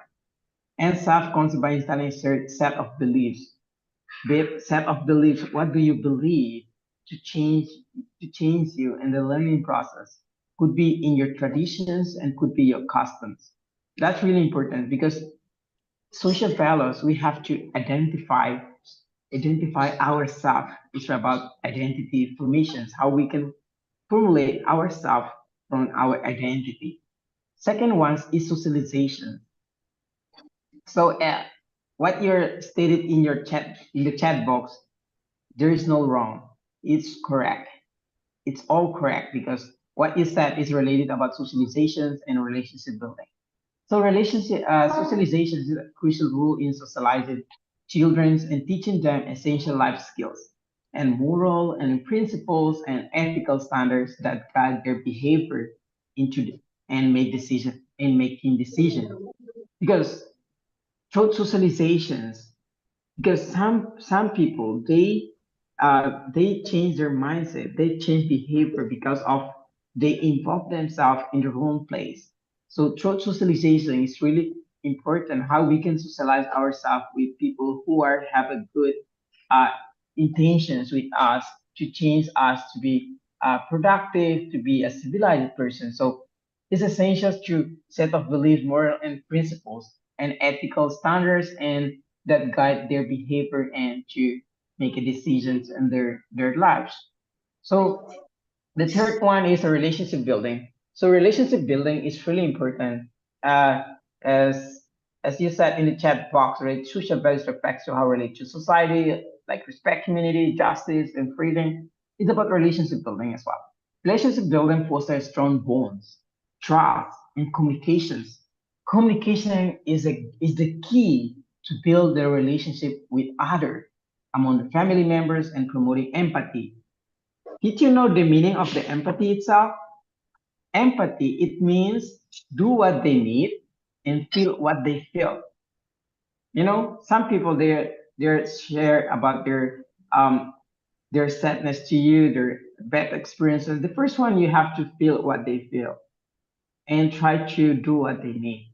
That's the meaning of the empathy itself. So it's really important when you're talking about social values. The social values in family is really important. Through our family, we can contribute to society and contribute to our nation and the following. Starting from us, starting from starting from us to our family, to our society, and to our nation. And the last one is conflict resolutions. Conflict resolution is how we can build peace, justice, respect, mutual respect, because conflict resolution serves as a foundation for resolving conflicts in the family, managing disagreements, and promoting forgiveness. Try to forgive is really important because forgiveness is the way to get peace. If you cannot forgive the one who hurt you, if you cannot forgive them, absolutely you cannot get your peace because people are talking about peace X, Y, and Z. Peace is A, B, C, and D, but peace is about forgiveness. Peace is about forgiveness. If you're talking about peace without forgiveness, people who are hurt you, that's really hard.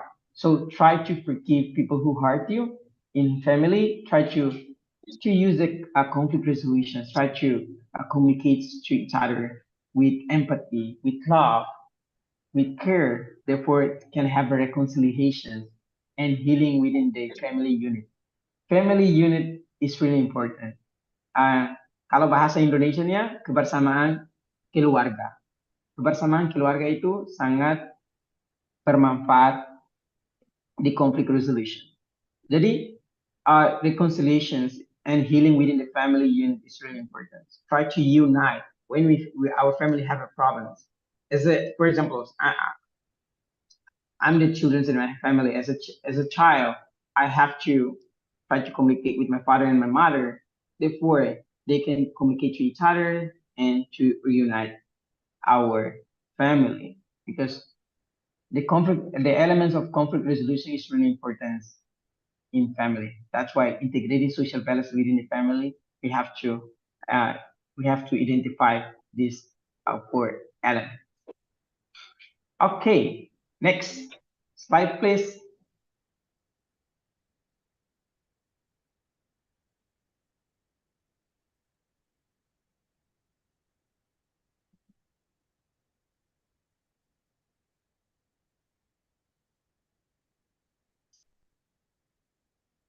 Okay, I have a question related to what is digital learning and transformations in education context. Does anybody wants to uh, uh, share their statements? You can put it in the chat box. What is digital learning and transformations in education context?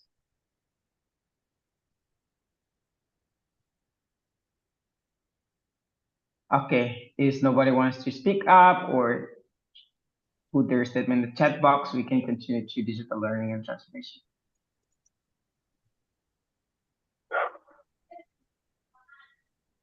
Next slide, please. Okay, digital learning and transformation try to reimagine education systems in our home country, and also reimaging education system for the world and of today and tomorrow. It remains to national level and global effort to achieve in SDG number 4. As we know, SDG number 4 is related to quality of education. Our governments in Timor-Leste also adopted as a national strategic plan to achieve in 2038 agenda. The first one step is accelerate. Okay. She has a questions. Can we,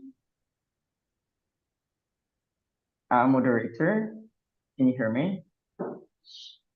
One of participants. Yes. She has a questions. Oh yeah. She has. Let me read it. Let me check She has a questions. Can I give a chance to her to speak up to raise her question? from Salwa Fatina. Yeah. Can you type into the text box, chat box, or you Yeah. can open your mic? Yes. I have a question. What Yeah. are the obstacles to the 4 points you explain it on the slide, and digital integrating social values in the family? And what is the solution? Thank you. The obstacles in the social balance.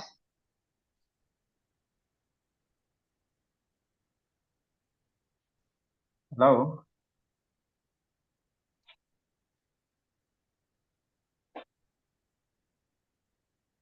You mean the solution to solve the problem in the family?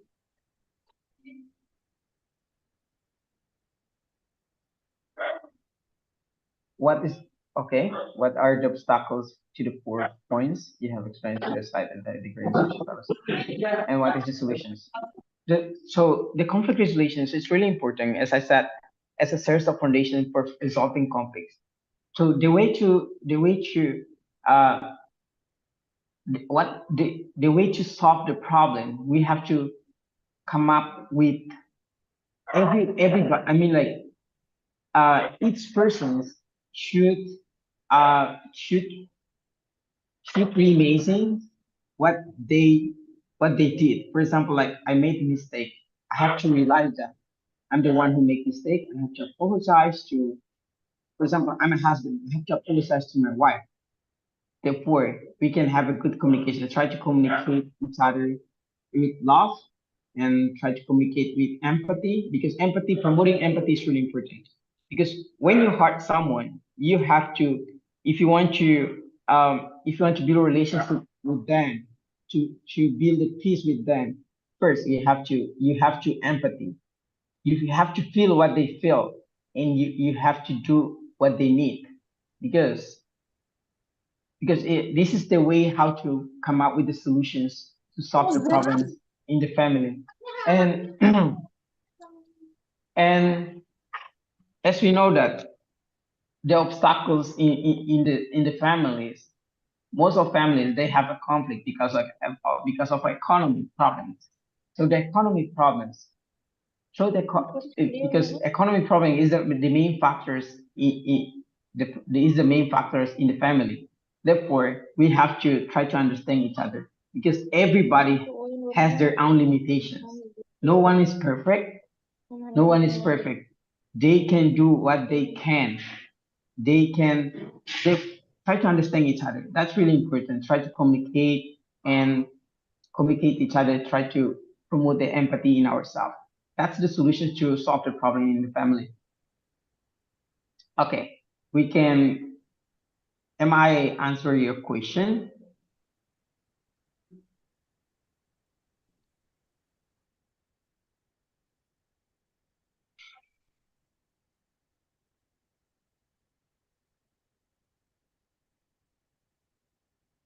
Okay. Can we go can we continue to the next slide?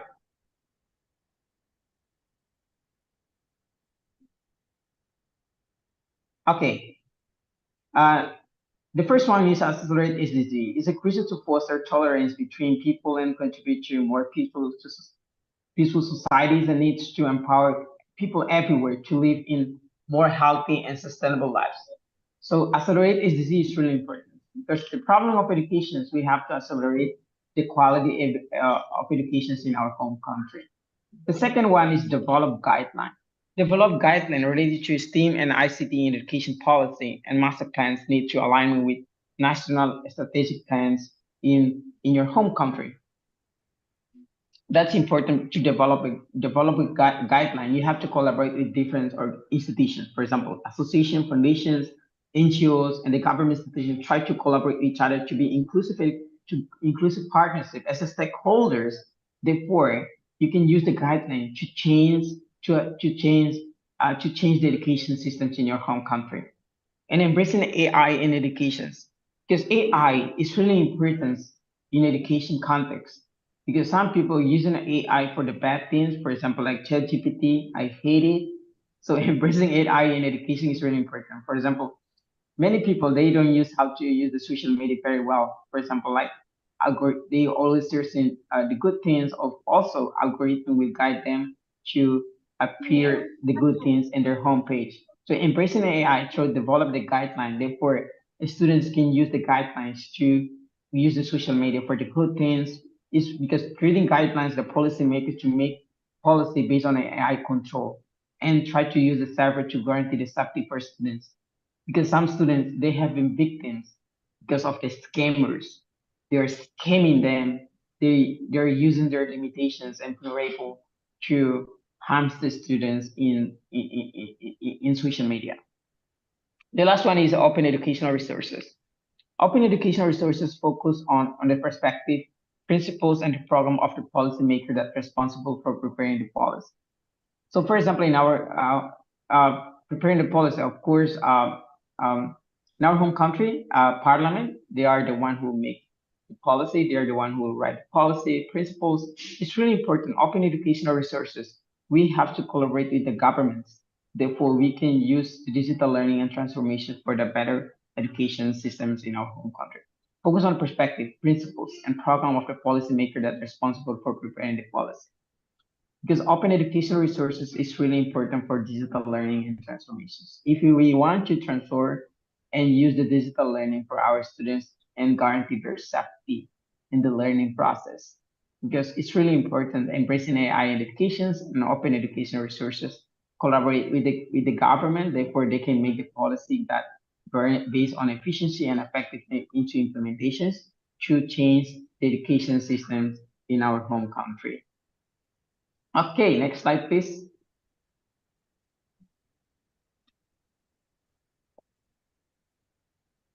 Okay, this is the last slide. Support non-formal education for youth development.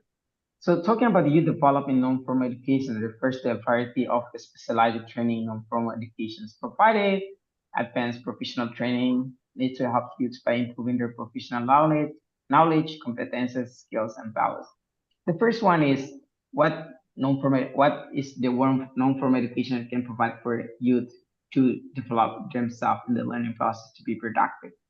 So it's about workshop, practical space by performing intensive discussion and activity on particular theme or project. Because it's also the opportunity that we can talk about non-formal education provide for you to change them to be productive before they can contribute to positive impacts in their learning process, and they can be productive and then they can succeed in their future career. The second was exchange study is organized arrangement between two educational institutions where allow students or beneficiaries to study at the other institutions and for a certain period of time. Exchange study is really important for the students. For it also could be provided by formal educations, also could be provided by non-formal educations. It depends how they can collaborate with other institutions to arrange education materials to provide opportunity for students to learn. And internship, it means a long-term job entry-level role that can help us to gain skills and knowledge in a specific field. Internship is really important because we can get the uh, uh, job experiences before going to the main job. So internship is really important for people who are wants to the opportunity get the opportunity to do their duties and responsibilities in the institutions. And the last one is fellowship. Fellowship could be provided by the government, could be provided by um, any NGO, because fellowship is about grant given by institutions or government, could be university, to a scholar or search for a study in a specific terms. Some people think that fellowship is similar with exchange study. They are different with fellowship and exchange study. Exchange study is about certain period of time, but a fellowship is about provide opportunity for a scholar for research or study in a specific term. Could be the long term, could be a short term. It depends on the opportunity that they provide for students to learn in the fellowship. So this is my last presentation. So I want to make a conclusion. Can you go to the next slide, please?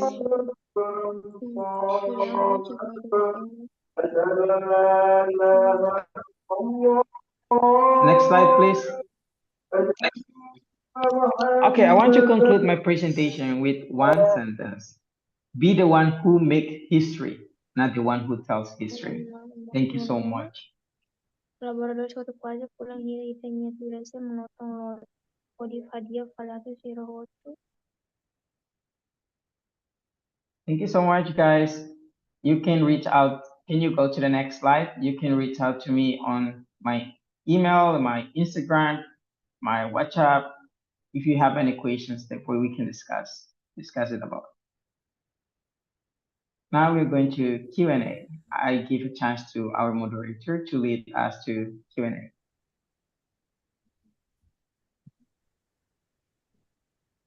Okay, thank you, Mr. Serio.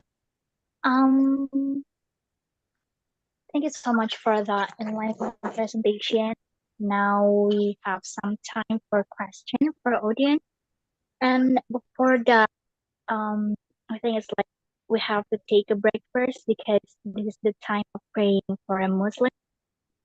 Only 5 minutes, so after that we're going back again. Is that okay? Yeah. We're gonna do a break for 5 minutes, and then after that we're gonna do a Q&A session. Thank you, guys. So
Okay, it's all done.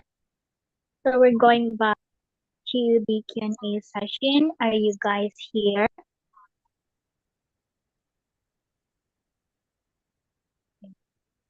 If you have a question, please type it to the chat box and I will read it for our speakers to address. Or you can open your mic. First, you can raise your hand. Okay, I have a question for the speaker. Yeah. Does the Timor-Leste government provide an equal or quality education?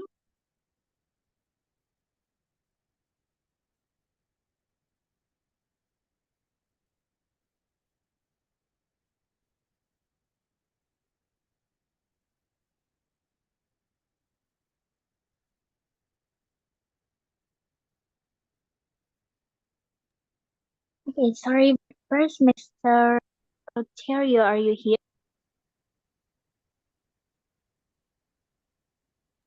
Can I respond directly or just wait for the next questions, then I can answer it? It's up to you. You can. Okay.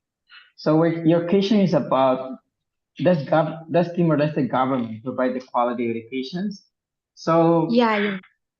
so this question is really hard to respond, but as a young leader in my home country, I have to be honest because in our home country, because we adopted democracy systems, and if you have the power, when you have the power, you have to involve yourself in political party.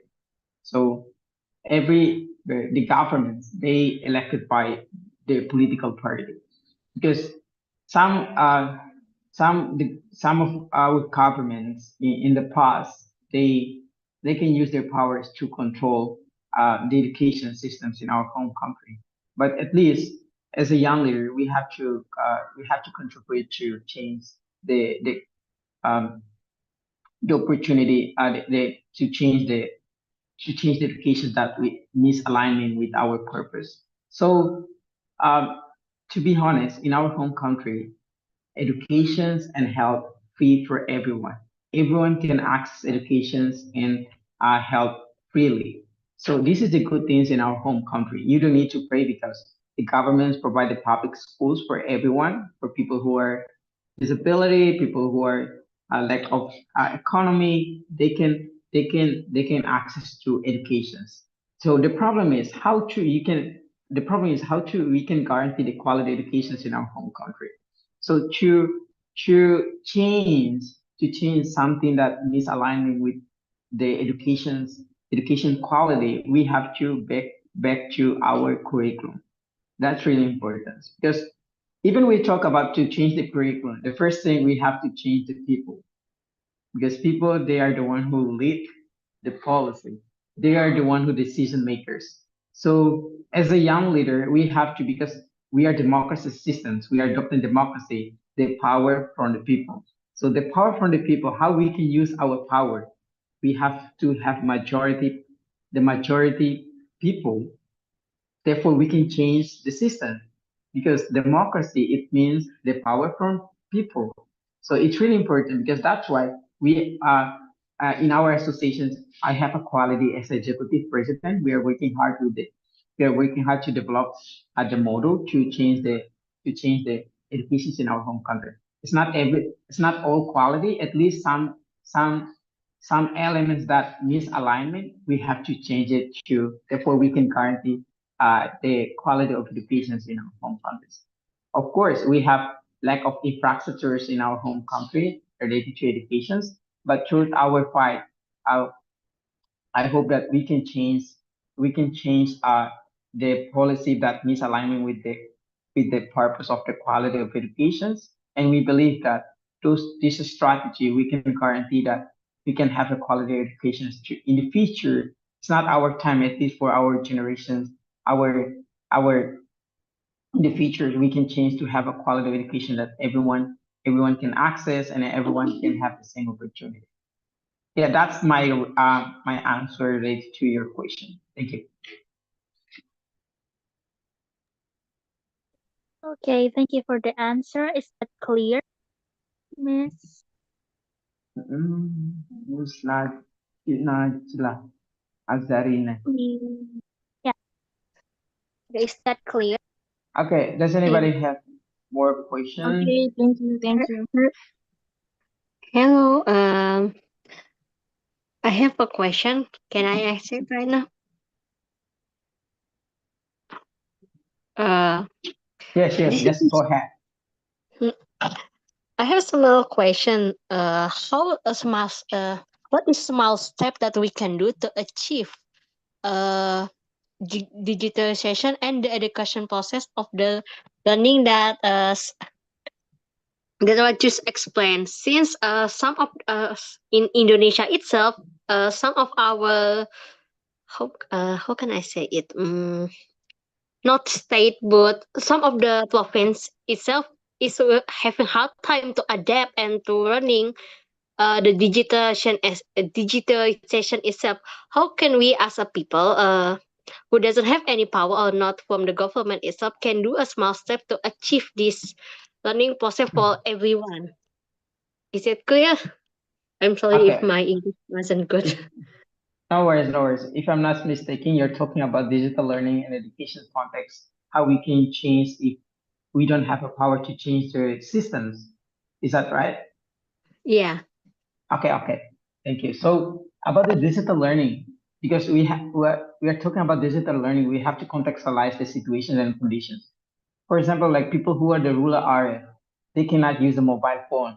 How we can use the digital learning for them? For example, learning from a mobile phone, learning from a computer or laptop.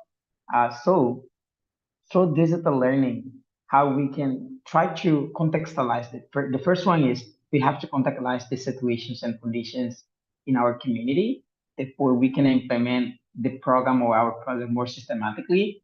And about education context that not really relying on the reality, for example, like not misalignment, not really related to reality that we are concerned about.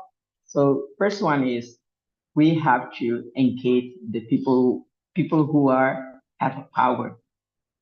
I'm talking about the government. So it's really important. We have to include the government. Try to criticize the government. Criticize with constructive perspective. It means that we are trying to build, we are trying to make a positive impact in our home country. That's really important because education context, for example, like in our home country, many of curriculum, I mean the elements of curriculum doesn't align with the reality, doesn't align with the learning process in our home country. So the first step that we have to change it, first we have to identify the gaps of the problem, the gaps of the curriculum that we have to first we have identified the problems and collaborate with many institutions that we can build an inclusive partnership as a stakeholders, different partner with the stakeholders. The stakeholders, the one who I would say that in Bahasa Indonesia, kula banting, kulang banting, the one who fight with us, and they are the one who like to hold the heavy with us. That's really important as a stakeholders, because stakeholders, we have to divide. I mean, like team split, it means like we have to divide its rules, duties, and responsibility. Therefore, we can collaborate each other. Even we collaborate each other, we have the main purpose. At least we have the main purpose. We have the different perspective, and the main purpose is only one, and we come up with the many strategies. Okay, for example, like in my strategy focusing on advocacy, your strategy is focusing on how to build a partnership with the relevant institutions while we're doing the advocacy, and then we can come up with the petition. Petition is really important in democracy system. Petition is the way to change the systems in our home country. Everyone have to raise their voice, try to write the petitions, and everyone have to sign they have to put their name and sign, they have to sign their signature, and after submit it to the government. That's the things that we have to change. That's the things that is aligning with the purpose of quality of education. We have to change it. Yeah. Am I answering your question? Thank you for the answer, but I have another questions. Not Yeah, only the yeah. infrastructure that doesn't help or make it the digitalization itself harder, but also sometimes the community itself reject the digitalization itself. And what is the right approach so we can make the community want to embrace the digitalization itself? Is there any strategy? Okay. Related to the strategy that related to digital learning, for example, like if we are willing to use digital learning for students, at least, for example, like they didn't know about how to use a mobile phone, they don't know how to use the computer. First of all, you have to train them, intensive training, train them how to use to use the mobile phone before they can search the online library. That's really important in digital learning. Digital learning is a huge topic that include everything about because digital learning also related to digital literacy, because digital literacy is the first step that we are going to talk about digital learning, because people have to have the literacy of digital. Therefore, they can know how to involve themselves in digital learning, to change their mindset, to change their learning process to be productive. That's the way. For example, like we have I want to add more, like embracing the education system in digital literacy. For example, like they lack of financial, we have to provide material. For example, we have to provide some tablet for them to use. It's not for the students, at least for the teachers, how they can use the tablet. Therefore they can try to use the tablet to engage the students in the learning process, and use the PowerPoint. For example, PowerPoint is also related to digital learning. The teacher, they don't need to write on the whiteboard or blackboard. Just go ahead with the uh, projector projector presentations, and they can use the tablet or mobile phone that students can learn about. That's really important for digital learning. At least the first one, you have to create conditions, and then come up with the training related to, therefore they can have their knowledge, basic knowledge related to literacy, and we can implement digital learning for them and to make transformations. Okay, that's my answer. I hope that I can answer your question. Thank you very much for the answer. Okay, who else?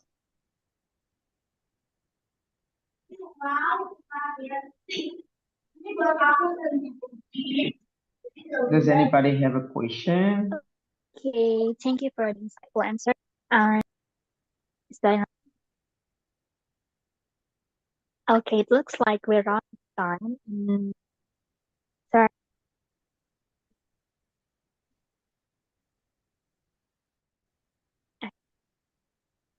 and we haven't addressed your question.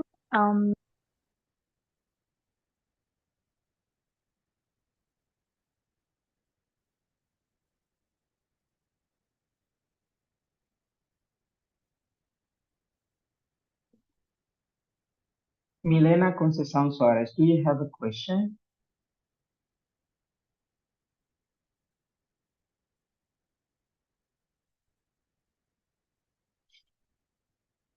Okay, sorry for the malfunction. Okay.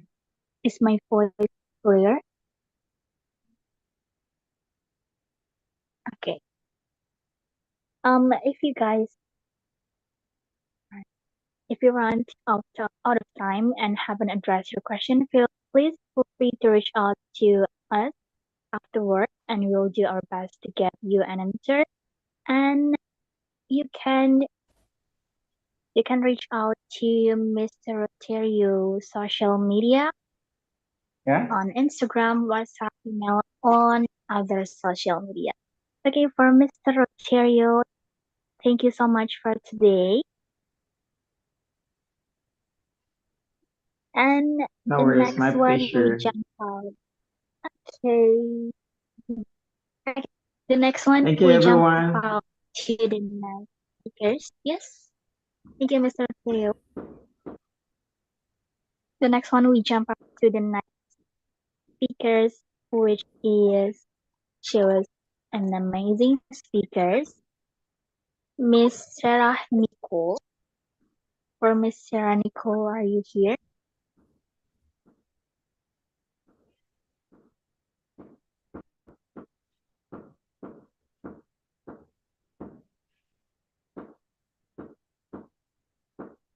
Hello. Hmm.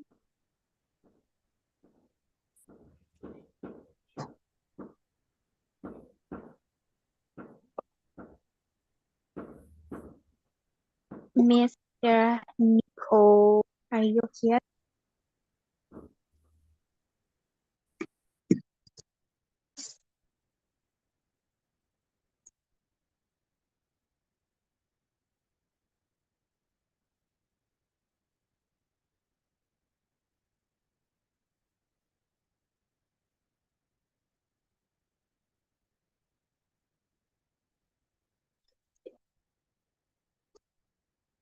Okay. While waiting to Miss Sarah Nicole come into the next speakers, we're gonna jump up to next speakers again while waiting to Miss Sarah. Okay. The next speaker is next speaker is Miss Edina Kirman. Are you here? Yes, I'm here, Zahwa. Okay. How are you, Miss? I'm doing great. So, yeah, hi, hello, everyone. Good evening from Jakarta. Okay. Good Miss evening. Edina Kirman, the time is yours. Okay, thank you so much.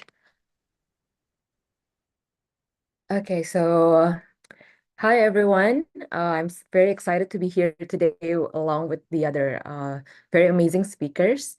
And for today's topic, I think the topic that was given to me is on gender equality and family dynamics. And therefore, we think that this program that I'm currently handling is fits the topics that we're going to discuss today. And I would like to introduce you to Oki Indonesia, which is an innovative solution for menstrual health and hygiene, which I think relates perfectly with the topic of gender equality.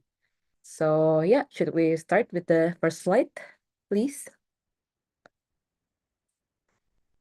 Yes, I think as we all know, menstruation is a very normal, natural phenomenon that all women and girls experience when we reach adulthood, when we have our puberty. While male and female have different experiences, but women experience menstruation when they reach puberty. So, did you know that every day at the same time, there are 300 million women and girls experiencing menstruation at the same time. So we can imagine how menstruation is something that is supposed to be normal and it's very relevant with our daily lives. But unfortunately, there are still negative stigma, taboos on menstruation that affect us women and girls in experiencing our daily lives. And next.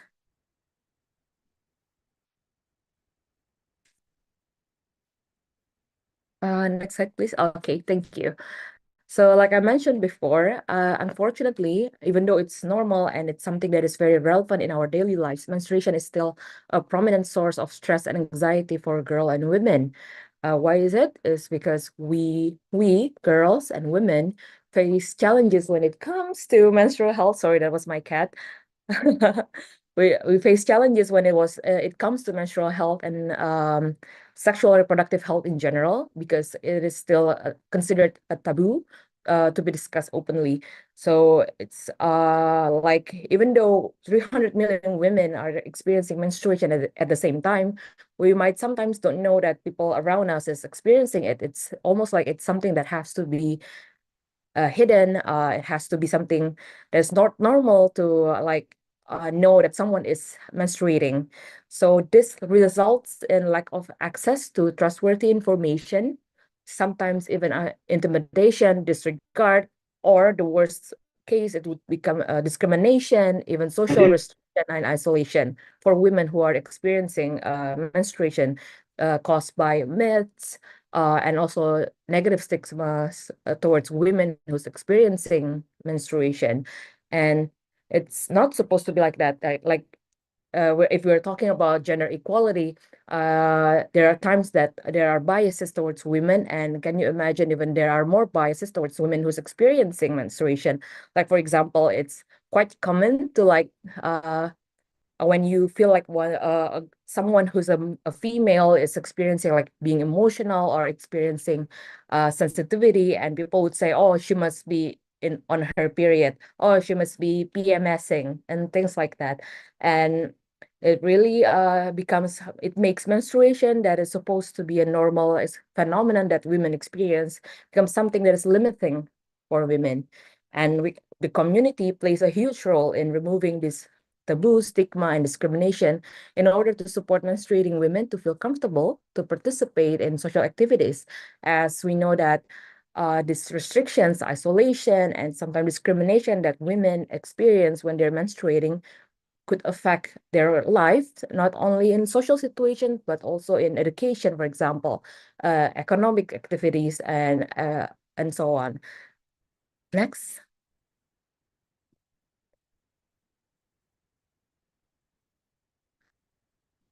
Yeah, one example that we have researched in 2016 is that 1 in 7 schoolgirls chose to skip school while having their period. And there are lots of reasons why. One of them is they're afraid of being bullied because of whenever the menstruation leaks and they have to bear the shame of like having their skirts covered in blood, and also like because of the negative stigma and the taboo, sometimes women who are menstruating are surrounded with taboos, myths that might make people act differently towards them.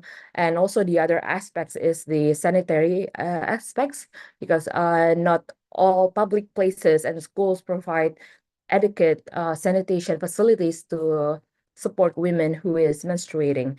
And we can see how much this natural phenomenon is affecting women and might make women doesn't get the equality that it should have just because they're women and they're menstruating. Next.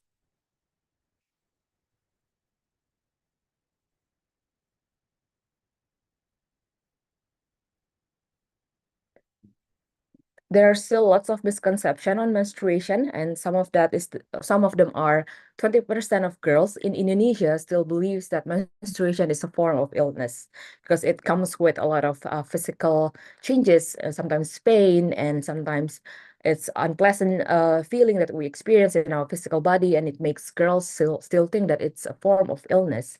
And why is that? It's because 75% of girls and women never experience education on menstruation before their first period. So usually we come unprepared while we have our period first, which is something that is unpredictable. We all get our first period at different times. And also boys, they experience their first puberty at different times. So it's very important to have this education beforehand, but unfortunately, so 35% of us still never receive education before we experience the first time. Iya. Siapa ya namanya? Oh, namanya Fahira. Sorry?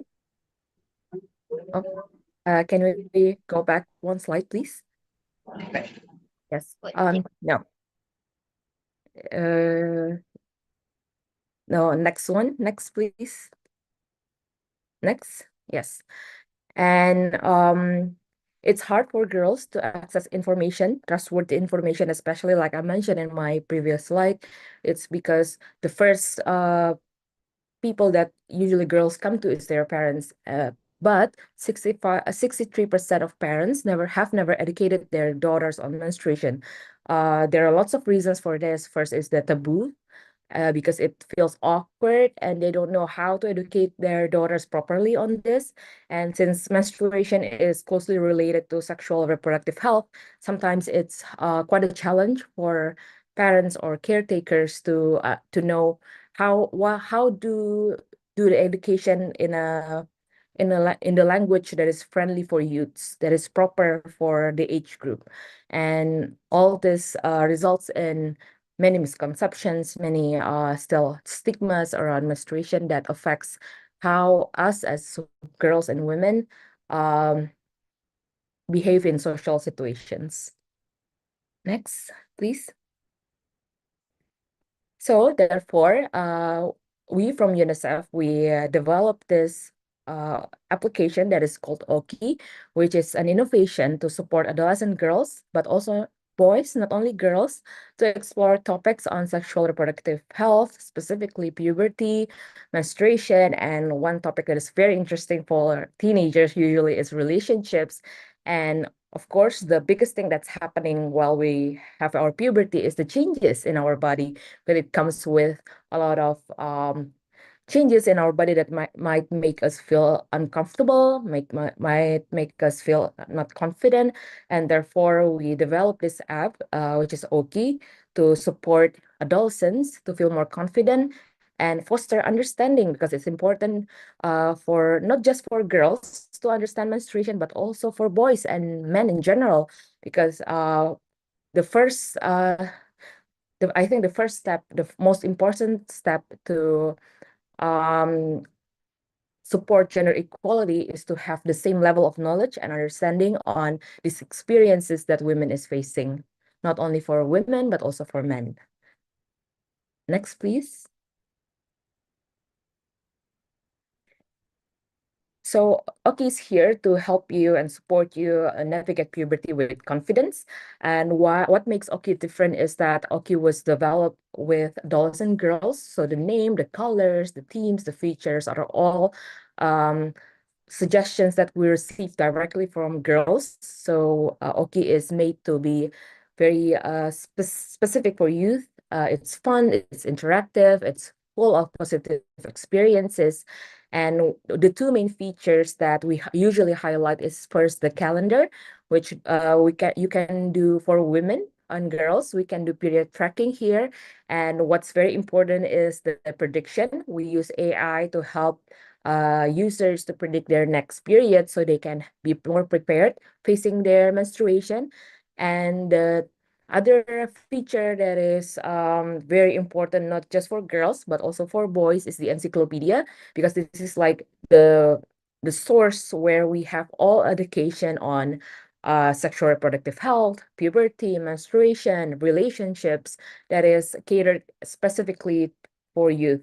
So as the knowledge on sexual reproductive health is very wide, but we have made the encyclopedia to be specifically for youth. The language we use is friendly for youth, so you don't have to worry to share this even if for your younger siblings, because Oki is designed to be used for users starting 10 years old until 19 years old.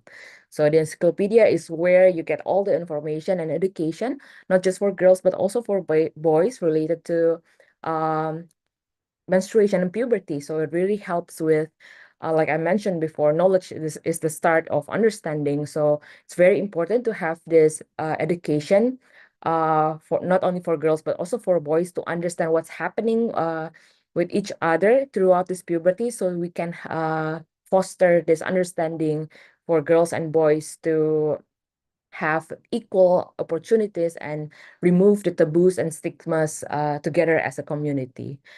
And last but not least, what makes Oki fun and interesting to use is the quizzes. The quizzes will be related with the knowledge that's in the encyclopedia. So to check whether you have fully understood the education and information in the encyclopedia, there are reminders and also motivations to brighten up your mood and to help you go through the day.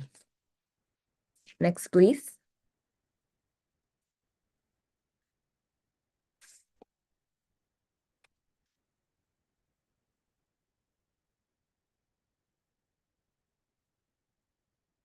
Yeah, so this is how the app looks. The first one, the image on the left is the calendar where you can track your period.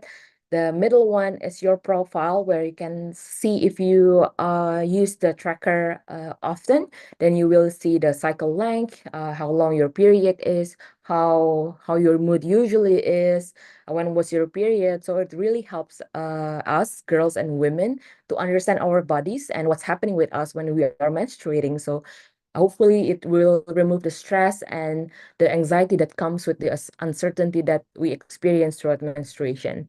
And the encyclopedia that I just told you guys is, as you can see on the right side, it has a lot of topics covering like periods and how it affects your life, menstruation, managing menstruation, puberty, boys, men, and relationships, health. This is like the most interesting topic usually for the users, and health and also family planning.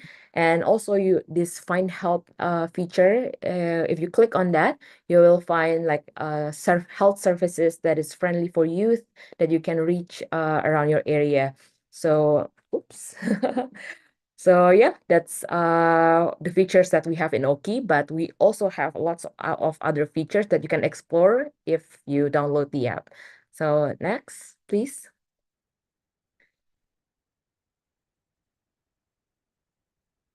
So yeah, if you feel like the app resonates with you and you think that this app will be helpful for you or your community to share the education on sexual reproductive health and on to build the knowledge, removing the taboos and stigmas on menstruation and the experience that women is feel whenever they're menstruating, let's download Oki together.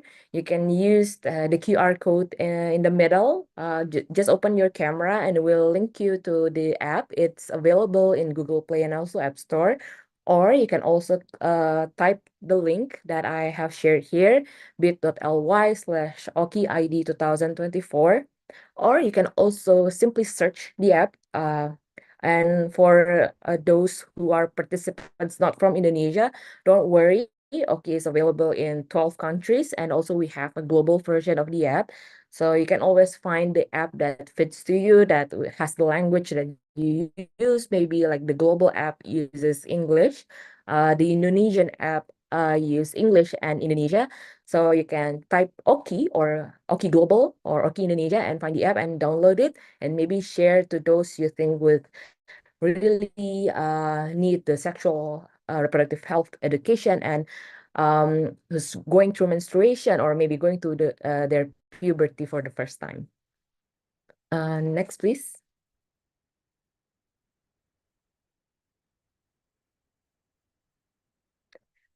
Yeah, so that is all from me. To conclude, I just want to share that nearly 97% of Oki users reported that they have a better understanding of sexual reproductive health and menstrual health after using the Oki app.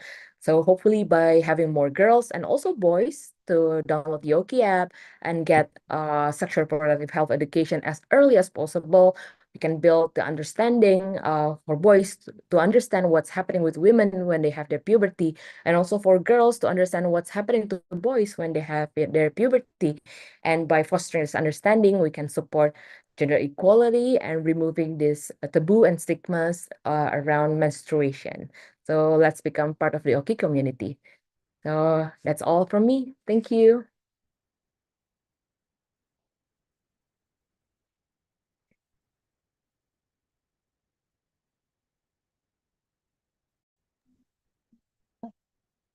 Thank you so much, Miss Adina, for the enlightening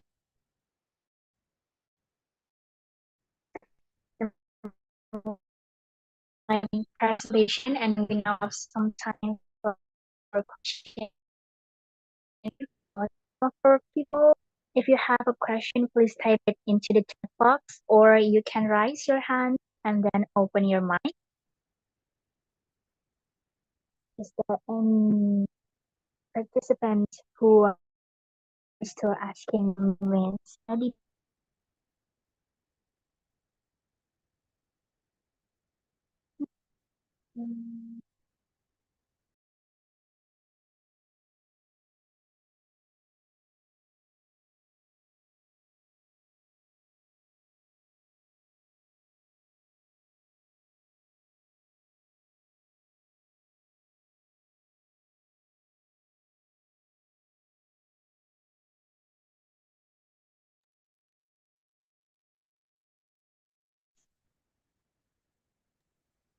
Yes, so I see Devi Chantika is raising her hand. Would you like to speak, Devi?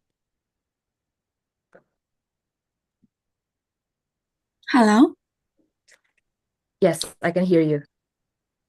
Okay, I'm Devi. I have a question. According to the data that has been released, it states that many girls don't know anything about menstruation before they start menstruation. So, as a parents, what should parents teach their children, their daughter, about menstruation? Thanks. Yeah. Yes, so thank you, Devi. So, like I mentioned earlier, sometimes the main issue for parents why they don't discuss this is because they don't know how much is appropriate for the age group. For example, like how much is appropriate for someone who's 10-year-old, how much is appropriate for a 8-year-old, for example.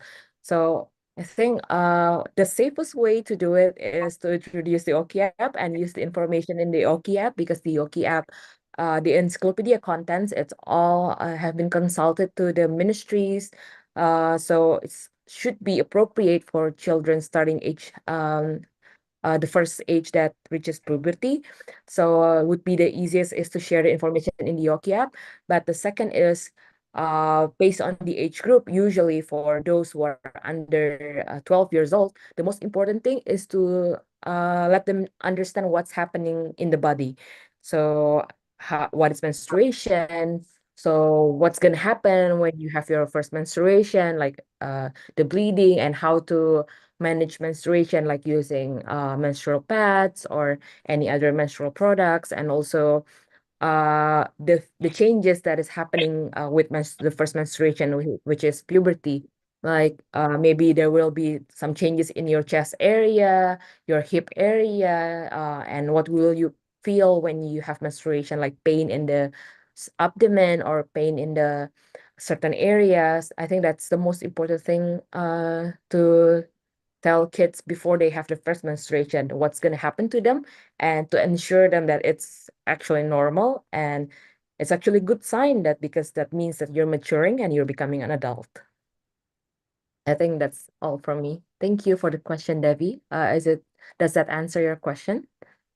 Yes, thank you for the answer. You're welcome. So does anybody else have any questions on Oki, or maybe a sexual reproductive health education or menstruation? I have a question. Is Okay, itself, the application is already covered within the education system in Indonesia, since the sex education itself is still quite a taboo and haven't been explained so much in here. Okay, so thank you. Is it Najla? Yes, yes. Yes. Okay, thank you, Najla, for the question. That's a very important question. The answer is yes. So, okay, is supported by the Ministry of Education, the Ministry of Religious Affairs, which handles madrasah, the Islamic Ministry of Religious Affairs, equivalent to public schools, and also the Ministry of Health. So, actually, OKI is included in the Merdeka Mengajar platform, which is for teachers, but it's for junior high school teachers. So supposedly, all junior high school teachers should be aware of the app and share this when needed to their students. And also, you can find OKI's application in the Ministry of Religious Affairs website and also in the UKS website for schools. So yes, OKI is supported by the government. And for like direct integration to the curriculum, there are cases. This is like very specific per region. Like for example, in Tangerang, OKI is integrated into the extracurricular activity for elementary students. In some areas, OKI is also integrated for like school orientation for students. So new students that is joining junior high school, they have to get OKI as part of their orientation module. But this is very specific per region that is um, have like an agreement with OKI to include OKI in the curriculum. So yeah, you don't have to worry that the information in OKI is not friendly for teenagers because it is supported by the government.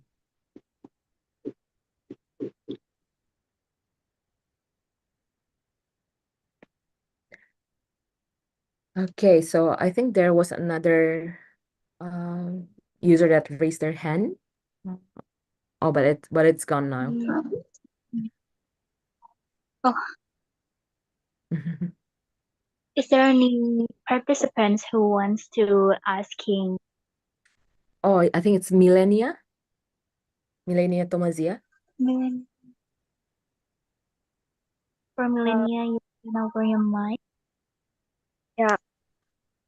Can you hear it? Yes, I can hear you. Just good evening from Timor Leste. I just want to ask a little bit about something from the period because of the menstruation.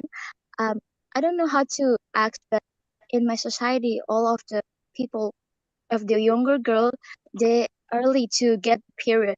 It's not same with my time when I was in my uh time period. I just my first period is when I'm going to the third grade of junior high school.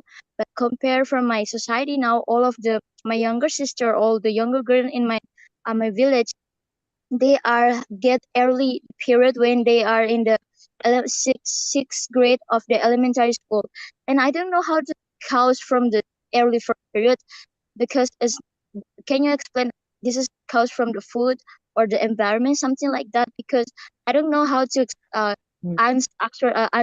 answer for my sister when they ask me about this. Can you answer for this question? Okay, so thank you, Milenia. So since I'm not a health specialist or a doctor, so I will answer as far as my knowledge allows. So I think this is a global phenomenon. It's also the same thing in Indonesia. Like even we're getting more and more girls starting third and fourth grade having their first period. So it's getting earlier and earlier, and this is happening all around the world. So I think a lot of factors does play into it, like the changes in like lifestyle and food and the climate and everything. But one of the thing that I heard the most is because of the changes in the hormones, which is still studied what exactly changed our hormones to become like more mature earlier. But one of the things that is most prominent, most talked about, is the change in our diet, in our food, especially since we consume more genetically modified foods nowadays. Oops, sorry. Yeah, so it really affects our hormones, and that might play a role in making our hormones like push younger and younger girls to be more mature earlier. I think that's as far as I know. So hopefully that answer your question. But I would suggest to consult with a doctor or a health specialist to get a better explanation on this. Yeah, thank you so much for your answers, Miss. Yes, thank you, Millennia.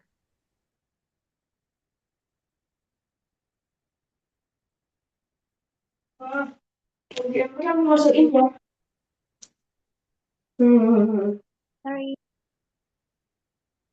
Okay, I think it's done. Session question and answer. And for Miss Edina, thank you so much for today. Thank Um, you. Thank you, everyone, for inviting me to this event. thank you See so you. much, and hope we will meet again for another event. So thank you and goodbye, Miss Edina. Okay, let's jump to the next speakers, which is the next speakers is Miss Sarah Nicole. For Miss Sarah Nicole, are you here? Hello. Good evening, everyone. How are you Hello. guys? Good Hi. evening. Hello. Good Hello. evening. All right, just allow me to share my screen. Hold on. Is everything fine, Miss Sarah? Can you guys? Yeah, I'm actually having fun listening to all the discussions that our excellent speakers are sharing. It's really great to be part of a community who values, education and just being there for for each other. Yeah. Okay, Miss So Sarah. Okay, for Miss Sarah, the time is yours. okay. All right. All right. Thank you so much. So once again, good evening, everyone. Before I officially start my discussion, I would like to ask if my internet is stable. Can you guys hear me? I am so sorry. I think it's my internet that's playing tricks on me right now.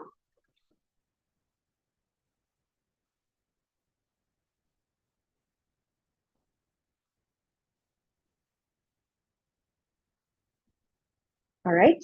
Can you guys hear me? Am I still audible? I think I lost my internet. Well, anyways, moving forward. Okay, so this is just just to break the ice. Okay, so I would like to ask, who among you guys have experienced hearing these words or these comments like from other people? Could be someone that you know, or it could be a stranger, or it could be anyone you have just met. It could be in the workplace or anything. Anyone? Mhm. Okay, yeah, I can see some people like think they're trying to talk, but the internet is okay. All right, I understand. Well, I believe that some of us have already experienced hearing these words. It could be, like I've mentioned a while ago, some people that we know or someone that we have previously worked with. That's why right now I believe that we are celebrating the International Day Against Violence on Women. Please correct me if I'm right, especially there in Indonesia. And it's actually an honor to be part of this wonderful event. All right. So, well, like I've mentioned a while ago, the times have changed, and we are no longer conformed to the old mindsets that hinder our potentials to serve, express, and expand. So, with that, once again, good evening, everyone. I am Sarah Villas, Communications and Project Implementation Officer and Women's Rights and Empowerment Advocate of Art Dialogo Asia. And today, or tonight, please join me as we dive into gender equality through community engagement and inclusive practices. All right, so let's move forward. All right. So looking back, I know that we are all aware that some of the practices that most women have endured or experienced growing up in the patriarchal society are somewhat, let's say, like no words could actually describe how unfair they are, especially with the treatments. But let's, aside from being thankful, of course, that those days are gone, let us study bit by bit what are the factors that affect the kind of treatment that women, particularly in the ASEAN region or in the Asian region in general, have experienced. So there's the cultural, the religious, and the political aspects. So these three are actually the major factors that affected the way or that shaped the story of women or in our society, because these things or these three cannot be are always interconnected, right? Because culture is affected by religion, and somehow religion is affected by politics. Because actually, everywhere we go, even in small friendships, even in our family, even in the church, we still have politics in there, right? Because of course, if we're going to trace back what politics means, it means influence, right? So it could be whether you have a small or big influence, that still falls under politics.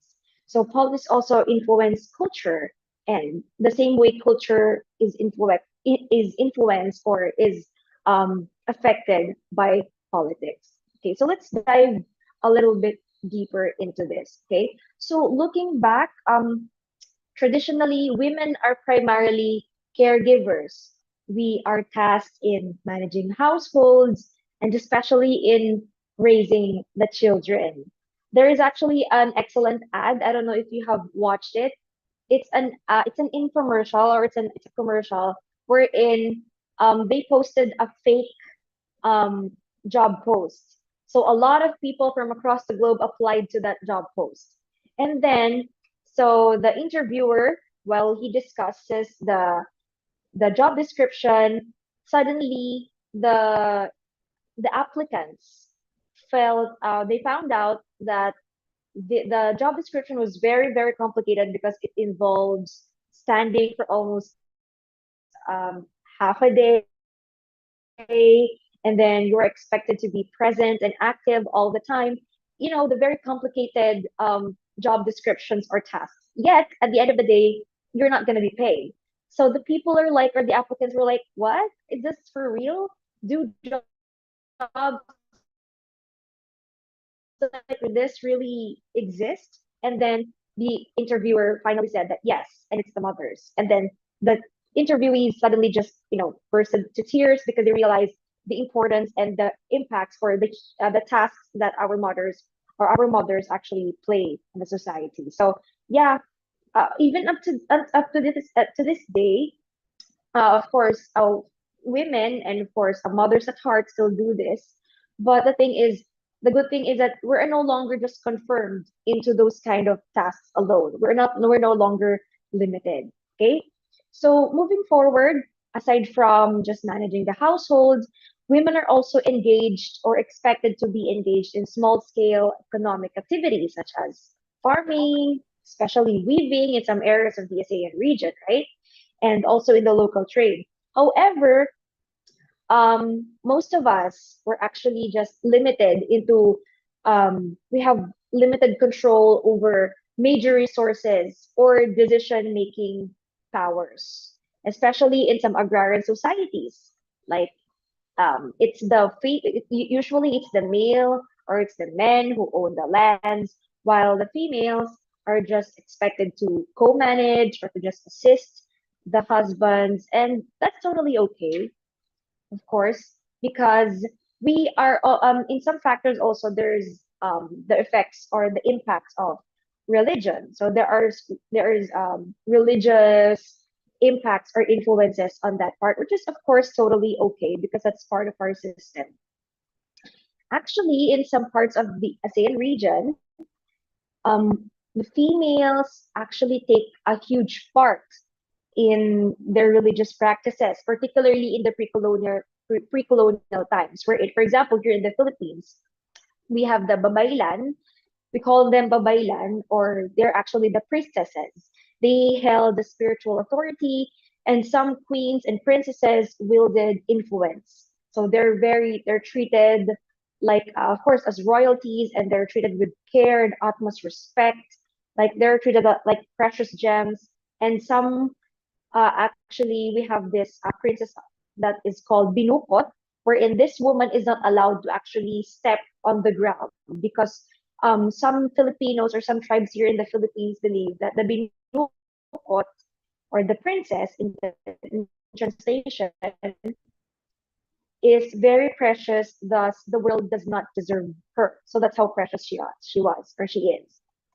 However, colonial rule in many ASEAN countries often reinforces patriarchal norms, which I have mentioned a while ago, limited women's political power further. And there's also the colonial period, wherein colonialism introduced a new educational and economic opportunities for women, but also reinforced gender hierarchies. It's quite ironic, right? Like they have empowered us in a way but still limited us by reminding us that some other genders are still higher than us. So there were instances or there were parts in our history wherein women were excluded from higher education and professional fields in many cases and were subjected to legal systems that disadvantaged them in terms of property and marriage rights. Okay.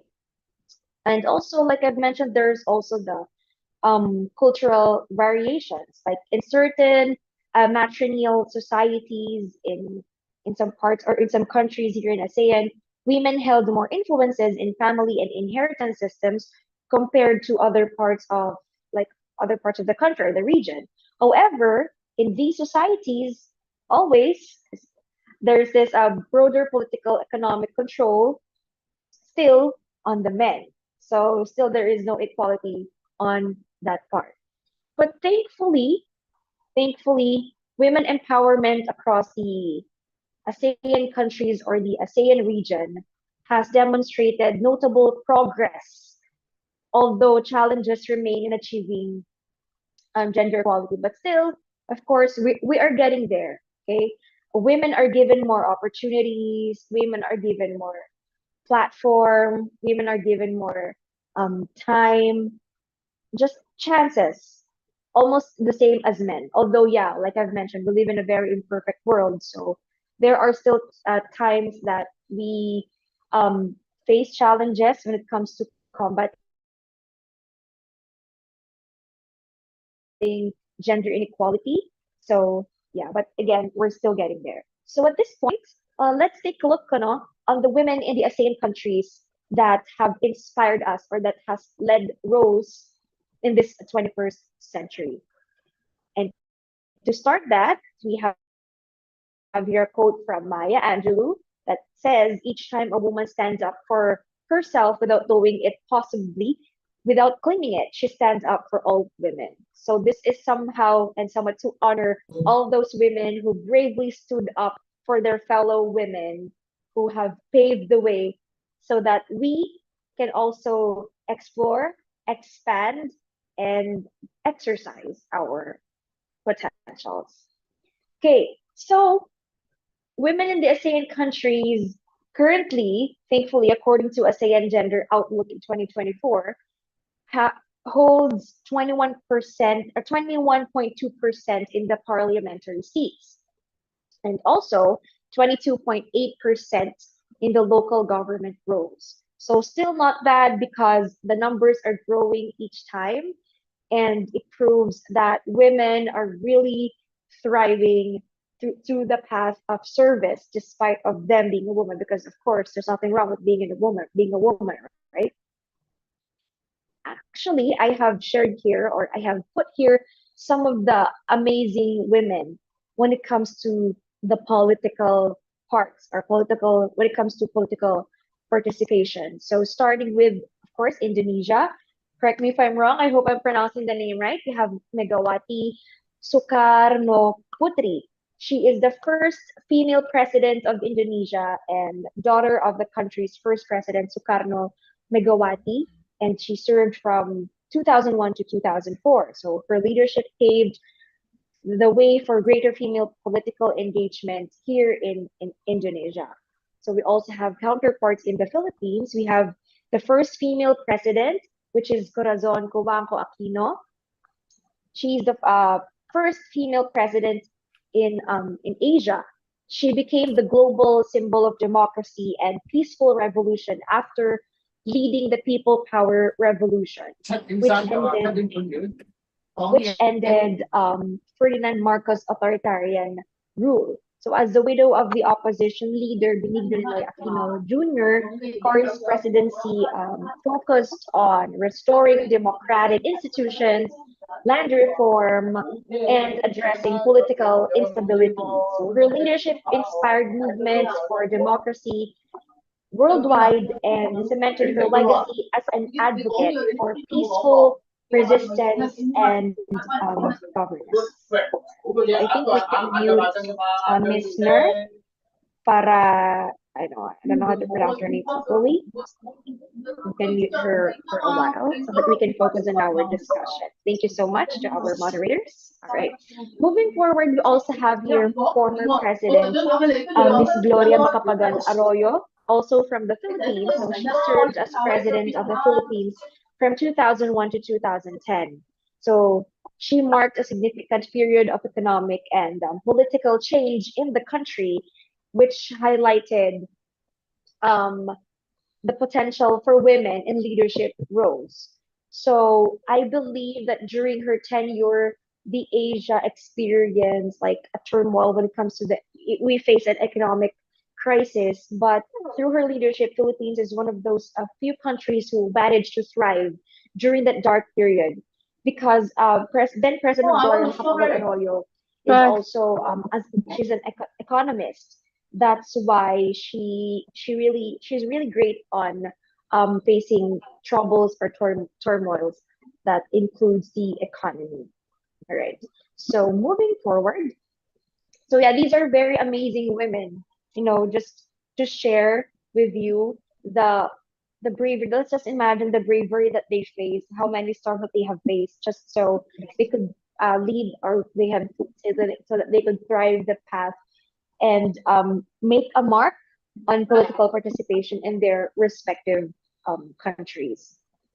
Moving forward, we also have here, of course, the economic participation.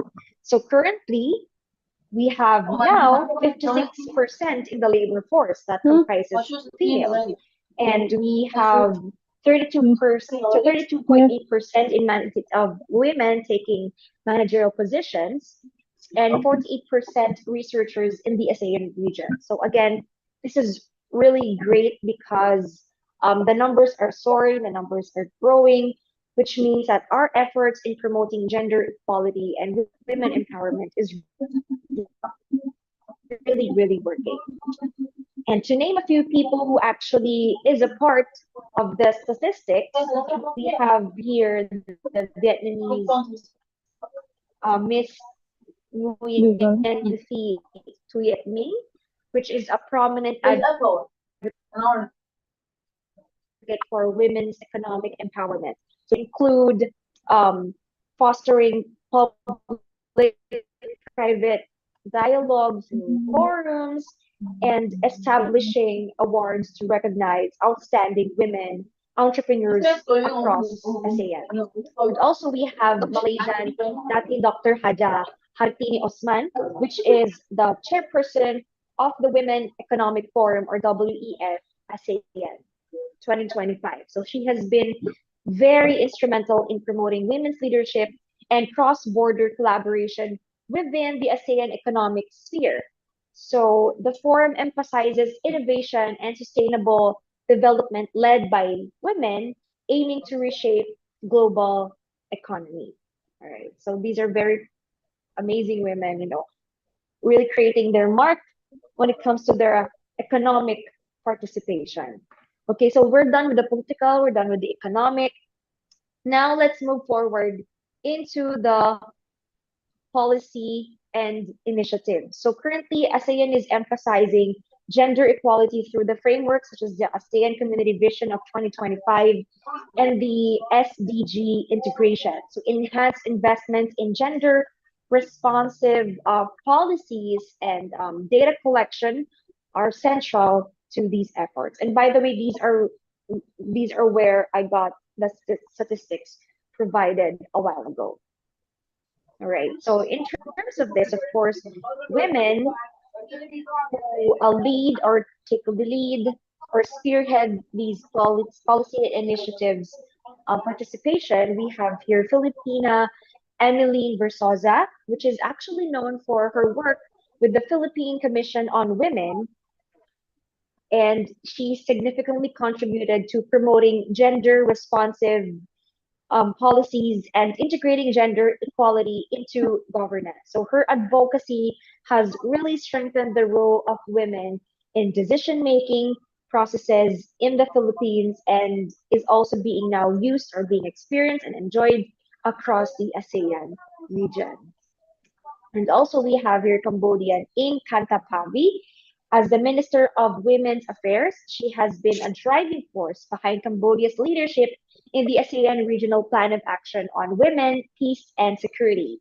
So her efforts focuses on localizing the WPS agenda across ASEAN, ensuring it is effectively integrated into national policies to address emerging challenges such as climate change and extremism, which is, by the way, also affects a lot of women, particularly those women who are working in the agrarian sector or in our blue community or in the seas, right?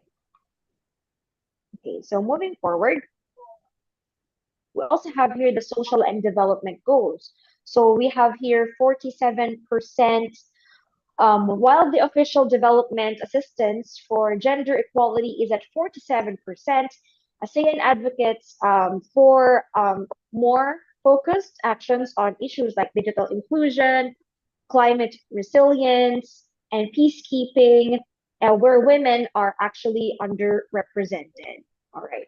So, with all of these efforts or sectors have mentioned, it is also an honor to you to share with you what my organization, or particularly the Art Dialogue Asia, has been doing.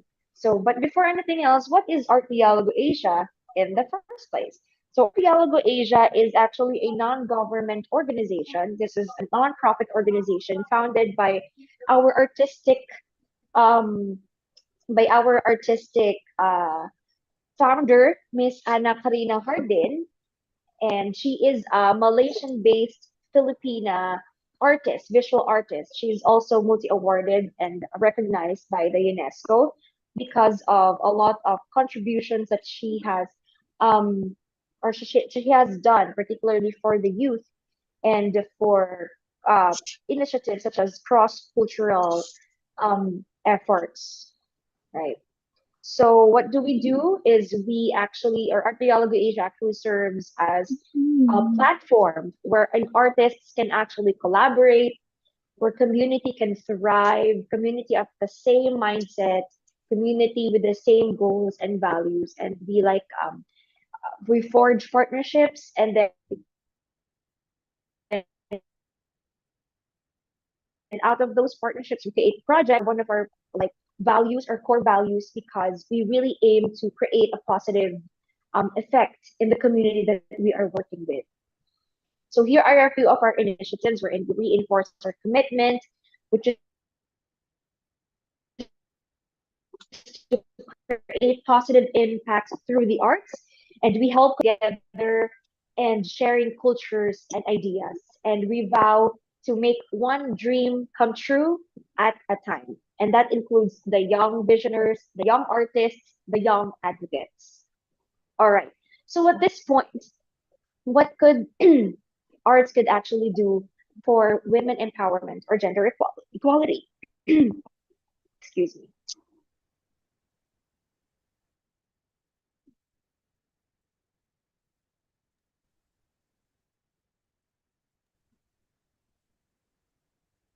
All right.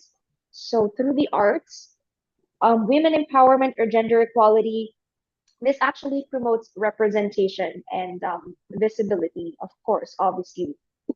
So through the arts, we can amplify voices by giving women or all genders actually, a platform to express their experiences, their struggles, their aspirations, often by bypassing traditional gatekeepers of society. So we'd like to break stereotypes and all those discriminations.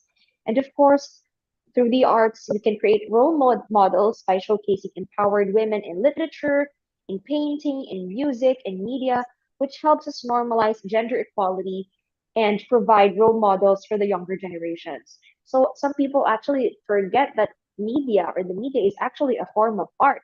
That's why it's really important that our media showcases, the positive values because the younger generation is actually listening or is actually watching us. So we have to be very careful because we shape the way they perceive the society. All right. And also, we challenge stereotypes, like I've mentioned a while ago, by subverting norms. So art often challenges societal stereotypes by questioning traditional gender roles and highlighting the contributions of women in various fields.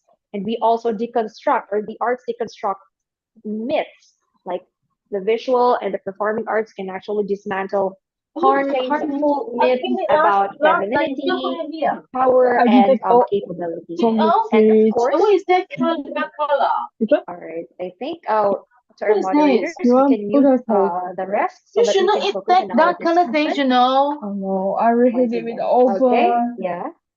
Sorry, Kindly mute, please, Miss Nur Rachman, so that we can focus on our discussion. Thank you so much for understanding. All right, so moving forward, so what else can arts do? So definitely that is to raise awareness by highlighting issues because arts bring attention to critical issues such as gender-based violence, wage gaps, and limited access to education, often making these topics accessible and emotionally resonant. And of course, through global reach, because through digital platforms or different platforms available right now, art transcends borders, spreading awareness through women's issues and diverse audiences. Yeah, that's really cool, right? Okay. And of course, we can arts heals, arts heal. We're promoting healing and solidarity. It can be a therapeutic outlet. And because we build community, we encourage community, we actually promote having groups or like yeah. So of course, groups promotes union or unity, and then it also focuses also on solidarity. All right. Then moving forward, of course, is that we also we have also the arts can drive policy and advocacy. So it could create that inspirational impact.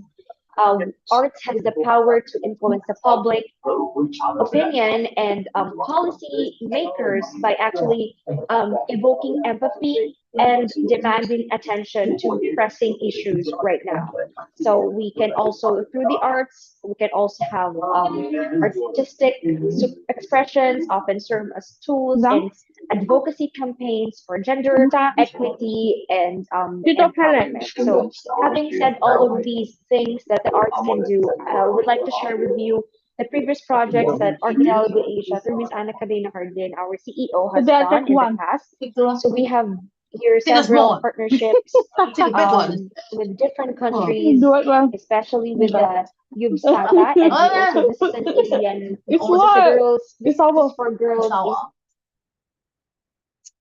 India's exhibition of five in 2021. And also here are the photos of women, or yeah, of mothers participating in the event. So there are like 550 artworks that were combined together in one wonderful tapestry, and it's displayed in India still right now. And also still a part of the 550 girls. We have here in partnership with Chitkara University and Piccadilly Square. All right. And also, okay, so here are the here are the murals that were actually made by the team. So this was from Miss Anna Karina Hardin.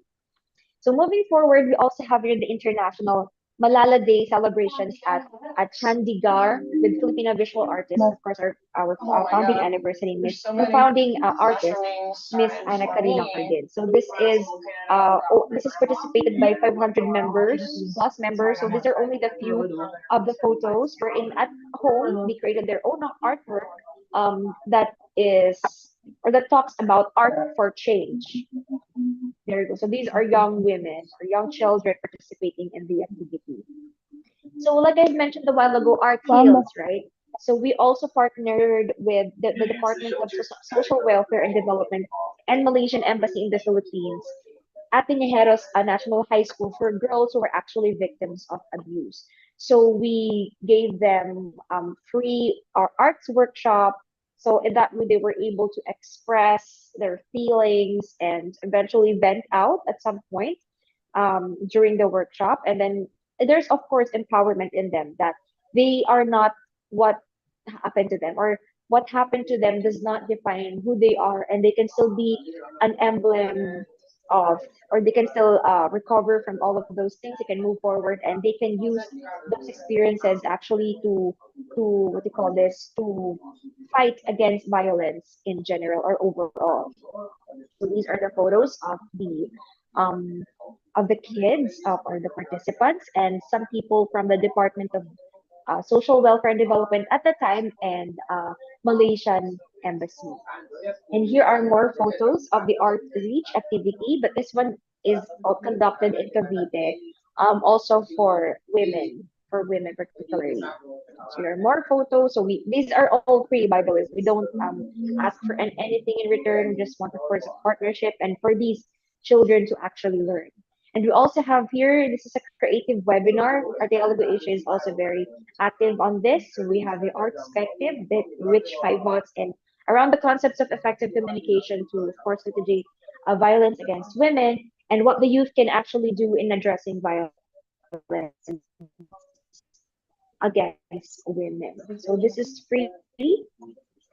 And also we have your Her Story, Her Heritage. This one is in honor of the life of Gregorio de Jesus, the wife of Andres Bonifacio, which is who is actually one of our national heroes, one of our national heroes.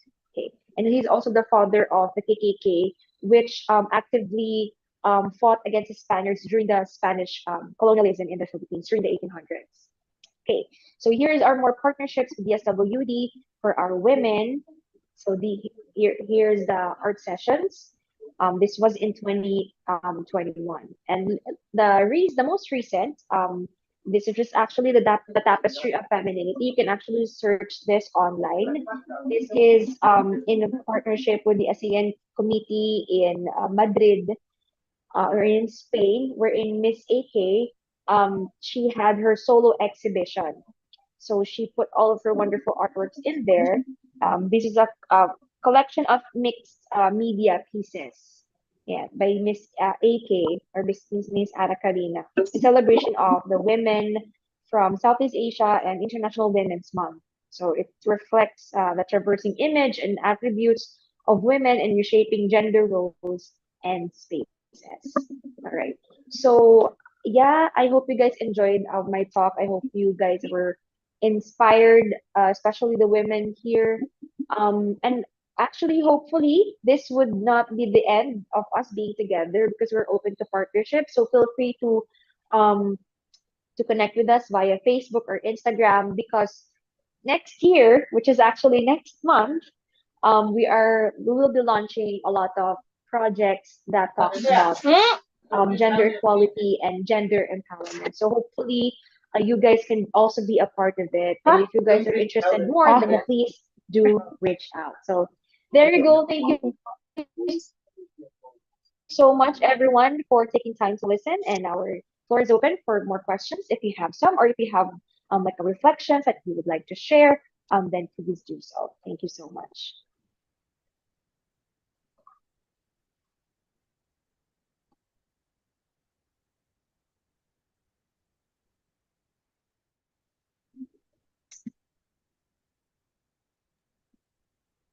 Hello.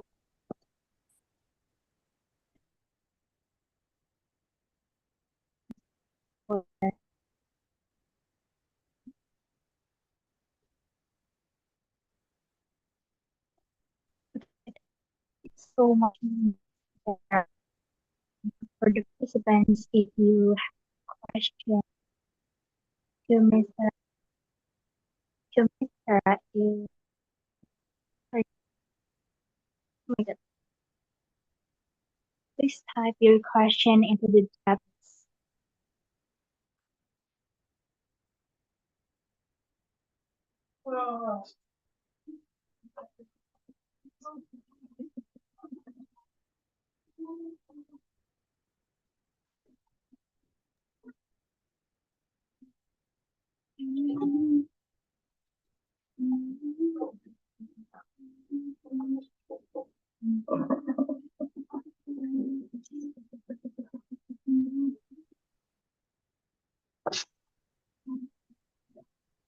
Is there any question for Miss?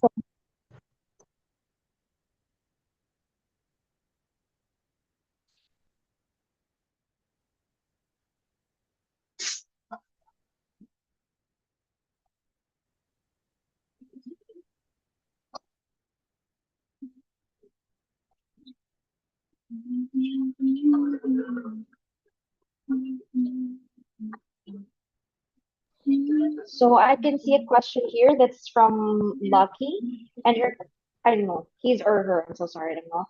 What's the next big challenge for gender equality in this very digital and AI influenced world? Wow, this caught me off guard actually. This is a very wonderful question. But I believe, there's really not much a difference between, or it seems like almost we still experience, or we could still have the same challenges like before, because usually the gender inequality, it stems from discrimination. Like some people, or some, because particularly women, are actually hindered from taking leadership roles because of like, being a woman is being used against us, because some people think, or particularly some, well, I don't want to mention genders, but there are people out there who actually think that being a woman is all about being emotional and all that stuff. So it sometimes could be used against us. Well, the thing about the gender, or the society diverting into being digital and having this AI influenced world, I don't think there could be a lot of changes when it comes to the challenges we're facing right now, because yeah, there's still discrimination at some point. So I believe we could just divert, or to answer the question would be, it would be a change of mindset when it comes to treating genders, especially women. So I hope I have answered your question. Yeah, right. Because there's still discrimination, right? Yeah, thank you so much, Lucky. And hopefully, this generation, our generation, can put an end on that. And we can use AI and the digital access that we have right now, or the digital um, opportunities that we have right now, to put an end on that. That will be all. Thank you. Are there any more questions? Or do you have like reflections on the things or insights that you wanted to add? If none, then thank you so much, guys. I hope you really learned from my talk. And please do follow Archaeologo Asia. Let's connect, because there are lots of projects waiting this coming year. Thank you, everyone. Thank you, Miss Sarah, and hope we will meet to another event. So goodbye and see you again, Miss Sarah. Okay. So the next speakers will be Mr. Lucky Bagus. Are you here?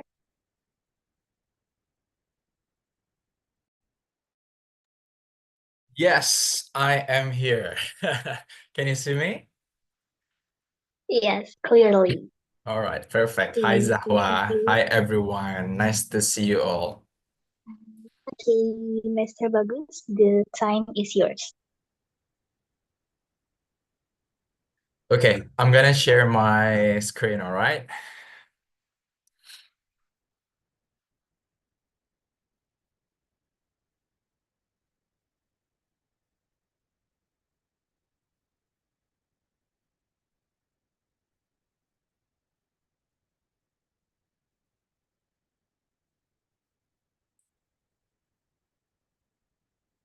All right, everyone. Very nice to see you. So my name is Luki, and I hope you can hear my voice very clearly. So basically, today I'm representing Indonesia in this very, very humble and also brilliant forum. So it was nice to hear Sarah earlier to actually deliver the very important topic, which is gender equality. I totally agree with whatever she mentioned, and I was so in love with the presentation because two of my friends, Rhea and also Anna, were actually mentioned in the presentation as well. So yeah, very valid stories. So I was actually one of the witness of those. All right. So going back to the topic today. So the topic of this very last session is actually about health and fitness for family well-being. So I don't want to be expanding too much about explaining too much about this, but I want to focus on few things that really matter for us and for our family. But first of all, I want to mention that it is easy to be healthy. So we need to have that first. So I know for some people it's very hard to be healthy. For me as well, it's hard to be healthy. But the most important thing now in this forum, we need to have this mindset that it is easy to be healthy. Let me introduce myself. So my name is Luki. I am representation from Indonesia, and I am very active right now in youth empowerment under Youth Dozer. It's an organization that actually promoting youth empowerment together with the organizer of this event as well. And also I am the new Element of the Year 2024 grand finalist. So I would like to mention first what we're gonna discuss today because it's nice to actually have the overall view first. So I'm gonna discuss about the mindset, and then we're gonna go to the practice, and then what is the now I will explain you later. All right, so the mindset. All right, mindset is very important because our body will actually move when we have the mindset and when our brain actually tells us to do so. So to have the mindset is very important. So what kind of mindset so that it is making us easy to do a healthy and more fit lifestyle. So I will actually bring you to your past, at least to my past, and also bring to your present life, and also think about your future, the later life. All right. So for some people, they want to be healthy or they need to be healthy because of their past. For example, I was born in a family which have most of the men smoking in the room. So I do my healthy lifestyle because I want to get rid of that habit and cut the chain of smoking in my family. Second, the now. For some people, including me, I am very busy, and many people here, I'm sure every one of us is busy. So I can be more productive, in my opinion and in my experience, if I am healthy and fit. Or later, lately I watched a documentary about the blue zone.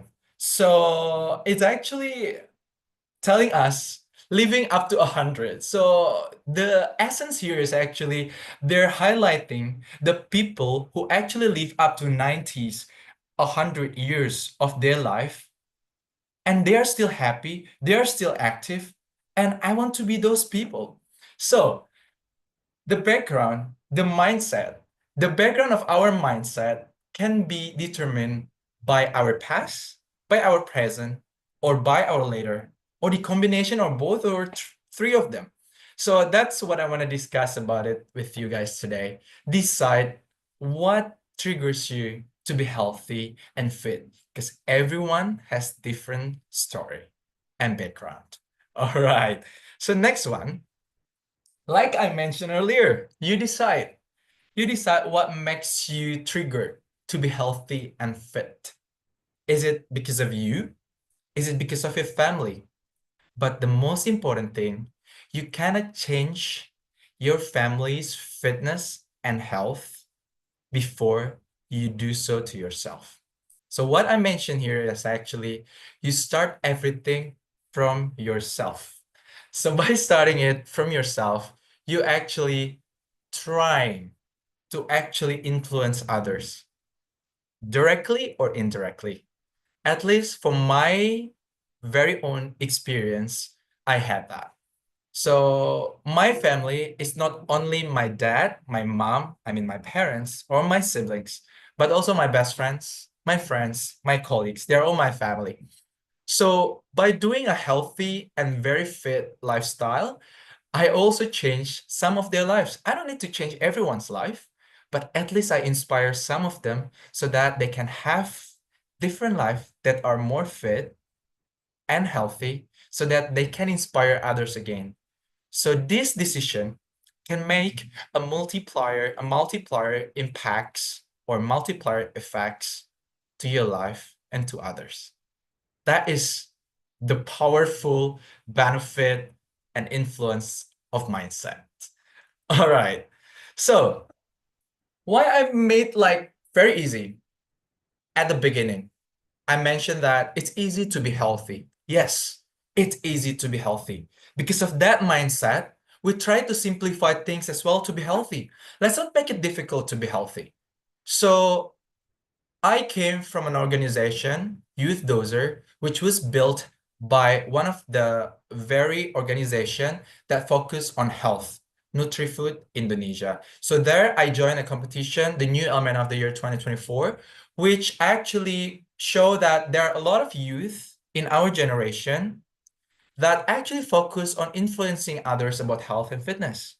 So there, I learned these three things that actually I've implemented in my life because of the mindset that life, healthy life, is easy, and I really care about my past, present, and the future. These three pillars of healthy lifestyle will make you simplify the acts or the actions of staying healthy and fit. The first is exercise. The second is sleeping. And the last one is the food. All right, so I'm gonna discuss about it one by one to you all today. First of all, how can we make it easy to exercise? I would say to you guys that based on WHO or World Health Organization, every adult, including us, need to exercise at least 150 minutes a week. So if we divide into 5 times of workout or exercising every week, so we just need 30 minutes exercise a day. That will change our life. As simple as walking. Is that enough? Well, at least we need to take 2 out of these 3 things 30 minutes every day. The first is exercising with weights. It's really important for us to do the weight training or strength training to actually avoid the sarcopenia. What is sarcopenia? Sarcopenia is actually when you actually lose the muscular ability or your muscle actually shrinking. So that happens especially when you reach the age of 30 or above. Every 10 years, your muscle actually shrink for 2 up to 5%. So exercising with weights or weight training is very important. Second, yoga. Yoga is actually really good so that you can actually exercise your muscle over there. So yoga is actually not only about meditation, but it's also about exercising and also doing the flexibility exercise for yourself. Namanya and the third one is carrying heavy or shopping. And I want to add here, not only about muscle training activity. These 3 things, you can pick one of them, all right? Either you do weight training at the gym or at home, you do yoga with your own body's weight, or carrying heavy shopping. And you need to do some cardio. The simplest thing is actually walking. If you cannot do walking, at least you can, you know what, do just a small walk to the office or do like small walks at the office, or you can do more by doing running. So You can do strength training 2 to 3 times a week and 2 to 3 times of running or walking, or what we call as cardio. All right. So it is easy to actually do this when you make it as a habit. So what I want to say here, by doing 30 minutes exercise a day, it will change your life. Why? Because it will increase your cognitive, it will lower your depression, it will help you to do weight management, it will lower the risk of illness, and it will stronger your bones and muscles, so that all in all, you can have longevity, or you can stay healthy and happy longer. All right, so I'm gonna go to the next one. Sleeping. Sleeping actually is very important. We always say like, oh, that's okay. I'm actually very productive right now. I can sleep like 4 or 5 hours a day. But based on the research and based on WHO, we need to sleep 7 to 9 hours a day. So it will improve our day. You can actually do some A/B testing. What I mean here, actually, some research for yourself. When you actually just sleep 4 or 5 hours a day, compared to when you sleep 7 to 9 hours a day. Sleeping less can make you actually less productive, and sleeping more can make you more lazy, you know? So both sleeping too much and sleeping less will make you actually not productive enough. So how to improve your day is actually by sleeping enough, which is 7 to 9 hours, because it will affect your muscle growth, the recovery. If you actually go to gym or you walk or something, you will be tired, right? So when you're tired and you sleep, there the muscle will be recovered. Also, if you actually sleep enough, it will help you to do the fat burn. The fat burning actually happening as well when you're sleeping, because when you're sleeping, you need energy to sleep and to breathe. It will also increase the cognitive and reduce the possibility of depression. So when you're actually like very depressed or something, try to do exercise and then you sleep. It will help you to actually avoid the depression, or at least you can reduce the depression. So what I want to mention here as well, actually the multiplier effect of sleeping. So when you're just sleeping very enough, like 7 to 9 hours a day, so it will impact the safety, weight, and your health. So what I mean by safety, actually, you need to see this fact. 6,000 fatal car crashes, all right? Fatal car crashes or car accident is actually caused by drowsy driving each year. So a lot of them. It happens in the US, all right? So 1 in 25 adults who's fallen asleep at the wheel in the past month. It means there are 4% of people who are driving that actually fall asleep when they were actually driving. All right, how about weight? The weight, you're actually more willing to crave for some sweet, salty, and starchy food when you actually sleep less or sleep too much. And for health itself, it increased 36% of the risk for colorectal cancer. Yes, so for cancer, it increased 36% of the possibility. And also, it nearly 3 times risk for type 2 diabetes if you don't sleep well. So you see, this these all actually very, how to say, impacting each other. So by simply sleeping 7 to 9 hours a day, it will increase your day, so it will improve your life. All right. So next one. Before going to the next one, I would say exercise. If exercise is king, and the next part is actually nutrition is the queen. If you put them together, you've got the kingdom. That's not my saying, but that was the statement from Jack LaLanne, who is actually a fitness guru.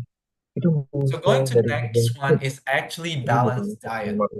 I always believe that balanced diet matters. So as simple as this. Indonesia, we have this principle by our Ministry of Health, which is isi piringku. What is isi piringku? Isi piringku is actually mentioning about how you actually need to fill up your every plate of the day. So whenever you have like dinner or lunch, try to actually divide your plate into four. The first one is the carbs. The second one is the proteins. The third one is fruits, and the fourth one is vegetables. And you know what?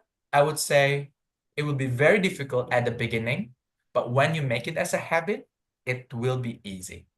So just make sure that you have an enough, balanced, and diverse diet. Enough means you're not actually eating until you feel very full. At least in my religion, it mentioned that please stop eating before you feel full. And balance. Balance means you have all of this together and diverse. Just make sure not only you have this part, try to actually diverse the kind of food you choose. Not every day, maybe every week. You not only like consuming fish, but you also consume meats, you consume eggs and others. So you have like a diverse diet as well. At the end of the day, you need to have protein, good fat, carbs, fruits, and also vegetables. All right. So if we go to more detail, how to make it easy, how you actually make a good protein, a good vitamins, a good carbs, and a good other things, you know. So the first one about protein. Protein, what you need is basically if you're just a normal person, you're not a muscle builder, you need 1 gram per kilogram of your weight. So for example, if you have 60 kilograms of weight, so you need 60 grams of protein each day. For muscle growth, you need 1.6 to 2.2 grams per kilogram of your weight. So research said that the best or the most optimum protein intake per meal is actually 20 grams. So basically, if you actually want to divide it, you can divide it into 4 to 5 meals if you want to do the muscle growth. If you just have like a regular diet and you're actually just 60 gram, you know, 60 kilogram of weight, so you basically can handle it within 3 meals. But make sure that you don't like overeating the protein or less eating the protein. You need to have an enough one. So what is enough is around 20 gram proteins per meal. And the second one is actually carbs. So try to choose complex carbs versus the simple one. What I mean by complex is the carbs that can stay longer in your body, that makes you full longer as well. So you are not actually eating too much. So for example, you can eat some taro or sweet potato instead of rice, and you can also eat potato instead of rice. Or if you like the rice, just try to eat less rice, but you actually add more vegetables, fruits, and also proteins in your diet. Try to have a complex carbs as simple as in Indonesia we call it ubi or sweet potato in English. All right. The third one is vitamin and minerals. The more natural, the better. I wouldn't say that it's not good to actually have vitamins and minerals from milks or from tablets and things. It's okay. If you cannot actually fulfill your everyday's need of vitamins and minerals, it's good actually to get it from other processed food, but try to be more natural possible. So for example, you can take these vitamins and minerals from the fruits and also from vegetables. So it's really good actually to kill two birds with one stone. What I mean here is actually by eating enough fruits and vegetables, you're actually eating enough vitamins and minerals as well. And stay natural as possible. The last one is actually about sugar, salt, and fat. Or we can call it in Indonesia is GGL, or in English we call it SSF. So what does it mean? So you need to be careful about the sugar, salt, and fat intake every day. So WHO suggested, and also the Ministry of Health of Indonesia suggested that we have sugar intake only 50 gram or 4 tablespoons every day. Salt about 5 grams or one, not BS, but it's teaspoon, yeah? 5 grams or 1 teaspoon every day. And the fat is around 67 grams or 5 tablespoons each day. What is the actually easiest way to do this? Is by not adding too much sugar, salt, and fat to your food. I know people here not only eating by their home cooking. You also buy things at, the restaurant or at a small shop and things. Trying to avoid the very greasy food, like very fast food, like fried chicken or fried French fries, something like that. So that is excessive in salt and fat. And trying to add this kind of lifestyle, which is actually not adding sugars to your coffee or to your milk or to your tea, and try to get the sugar from a very natural source like vegetables and fruits, and salt and fat as well. Try to get it from the food. Like, for example, the fat from avocado is really good, and the fat from the eggs is actually very, very good as well. But do not deep fry everything. Try to use like a very nice, what you call it, like a air fryer, or if you actually cook with oil, just try to use a very minimum amount of oil. I still use oil for my cooking, but I try to use as minimum as possible. Or when I cook eggs, I try to actually use like a paper towel, like a kitchen towel, to absorb the fat from the oil. Yes, so this one helps you. 4 tablespoons of sugar, 1 teaspoon of salt, and 5 tablespoons of fat or oil. It's okay every day, but if it's more than that or even double, just be careful, guys. All right? Then we go to the third part. The very easy for some people and very hard for some people as well, because everything starts now. So what I mean here, actually, do not delay your willingness or your eagerness to start a healthier and more fit lifestyle. Because everything starts now, everything starts from yourself, like I mentioned earlier. You can never influence your surroundings, including your family, or change the habit in your family before you change yourself. They will see how impactful it is to yourself. Maybe not in a month, maybe not in 2 months, but it takes process. And when you do that process, and when the results come up, they will see and they may copy or adapt your lifestyle. But one thing for sure, as you decide for yourself, I mentioned earlier, they decide for this for themselves as well. So you can never change them, but you can influence them. By what? By doing this healthier and more fit lifestyle as well for yourself. That's how you change the health and fitness in your family. And you are here as the youth. You are doing these things at your golden period. I wish I knew it before my 20s finished, you know? I'm 30 now. I started my healthy lifestyle around late 20s, like 27 or 28. I wish I knew it earlier, because that was actually my golden period to actually change in height and have better cognitive. And also, you know what? Most of nutrients requirement are high when you're actually at your golden period at your youth. Yeah. But everything starts now. So I hope by listening to this, you can actually start by having healthy lifestyle and more fit lifestyle as well, and you can influence others. So to actually sum up,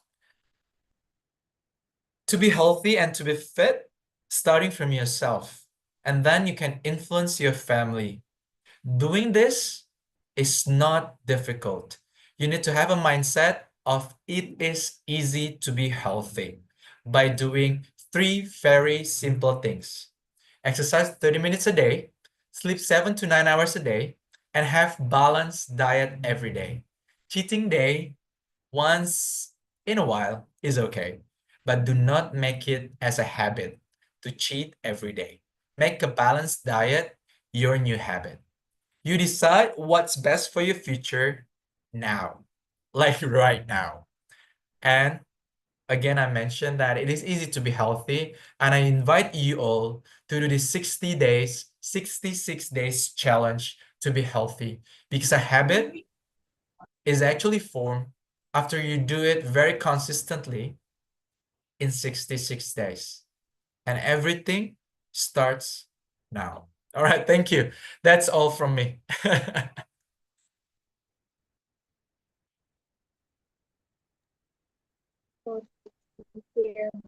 Any question? So good. I want to ask a question Sure. for Mr. Bagus. Yes. The problem is nearly our food is now frozen, instant, or sweet. And when we eat something sweet, we become more craving of the sweet and become uh, more consultative. Is there any strategy to defeat the cravingness of the sweet itself? All right, so that's a very good question actually. The craving comes from your mind because your body actually doing that in very, very long time, or it became a habit already. So that is the source of the craving. So you need to know the root cause of that, whether you actually live in a very circumstances or environment where the healthy food unavailable, or you actually are surrounded by friends who are actually not living their best healthy lifestyle, or the third one, you're actually living in a very good environment and good circumstances and with good friends who are actually living the healthy lifestyle, but you decide for yourself not to be healthy. So based on your question, you're actually living where actually foods are very all ultra processed or frozen or things. Healthy food can be frozen.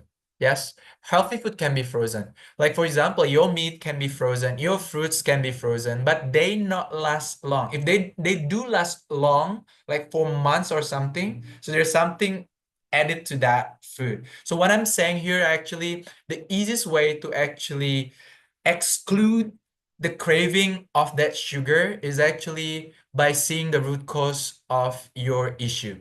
If the issue is actually friends, so start to actually not following your friends to do so and start to have like your own bubble for a while so that you can have a healthier lifestyle. The second, if you are actually living in the circumstances that are not, that where the healthy food are not available, I would say in this very era, you have your gadget and you can always find the healthier food nearby, or you can actually always eat fruits, and then chicken are always available anywhere. Or if you cannot eat chicken, at least you eat eggs. If you cannot eat eggs, eat fish. Always see the different things around. And yeah, so to answer your question, I think see the root cause and then start to change by seeing the possible solutions around, and then you just need to make it as a habit. So I was craving for donuts and also like sugary coffee as well all the time before, but now when I actually try the very non-americano or long black coffee with a lot of sugars, oh my god, I cannot take, my body cannot take, my body actually reject. It's the same thing when you actually living your bad lifestyle, like health wise, your body will reject healthy stuff. So what you need to do is you just need to form a habit. I hope it answered your question.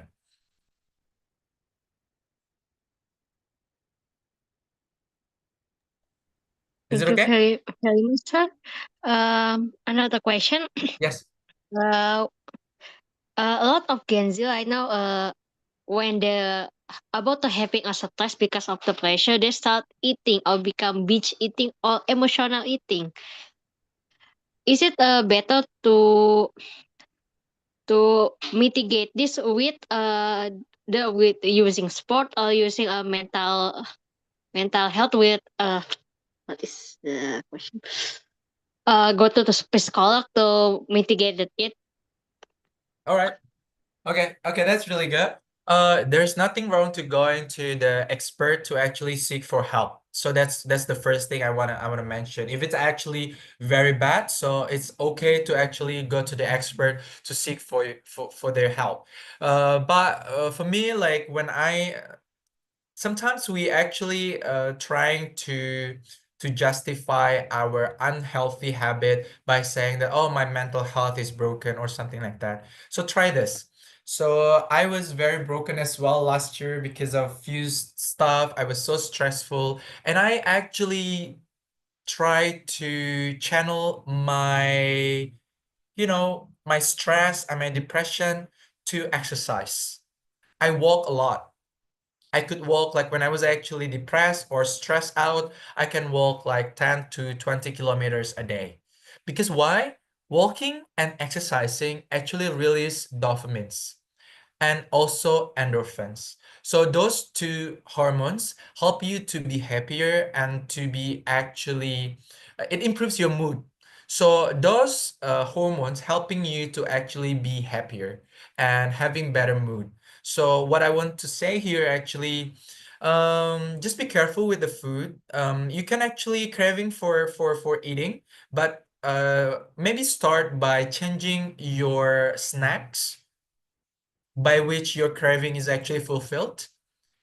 Before, maybe you actually craving for French fries or very sugary coffee or very sugary bubble tea or very sugary milk bun. Try to change it with fruits or something healthier, like healthier option.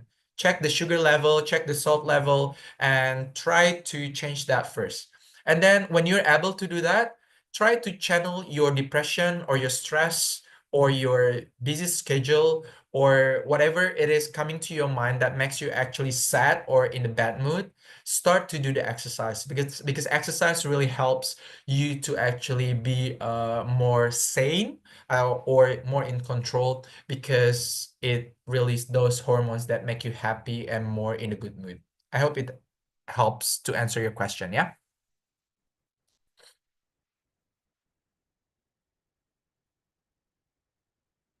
Any more question?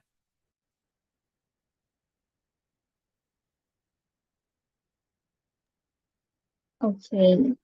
Any question again? I will see on the chat if there's another one. No. All right.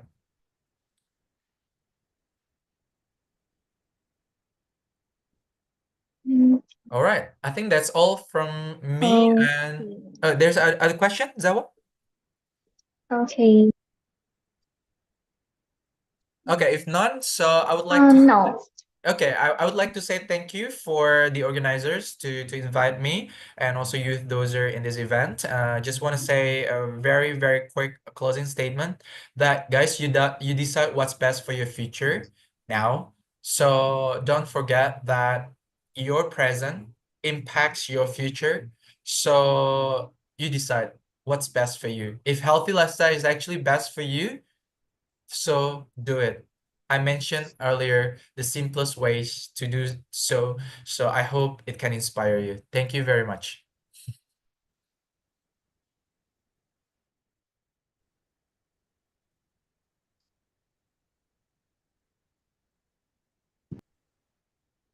Okay, thank you, Mr. Rogers. What a beautiful closing statement. And then, yeah, if you run out of time and if we haven't addressed your question by reading the question,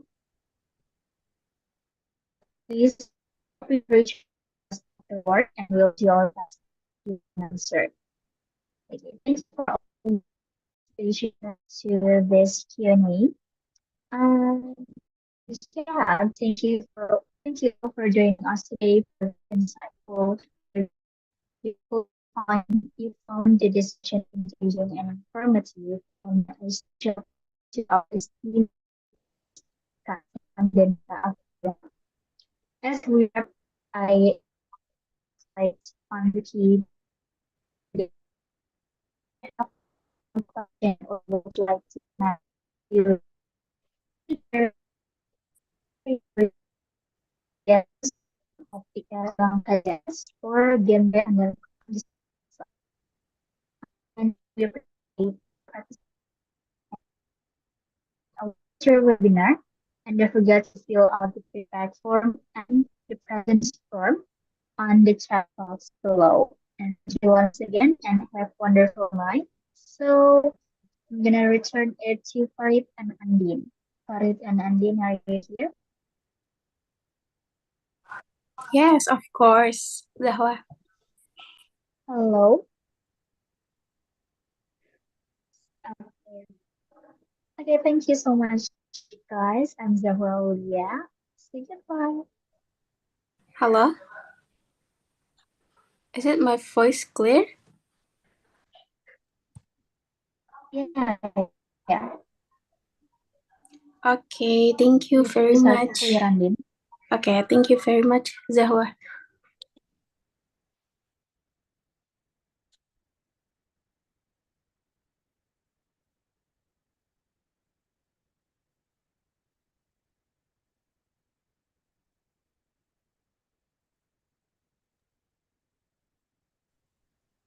Okay, thank you, Zawa Alia, for guide our main session. But unfortunately, guys, due to the limited time, I'm really sorry that we cannot hear each person impression one by one. But then beside, guys, we can still feel your enthusiasm through social media. So please don't forget to share your excitement on Instagram and kindly tag PIK-R Bangka. We also remind you not to forget to fill in the attendance link in the Zoom meeting chat. Okay, moving on to the next agenda, which is the documentation session. Let's all turn on your Zoom cameras first. I want to see this handsome and beautiful face because we going to documentation session. So it will be such a shame if we already learned and had a great time together, but didn't capture the moment, isn't it? So Rangers, please turn on your camera and say cheese. Let's go. I will wait until 9:22. Okay. And don't forget for the participant to fill the attendance link that will be shared on the chat box.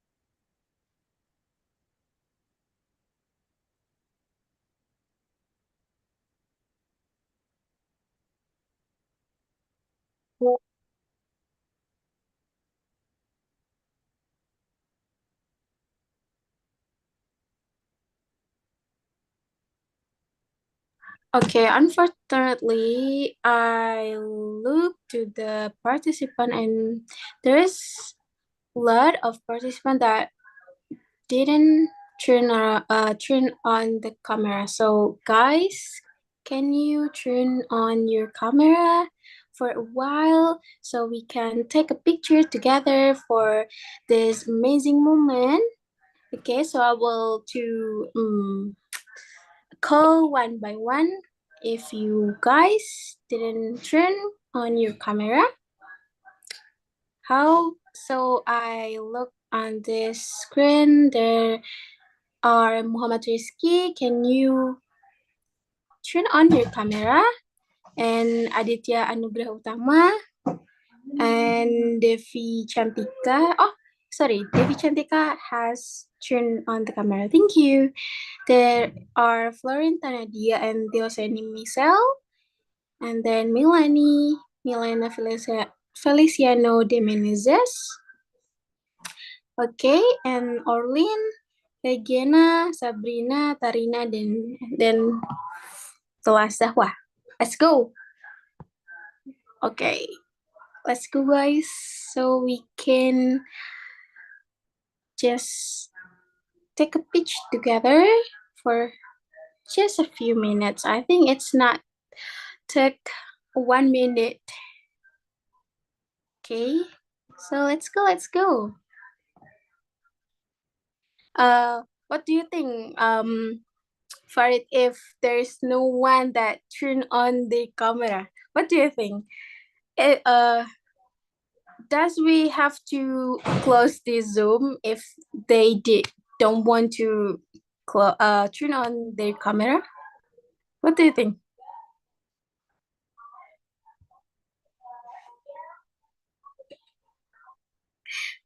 Oh my god, Farid, why?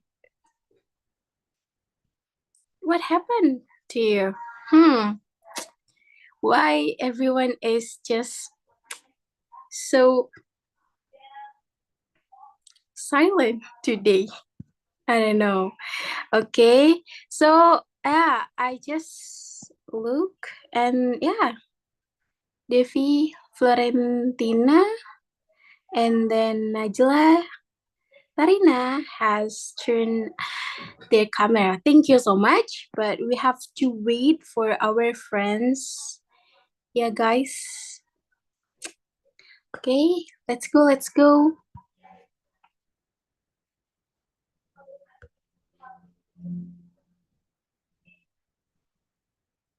Okay, because due to limit time, maybe we can take a pitch now. Okay, that's okay. Yeah, for the participant that have no turn on the camera, maybe they have their their own business. So yeah, that's okay. So maybe we can have a formal stand first one. Okay. So I will to wait. Okay. So 3, 2, 1. Have a big smile. Okay. Wait. Okay. What about this sign? Okay. Wait. Okay. 1, 2, 3. Okay, one again. I think this one. Yeah. Okay. Let's go. 1, 2, 3. Okay. Maybe this is the last, like what you want to sign that what you want like this or anything that you want. One more again. Let's go. 1, 2, 3. Okay. Very good. Okay, thank you so much. Give applause for you guys that has cleared this webinar, international webinar with us. And wait, I have to back to this page. Wait, yeah, guys. Okay. Because the end of the documentation session signifies that our activity has completely come to the end. So thank you so much for Kak Afilia, Kak Stefan, and all the amazing speaker that has sharing their knowledge with us. And also thank you for all the participants that have paying attention since the very beginning, and hopefully everything that we learned today will be our provision someday. Okay. And as we conclude today's event, we would like to remind you to stay connected and be part of an inspiring community through Satuin. This platform is dedicated to fostering collaboration and innovation among Indonesia youth. Don't forget to follow their official Instagram at official1 to keep updated with their latest initiative and opportunities. Together, let's create a brighter and more dynamic future. Okay. Lastly, for all your celebration needs, don't miss the special offers from Bibon Florist. Their beautiful floral arrangement are perfect for making any occasion extraordinary. Visit Bibon Florist today and let their blooms bring joy to your special moments. Okay, and I'm Farid. And I'm Anine Putri, representing the committee in charge. Would like to thank you a lot for all of you guys and see you at our second day session. Bye-bye. Bye. Wassalamualaikum Warahmatullahi warahmatullahi wabarakatuh. wabarakatuh. Bye-bye, guys. Good Bye, good night. night. See you tomorrow. See you guys.